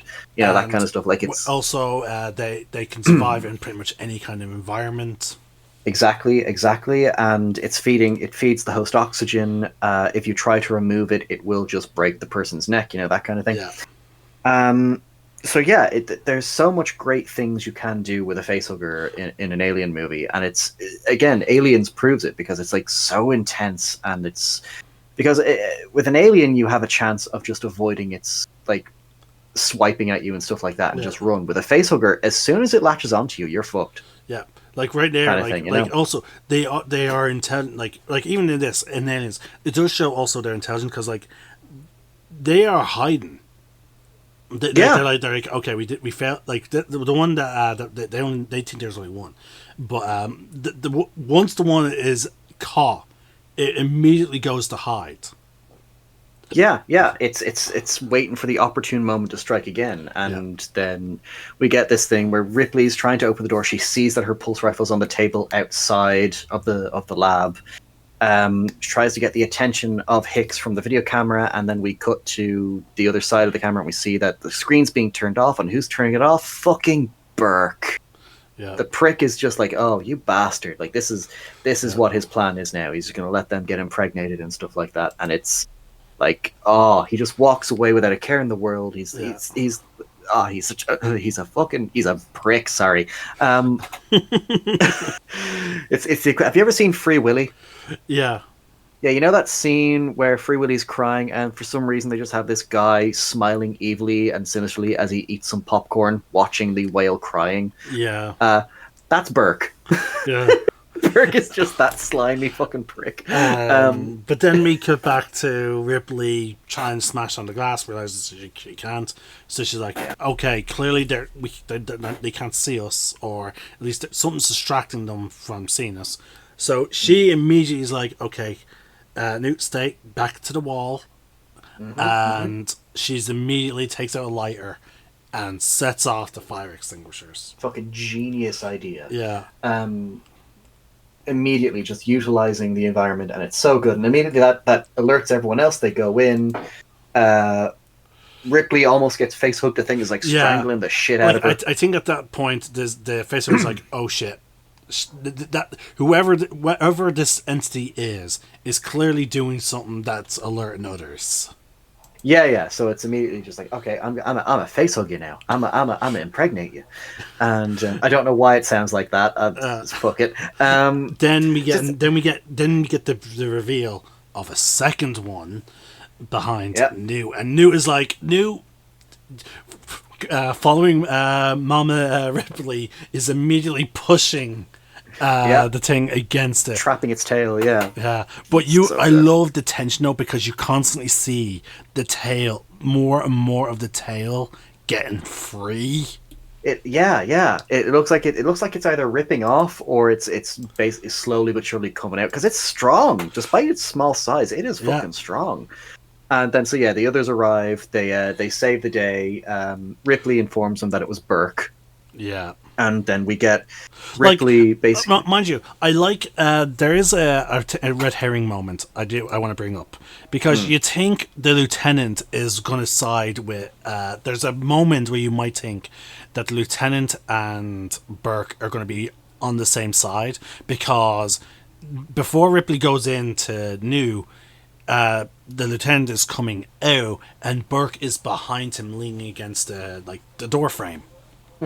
So, like, I think that scene there is supposed to make him a red herring, but then you see him side by side with the rest of the Marines with his pistol drawn, like, you know, ready to get in. But then obviously Higgins tells Hudson to use the pulse rifle to weaken the glass so that he can, you know, jump through it. And then the lieutenant's immediately then he does quickly move in. With his pistol, springing into action, and he's trying to help get it off Ripley. And I do like Gorman. We shot on Gorman for a lot of this, but again, like as we said, towards the end of the film, he does get a small little redemption arc, and I like it. Again, he was just his big problem was he was a bit too by the book. With his use of tactics, and that one very questionable call that was so stupid, it was clearly done for, you know, for the plot. I still just cannot forgive not pulling your men back to reorganize. Like, see about if you can get different fucking weapons or different ammunition. Sorry, it's just it was such a bad, like, call to just try and push forward. Yeah, well, that's Gorman for you. But but anyway, the day is saved, and then we get fucking, like, Hudson with his pulse rifle.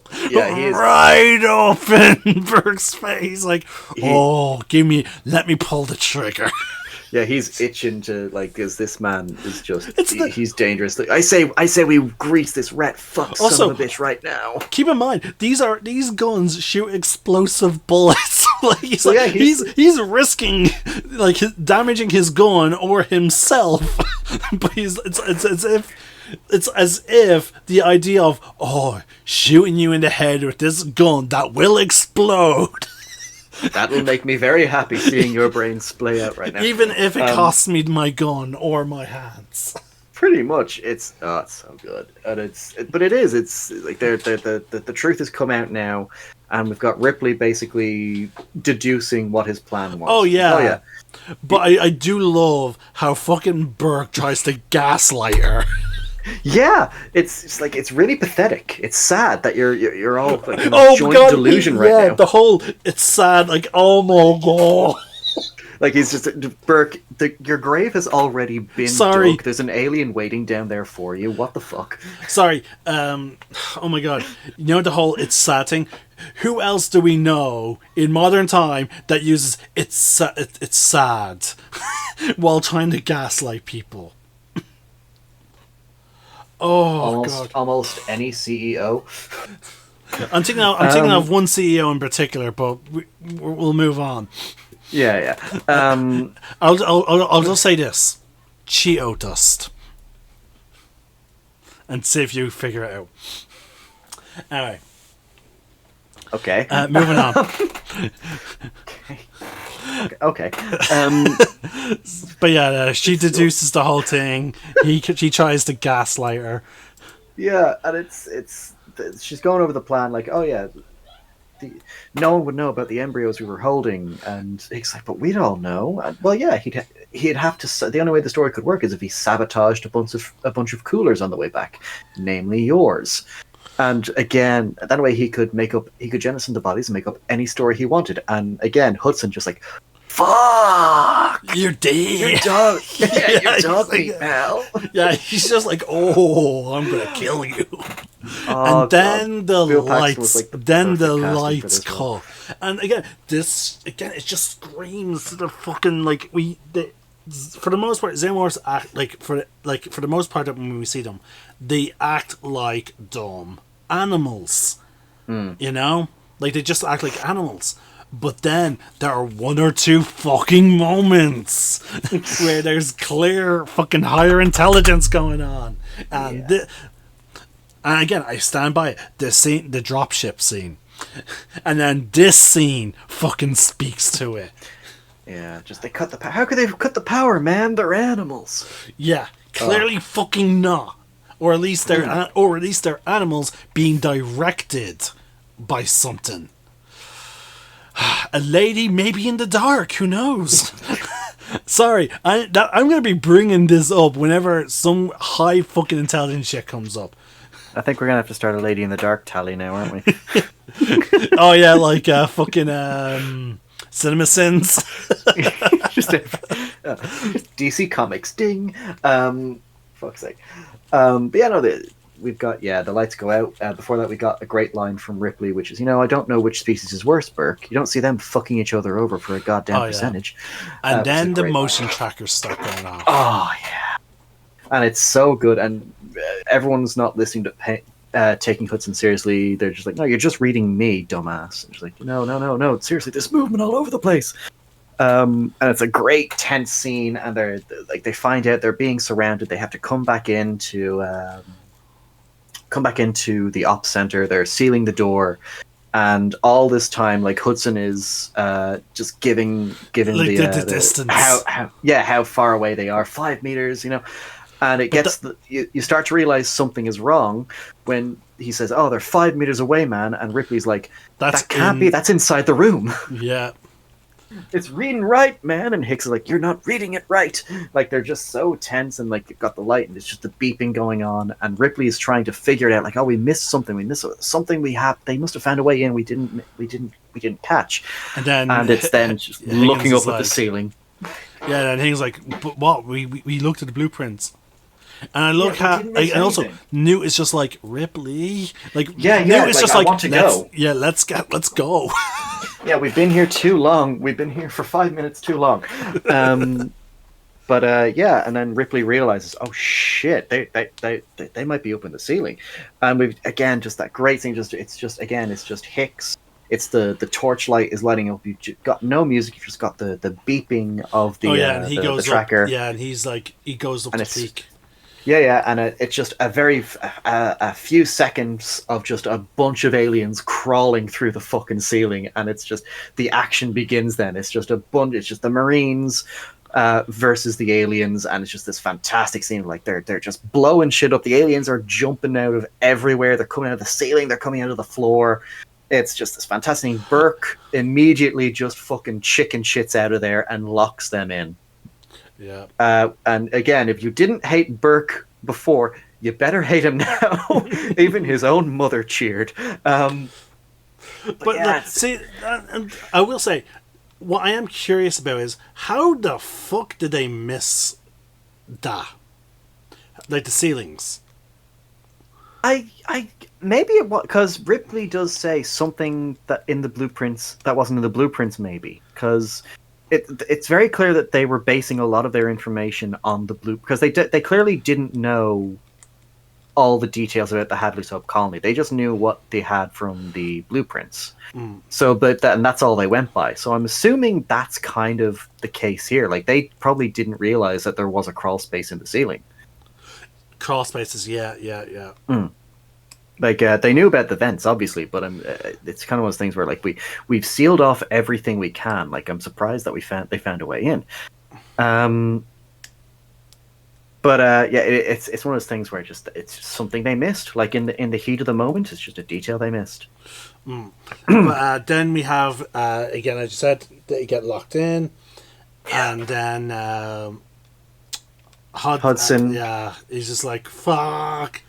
Yeah, he has his final moment of bravado and badassery.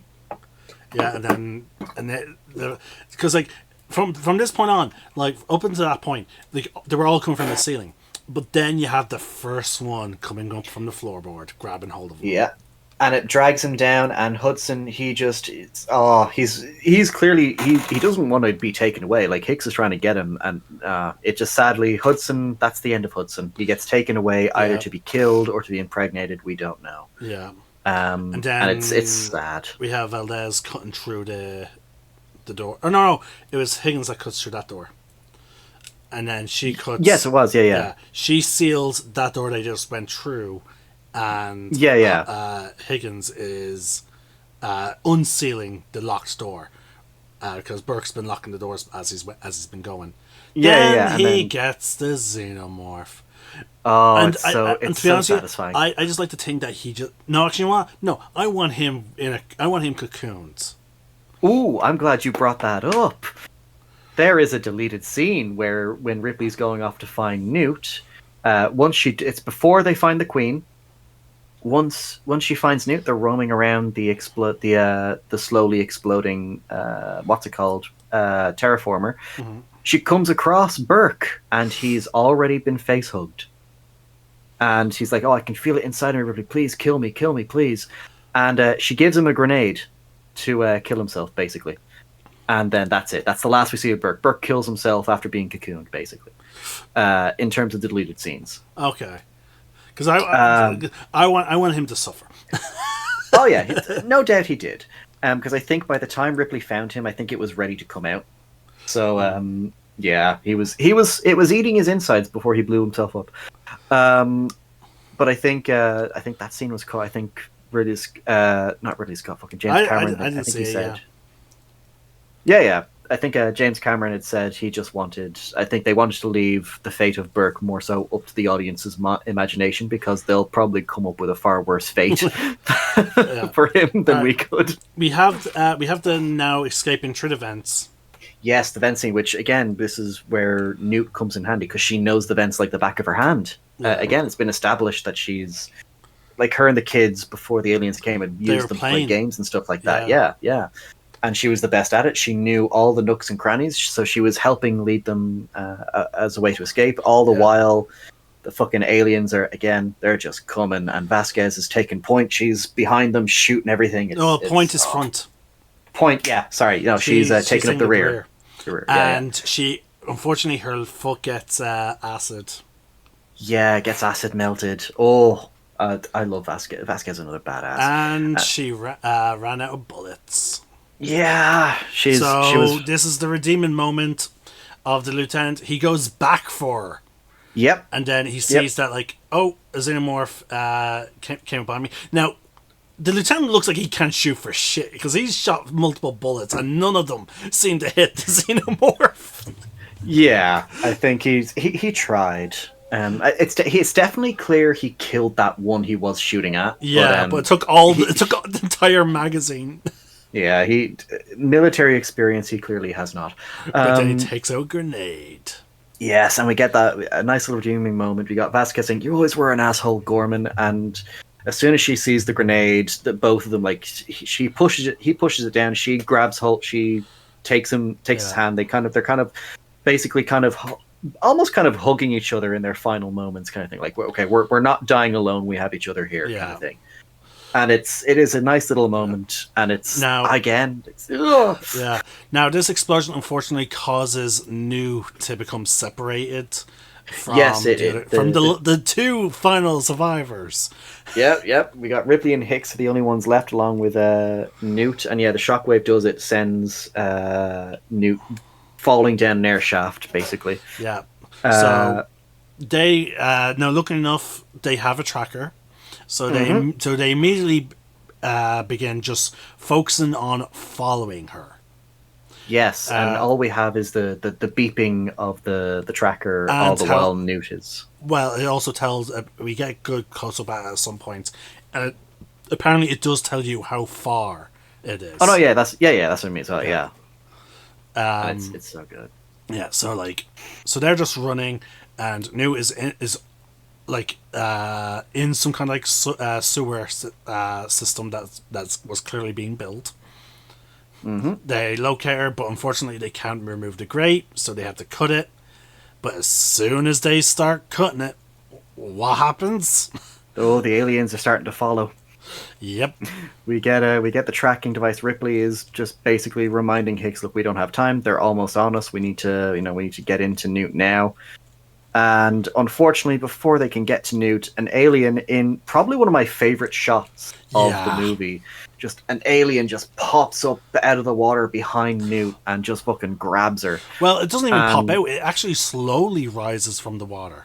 That's what I mean. Yeah. It's just, it's clearly puppetry mixed with maybe a bit of, maybe a suit, I think, but it's just the way it moves as it's rising out of the water is so fucking cool. It's just so smooth. I love it. It's just such a creepy shot.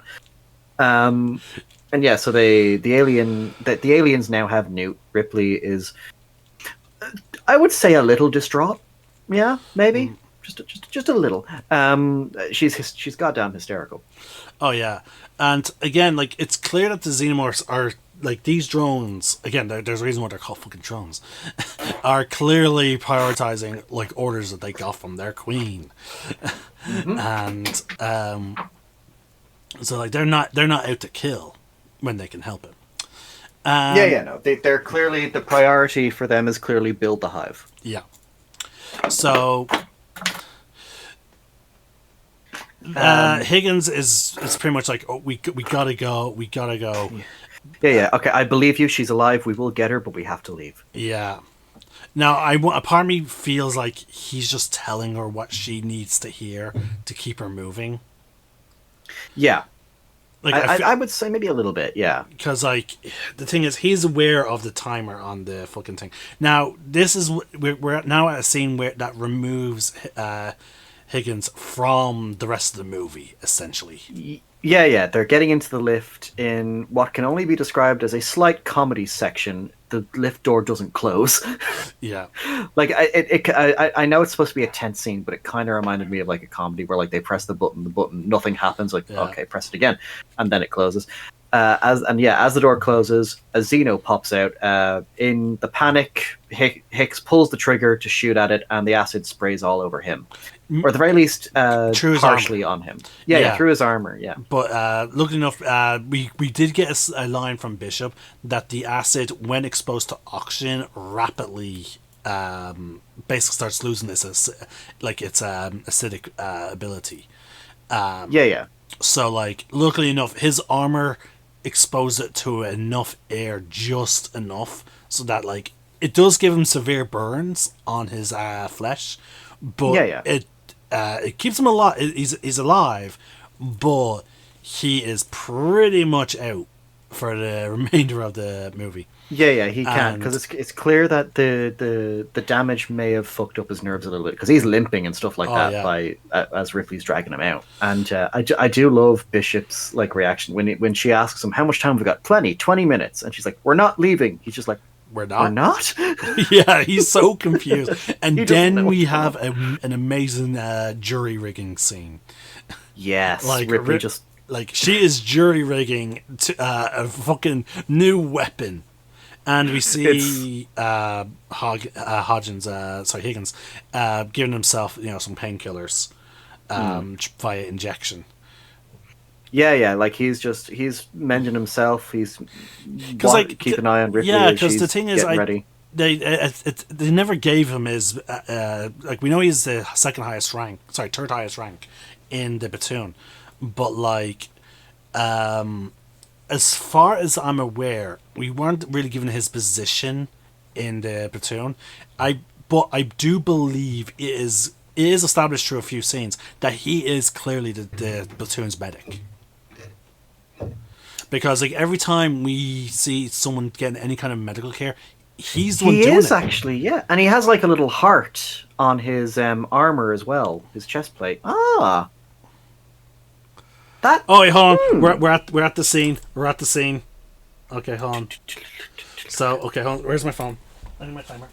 Okay. Yep, we're gonna find out how long does the little moment between the two of them. Yeah, hold on. Go on. I need to unmute it so I can know exactly when it starts. Because unfortunately, as this is playing, folks, I'm mostly reading lips. Fair. Yeah. I'm timer. Okay. So yeah, that's how long? How long? No. It should be stopwatch. There we go. Okay. So remember, when she says "See you, Hicks," that's when you press it. Right. So 19 minutes. What? I'm curious now. People listening at home, I want to know when this stops now. I can hear a little bit of it. Don't be gone wrong, Ellen. Okay, 14 seconds. That is absolutely fucking nothing. with 19 minutes to get out because of a fucking nuclear explosion. They can have a moment where while doing a round trip. Yeah, that should have been fine. Good luck. It might be the last moments. They. And like, no, win or lose, this is it. No, just simply good luck. Again, 19 fucking minutes. And again, keep in mind, she has to go down there, find New, and get fucking back within 19 minutes. Okay, I think I'm starting to see the things that say. Well, so we've got people calling a double blade saber staff, people going after people in movies saving their pets, and now people saying goodbye. No, not just saying goodbye. I'm just saying, like, if you're told, if you're going to save someone and you're told, oh yeah, in 19 minutes there's a new. Oh, sorry. Let's also not forget. Within 19 minutes, you have Sorry, I just told you we have 19 minutes for you to go down a multi-floor elevator into an unknown location to locate someone that we don't know the precise location of, that you're relying on a tracker for that. Then you have to get that person free, then back up the elevator shaft onto this vehicle.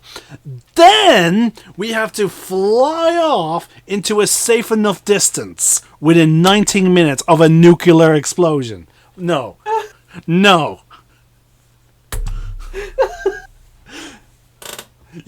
Every fucking second counts, man. You can say bye as you're walking.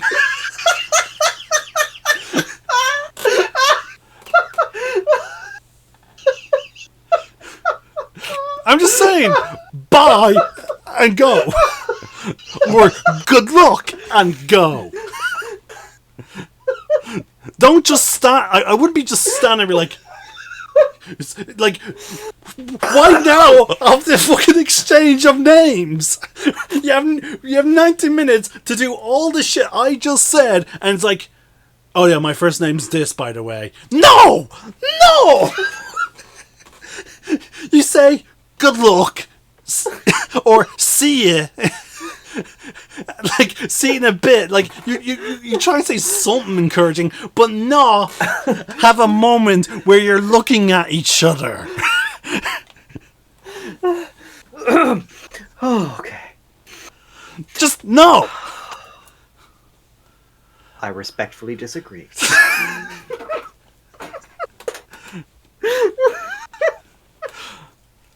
Oh my god.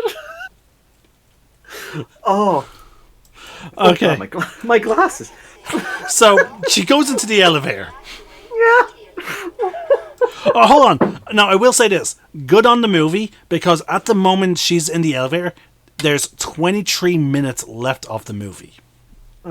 So unlike in other moments where they forget about the fucking time limit, whoever was filming this, they clearly kept a running clock. I will say that's always a nice level of detail when filmmakers do that. All right. Okay, so yeah, she's getting down. She has her jury-rigged flamethrower and pulse rifle taped together. She's getting everything else ready. Yeah, she's loading up the grenade launcher as well now. Yeah. It's a great scene. The music's fantastic. You've got the alarms blaring, and the warning lights as well. Yeah, and so the elevator doors open, and Ripley once again finds herself in a very familiar environment of a place that's about to explode, a flamethrower, and aliens.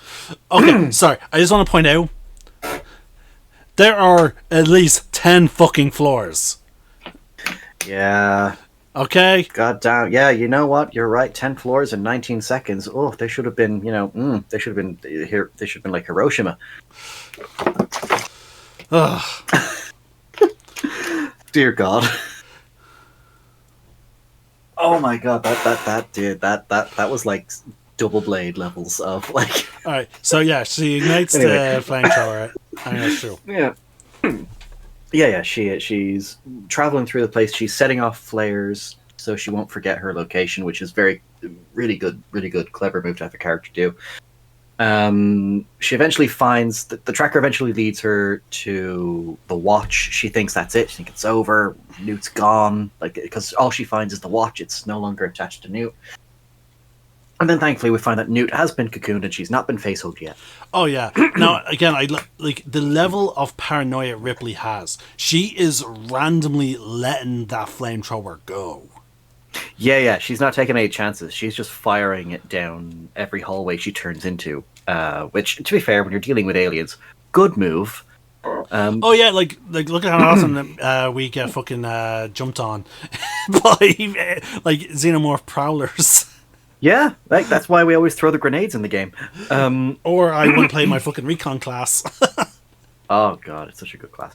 But yeah, it's a great kind of, again, for when it comes to horror movies especially, or most movies, like, is always make sure the characters make smart decisions. You know, like that was the folly of Prometheus, where you had like this team of scientists. You know, you've got particularly that in that scene with the snake. You know, you've got this a geologist whose job was to map the location. Gets overly fascinated with a strange-looking snake thing. Yeah. Oh no, that's the other guy I'm talking about. First, you have the geologist guy who, like, his life is rocks. He studies geography and he has the pups that give him a map. Gets lost. And that's what leads them back into the big face room. And then, yeah, you've got the guy who's like a xenobiologist. He sees this snake thing that is quite clearly hissing at him. Like, I'm no expert on animals, but if I see a snake hissing at me, I know that's my time to fuck off. You know? But no, he decides to, come here, little guy, and then the fucking thing breaks his arms. That's called, like, forced tension. That's forced. Sort of like how the lieutenant, instead of calling his men back, tells them to keep going on after giving up their ammo. Well, no, because again, the whole point of Gorman is we see from the get-go he is a man out of his depth. He's just making decisions because he believes it's what needs to be done, basically. Like, essentially, he's the new lieutenant. He's, what's the word? Like, basically just trying, I am in charge. Sorry, I still, no matter what you say, I cannot forgive that fucking plan. Sorry, lack of plan. Sorry, my bad. Fair. But yeah, no. Always make sure your characters, to some degree, there will always be stragglers, but for the most part, you have them making smart decisions. And Ripley makes a lot of smart decisions, especially in this scene. Like, she's again lighting the flares so that she won't get lost, and they'll find their way back to the landing pad when she finds Newt. Shooting flames down each section of a hallway in case there's an alien waiting to jump out and bite her. It's really good. And so yeah, she finds Newt before Newt can get face hugged. Pardon me, that laugh really took a lot out of me. But yeah, she manages to blast the facehugger before it has a chance to even come out of the egg. Oh yeah, and then another xenomorph shows up and she quickly takes care of it. Oh yeah, she's just, this is it now. This is Ripley, like, just finally starting to conquer her fear, and she's going into it. She's blasting them. It's really great. And so she gets Newt, starts to try and find her way out. She gets a bit turned around. And we finally come face to face to the Queen. And it's such a really well done reveal. Oh, yeah, it is. You know, you've got the... Sorry, I'm just taking a drink of water. Hold on. Oh, sorry, guys. We've been talking for 4.5 hours now. Yeah, 4.5, yeah. Good God. Oh yeah, I do love the moment of just complete fear that Ripley has when she stumbles upon, like, just all the eggs, and then she slowly turns because she's realizing there's only one reason why there'd be so many eggs in one spot. She hears like a slimy thing behind her. She looks over, sees I don't know what you would call that thing. Thing that lays the eggs. That the eggs come out of, yeah. So I'm just going to call it the egg tube. Okay. The egg tube. Yeah, the egg tube. And then... sounds harmless. And then... Yeah, it's like the opening to Pee Wee Herman's Big Adventure. What am I going to have? The egg tube. And then you just see there's like the Xenomorph Queen gives me fucking spider vibes, but also like I will say definitely like I will say the Xenomorphs do also give the ant vibe as well, not just because of the drones and the Queen thing, but like they give me a strange like hybrid thing like of like spider and ants. And then we get another example of like clearly some level of intelligence, because like I love how Ripley's like, look at this, sets off a flamethrower, not even at an egg, just sets off the flamethrower away from the Queen as if demonstrating to give it an idea, yeah, and then aims it at an egg. Yeah, and then immediately the Queen is just like, all right, I'm going to call off my drones now, just don't hurt my children. Yeah. And it's a great scene. It's basically like two mothers basically just having a showdown, basically.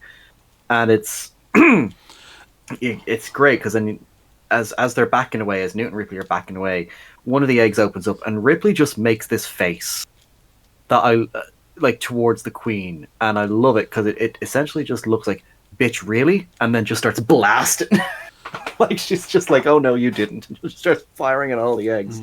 It's such a great sequence. And this is it. This is the culmination of Ripley's journey in this movie, is like all the fear, all the anxiety, all the PTSD, all the anger she has towards these things has all just culminated in this single moment where she's not even letting go of the trigger. She is just blasting each and every one of those eggs, firing the grenade launcher, firing the flamethrower. The Queen is screaming in like terror that, oh my god, my babies, they're being destroyed. And it's like, and then, I will say though, but at no point does Ripley turn the grenade launcher on the Queen. Sorry, no, she does turn it on the Queen, but not on the Queen directly. She fires it at the egg tube. Yeah. Well, but she does think, because like she's thrown all the other grenades as well. I thought she was probably hoping the Queen would burn to death, more or less. But I think this is, it is good. And then you've got Newt basically just being like, we've got an alien behind us, and so she has to blast the aliens coming in from the hallway behind her as well. Yeah. It's she absolutely obliterates her pulse rifle ammo, and she just has the flamethrower left. Yeah, so they're just on the run then. Yeah, so, I will say, like what you said earlier about like moments where you're like where a protagonist does something stupid. Like, I will say I don't like that scene where Ripley sort of lingers burning the eggs. Like, I feel like she should have just obviously, burn some shit, then start moving back carefully, obviously being mindful of not moving too fast so that she won't notice any xenomorphs. But like immediately, again, back up, throw the fucking grenade things after like she sets a fire, and then leave. But I just don't like the scene of her like lingering there, setting off the flamethrower and shooting the eggs, like, and all that, and then using the grenade launcher on the egg tube. I mean, I kind of get it, but at the same time, I'm okay, because remember, like, this is kind of like a, if anything, it's the eggs that that have kind of caused her to have these nightmares, because it's the egg that started all of it, as far as like, she didn't know the Queen existed until now. Oh, yeah. But I kind of see it as, like, she's blasting the things that were the cause of her nightmares. She's overruled by her emotions. Yeah, and the icing on the cake is she's causing the Queen to basically be in agony, kind of emotional agony, because the Queen is clearly distraught at the fact that her eggs are being destroyed. Oh god, I really shouldn't have laughed that hard. I do get it. I do think, because it is clearly she is wasting her ammo as the camera keeps focusing on the ammo count as well. I do agree with you there. Like, it's like, oh, Ripley, come on, stop wasting the ammo. Come on, go. Which they eventually do. But yeah, I kind of get that, yeah. But the thing is, she wastes her ammo to the point where she's then like it's such a hindrance. It feels like the ammo wasting is only done, again, like from a movie perspective, it feels like it's only done for the final third act. For that final like scene. Oh, okay. Huh. Like it feels like that's the only reason why it's done. and that's why I'm not a fan of it, because I'm like, okay, no, this is clearly just that scene was clearly just done to give an excuse for this scene. Yeah. No, don't get wrong. Don't get wrong. It does lead into a badass scene. Yeah, it does. But yeah, then we have them go through the elevator. For some reason, the elevator went back up. Yeah, that was a bit weird. I don't know why. I think again, it's one of those things where just so we can have a bit of tension. Yeah, which I'm okay with, I guess. You see that the Queen was following. Yep, they reuse a Jerry Goldsmith track from the first film. They see eventually the elevator does arrive, and they get into it using the flamethrower to what's little left of her flamethrower to keep the Queen back. Yeah. They start going up, but then the other elevator shows up, and the Queen just looks at it as like, huh, convenient. I can use this, yeah. Well, to be fair, we're shown that Ripley presses the button on the other one as well to try and get them both down. And whichever one comes down first, she'll just get into that one, basically. Yeah. But then we see that Ripley knows immediately that she's looking down, she sees that the other elevator's on its way up. She's like, I know what's going to happen. She checks her. I love how she has a moment of actually checking her ammo. And then, I feel like there is a moment there where she's like, okay, I made a mistake. Yeah, because she kind of just throws the gun down a little angrily then at that. Yeah. So at least there's some level of acknowledgement of okay, no, that was a stupid thing to do. Yeah, maybe I shouldn't have done that. Yeah. Again, just great acting from Sigourney Weaver. That. But and then so we're given the what's it? She gets back up to the landing pad. Bishop's gone. We think he's left. We don't know what. She thinks that he's betrayed them. Then the Queen arrives, and it's just Newt and Ripley on this exploding what's it called, landing pad. Yeah. And we think they're about to die, and then Bishop arrives at the 11th hour to get them on board and save them. And after some struggling of trying to escape, sorry, I was stretching there. Yeah, because the ship, one of the ship's landing gears actually does gets caught in debris. Yeah. And we actually also when in the scenes when they're flying towards the camera, you do see that the landing struts have not fully went into the ship. They are hanging out. Yeah. The bit that got stuck on the debris, is just very much just kind of still there. And pardon me. Then they keep flying off, and we see the nuclear explosion. Yeah, and you know what? Bishop wasn't lying when he told Ripley that the entire place would be a crater the size of Nebraska.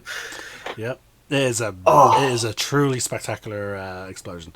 It's a great. One thing I do like is during that scene, we hyper focus on Ripley and the dropship. What do you mean?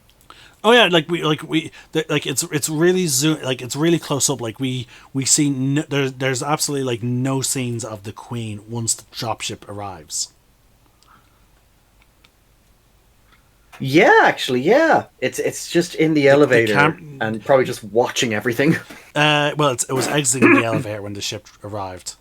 But my point was once Ripley starts climbing onto the door,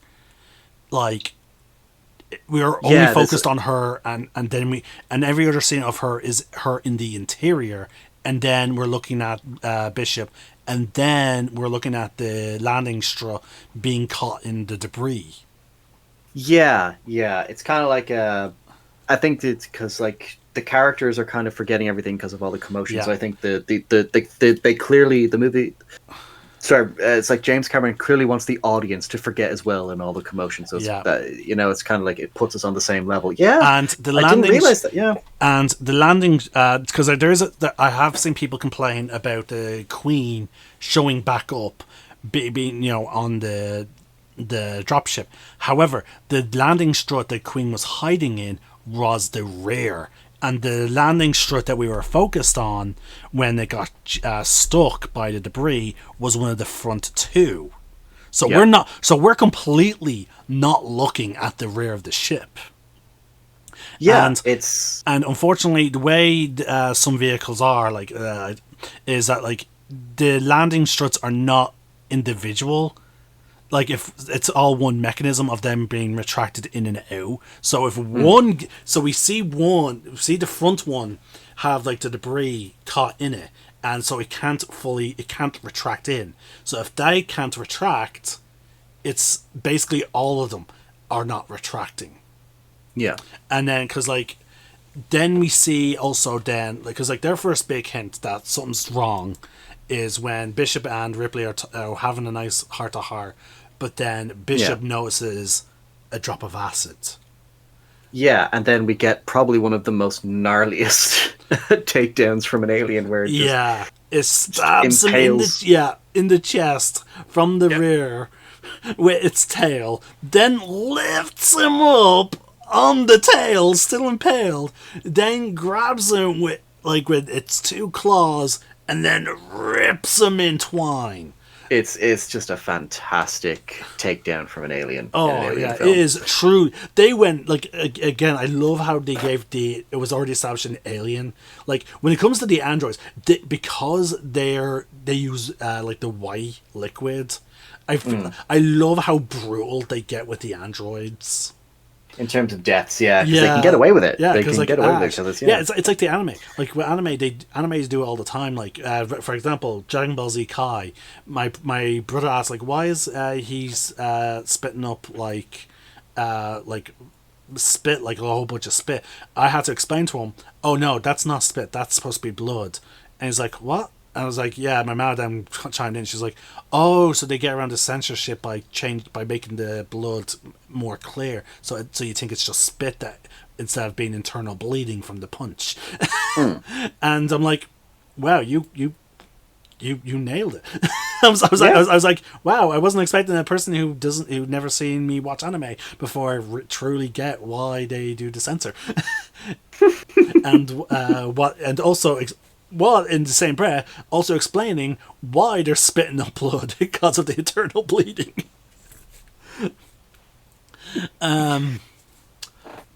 But yeah, again, it's just clever ways of getting around the censor. Now, they eventually start doing it with 7 Deadly Sins as well in the later seasons. Which is eventually unfortunate because they didn't shy away from it in the earlier seasons. But I guess Netflix must have gotten some kind of complaints. And it's a shame because I really liked the first season. Oh yeah, again, clearly some complaints. Then now, mind you, after that gnarly death scene, we get a fucking badass scene. Yes, so basically, Ripley tells Newt to hide. Newt goes off to hide. Ripley's trying to get the thing's attention. And she runs off. Then she goes into one of the storage areas, and immediately begins suiting up. Yeah, because meanwhile, the Queen is trying to get at Newt, and just when we think it's about to get her, just fucking Ripley comes back out. She's says an iconic line. Get away from her, you bitch! And I love how she says the first bit so quietly and then shouts the last one. And I'm glad they fucking they basically recreate that with Molly Weasley for the Harry Potter movies. Not my daughter, you bitch! I was like, okay. And then immediately fucking obliterates her. She doesn't, I have no idea what fucking spell Molly Weasley used.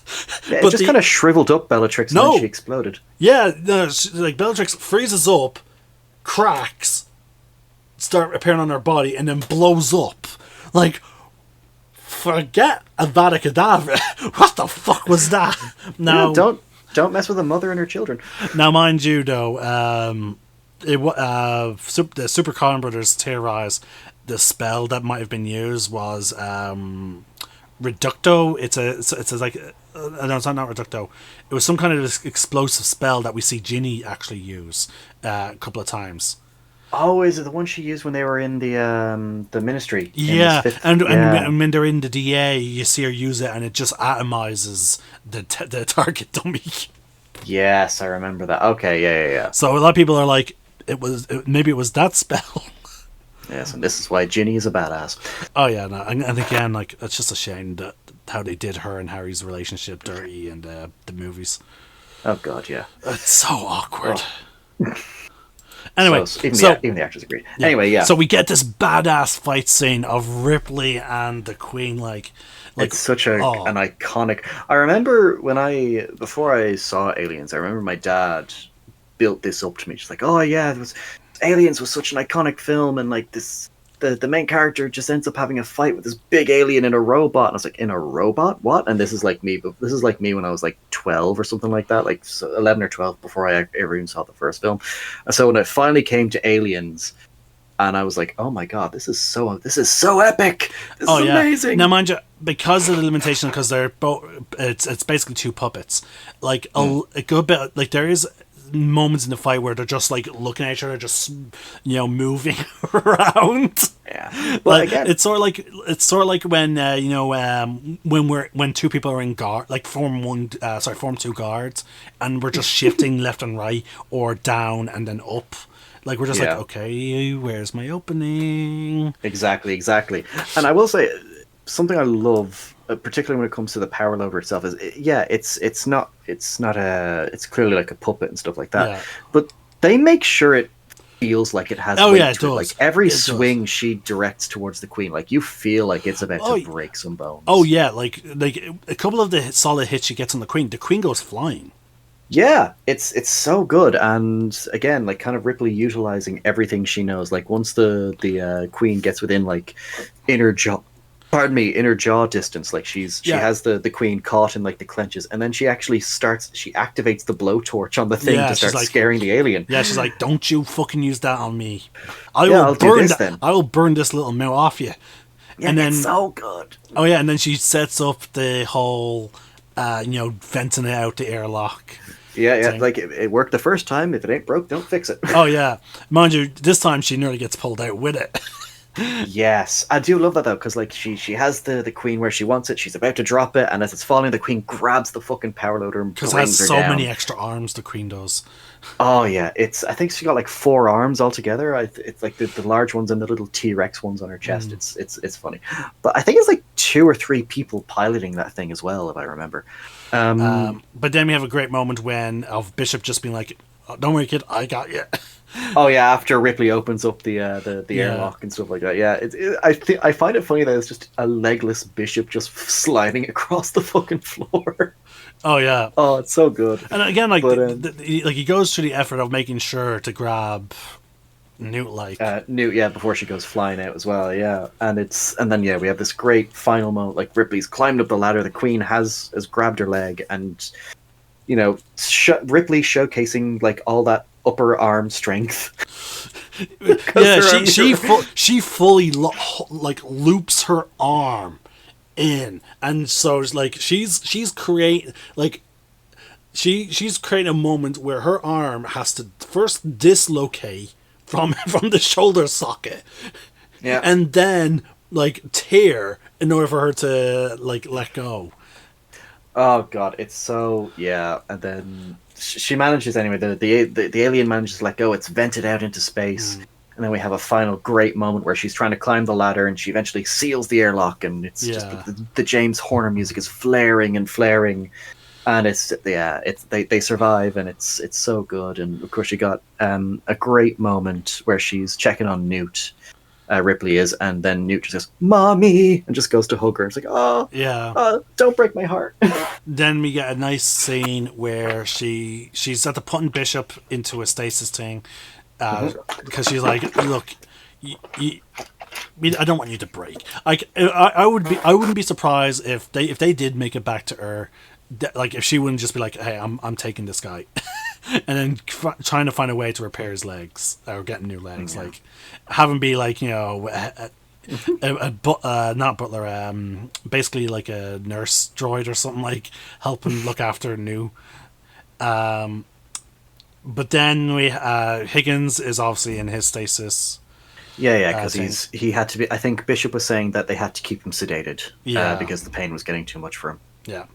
She sets up the cryo sleep chambers. They all go for a nice nap.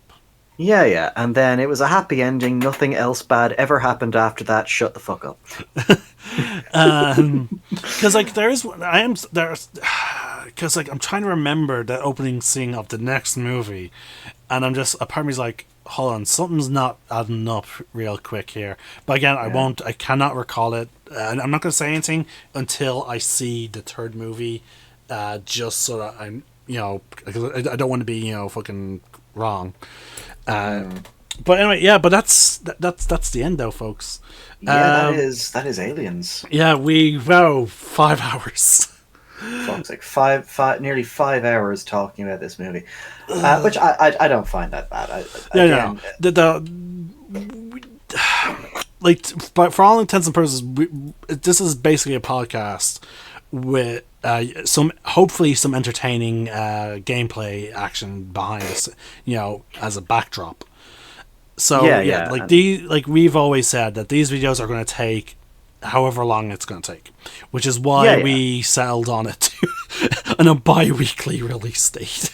Yeah, because I have decided though, because I'm kind of aliened out at the moment, so I'm probably going to put my Isolation playthrough on hiatus and just do some other games. I love Alien Isolation. I love Alien, but from playing the game and then having to rewatch the movies and talk about them, then with this, I'm just going to do, because at this point people will just think I'm a fucking Alien channel. So yeah, I'll do some other stuff. So I'm going to move on to Mass Effect next. Yeah, that's the next sci-fi. Still sci-fi. Still sci-fi, but instead of killing aliens, you're probably going to be sleeping with some. Tally. Anyway, Liara. Okay. Tally's your little sister, man. Well, you know what they say in Alabama. Oh. Oh, God. It's one of when you have something in your head and it sounds so much better in your head. Oh my God! You know what you were doing. Sorry. To all potential American viewers, I apologize for Skullduggery Gaming. Fuck it. I regret nothing. All right. In either case, folks, to avoid this becoming a full 5-hour video, we'll go over our final thoughts and then So yeah, Aliens as a standalone movie. It's okay. Like unfortunately, it is like very much has to be tied to Alien. So like it like now, in all fairness, like with most franchises, like with going forward, we can't really view the Alien movies as individuals, like standalone movies anymore, because unfortunately the way they're written up is so tightly together. Yeah, like you can't really. Like, especially like with Alien 3 and Resurrection in particular, like you wouldn't really be able to follow Resurrection without kind of knowing what happened in Alien 3, or at the very least what happened at the end of it. Yeah, and you can't really do 3 with this, and you can't really do this without 1. I might, because I do know there are some people I know. Like I remember, like when I was in college and stuff like that, I had had classmates who like. They had seen Aliens, but they'd never seen Alien, and they still enjoyed it. But I suppose, again, I think that just comes down. I think that's just person to person, because I do kind of agree with you in many respects with this. Because like it's not like with the Star Wars. Like with Star Wars, like but that the thing is, the movies are broken up into their trilogies. Like you can watch original trilogy as a standalone trilogy. Now, mind you, Actually, no. You could watch Empire Strikes Back without watching A New Hope. It does, yeah. Because I suppose the Star Wars movies have the added benefit of giving you that title crawl that gives you context for what's happening. Yeah, I suppose, yeah.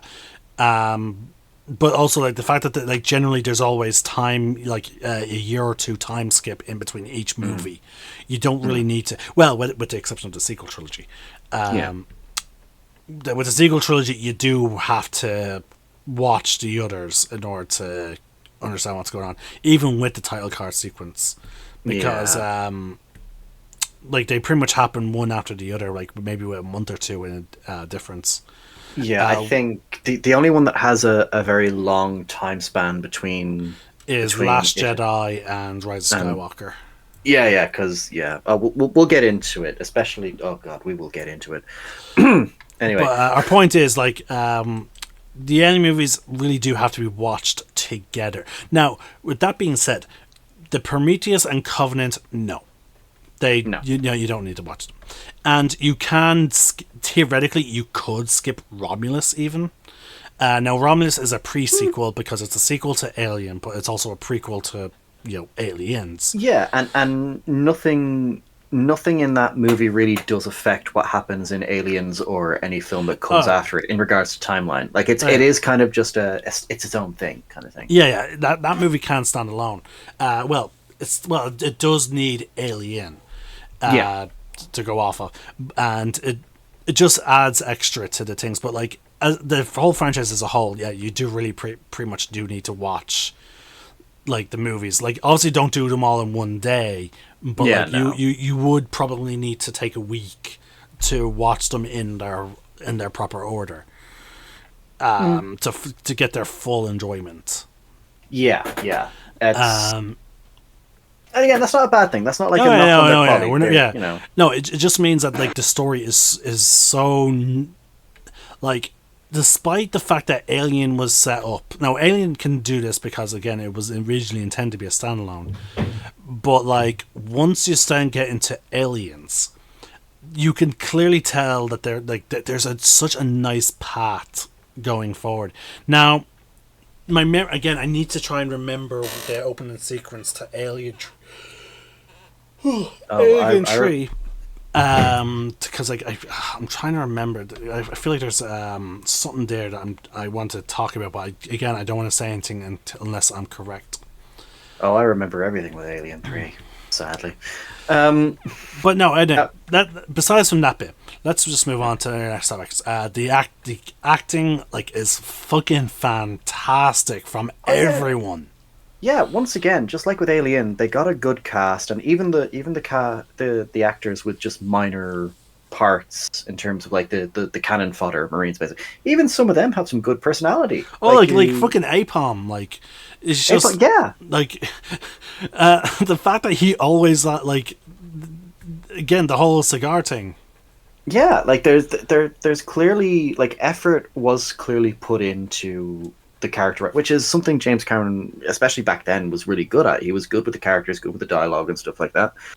And it's a testament to there's a reason Aliens is considered the most quotable movie of the entire franchise, because it is almost every line out of the characters is some kind of great banger, and you can't help but just smile when you're quoting it. It's especially with Hudson, and then of course Ripley with the iconic "Get away from her, you bitch" and stuff like that. But yeah, it's kind of, again, just like the first film, it is a very tightly knit script. They make sure to account, especially the director's cut. They make sure to account for almost every kind of method of storytelling and stuff like that, so that we as the audience do have a full picture. We have the full context. There's maybe a few plot holes here and there, but they're kind of minor in the grand scheme of the film itself. I know I complained about two things in this movie quite big, in quite a big way, but it's still an enjoyable movie. The thing is, because I've become more aware of certain things ever since I became a DM. For D&D, and so that's I feel like that's just part of it,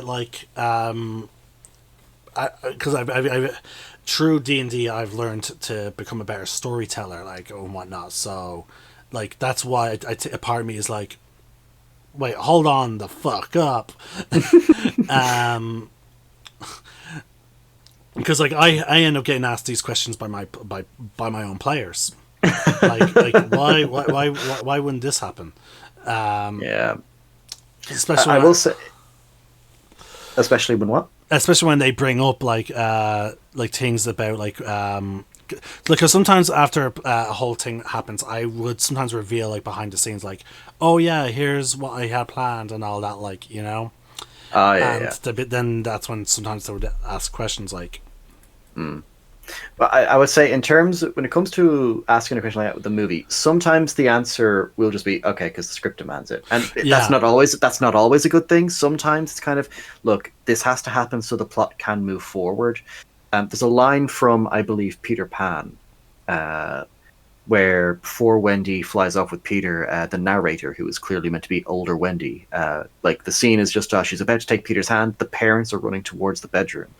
And there's a line that Wendy says as the narrator saying, I would love to tell you that the parents reached the bedroom in time before Wendy stepped through the window. And then the dad arrives and he sees the bedroom's empty. And then it just goes, but then there would be no story. And then it just cuts to them flying away. Great scene, really good movie. I recommend people watch that. It's the live action Peter Pan that had Lucius Malfoy in it as Captain Hook. But yeah, no, it's that kind of thing of like sometimes you do kind of have to just, some things have to happen just so they can move the plot along. It's not always perfect, like it's not always the viable thing you want. You kind of want to have a natural way for it to flow in, but it's kind of unavoidable. Like even some of the best writers. Oh yeah. That. Like, no, don't get me wrong. I'm well aware of it. Like for example, like again, it's very. It comes out a lot in Percy Jackson. Like for example, Chiron. Like Chiron knows a lot of the fucking shit that's about to go down. But the reason why he doesn't say anything is because is conveniently, like he's always conveniently locked behind some kind of promise or threat from Zeus. You know. So yeah, it's a trope, or no, not a Deus Ex Machina. What would it be? Like a story tool, I suppose you can call it. Because again, even though he has the answers, he's just like, can't say anything. Yeah. It's kind of like the time traveler thing of, oh yeah, I could tell you what happens here, but then that would drastically devastate the timeline, and I don't want to do that. Yeah. Like prophecies need to play, like, because again, I suppose because it is brought up eventually by Annabelle. Like every time a hero knows their future through the prophecies, they always try and get around it, which never works and often makes things worse. So I suppose with Chiron being so fucking old, like he's several thousands of years old at that point, training heroes, and he would have seen several of his students probably make the same mistakes, or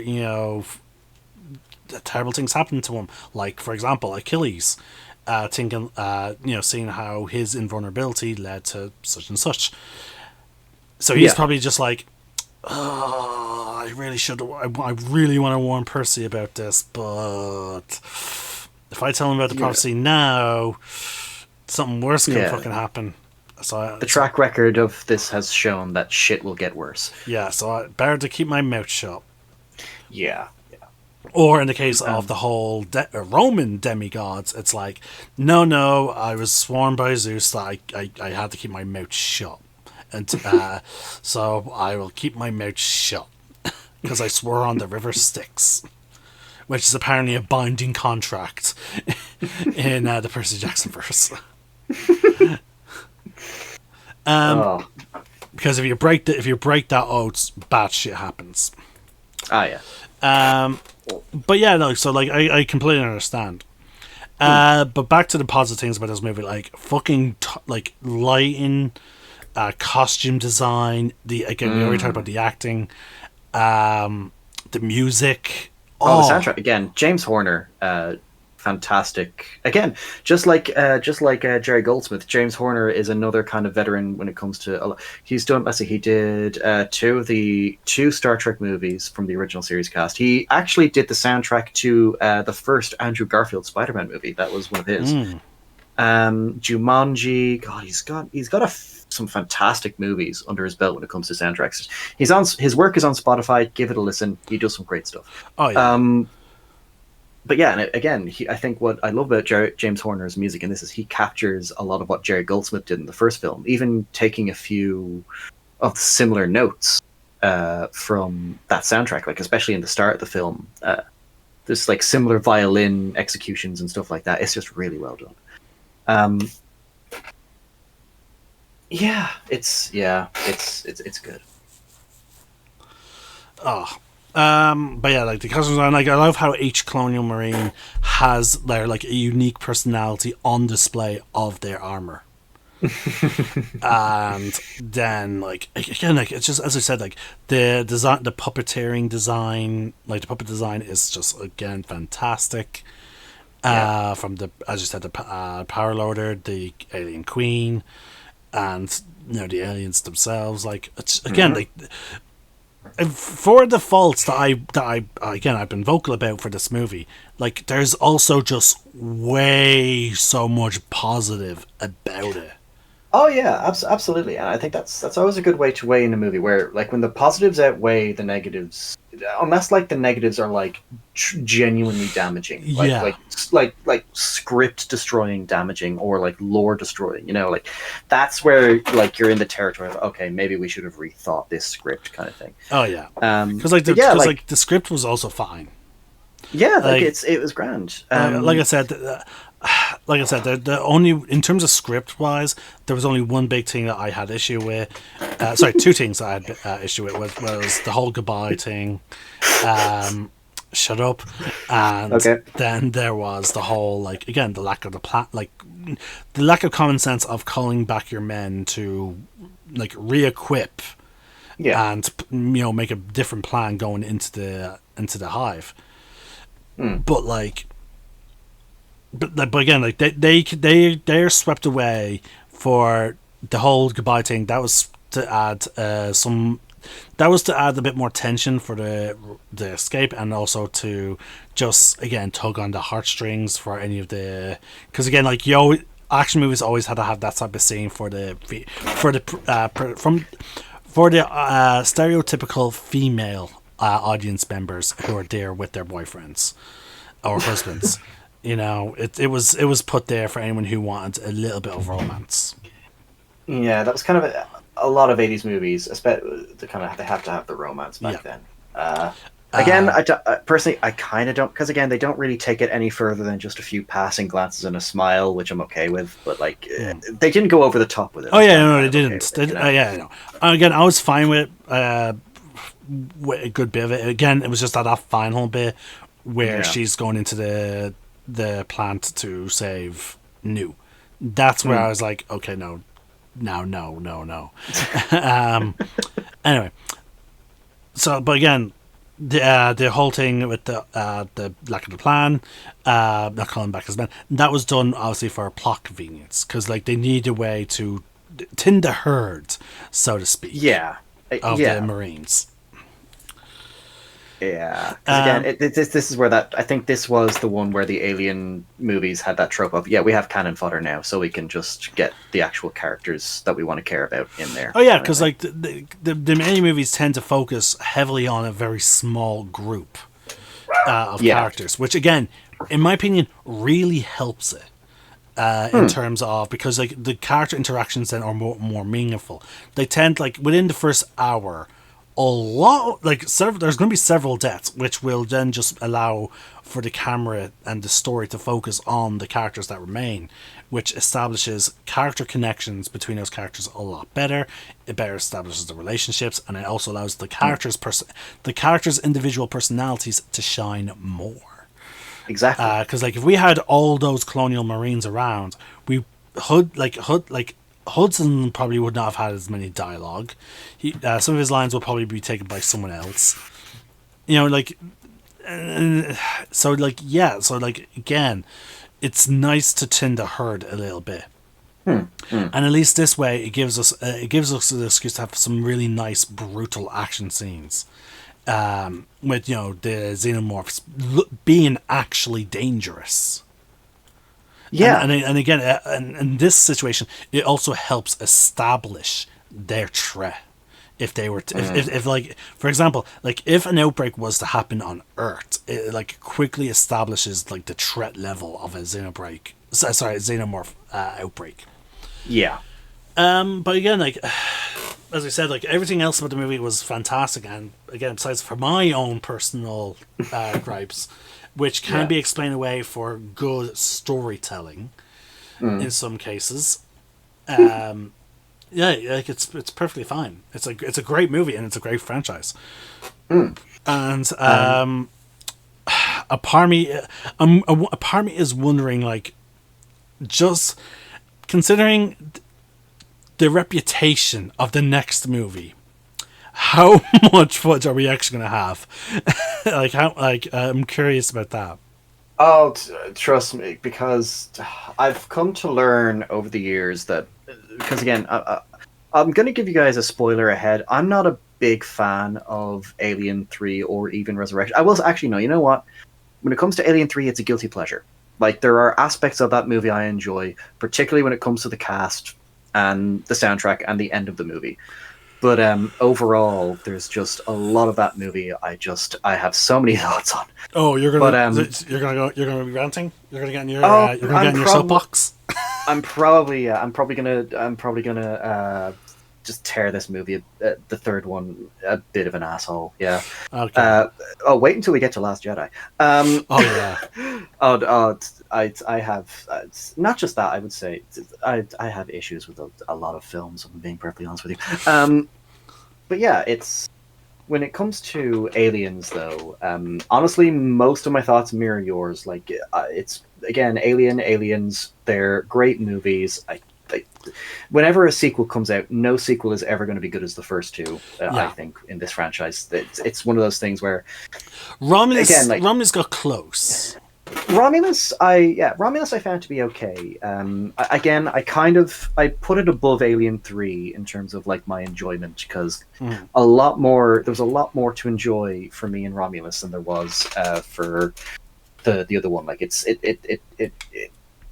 we'll get into it, but yeah. When it comes to Aliens, great movie. I think James Cameron, for the time limit he had to make the movie, for the budget he was given, for the shit that went on behind the scenes, like he did a great job with this movie.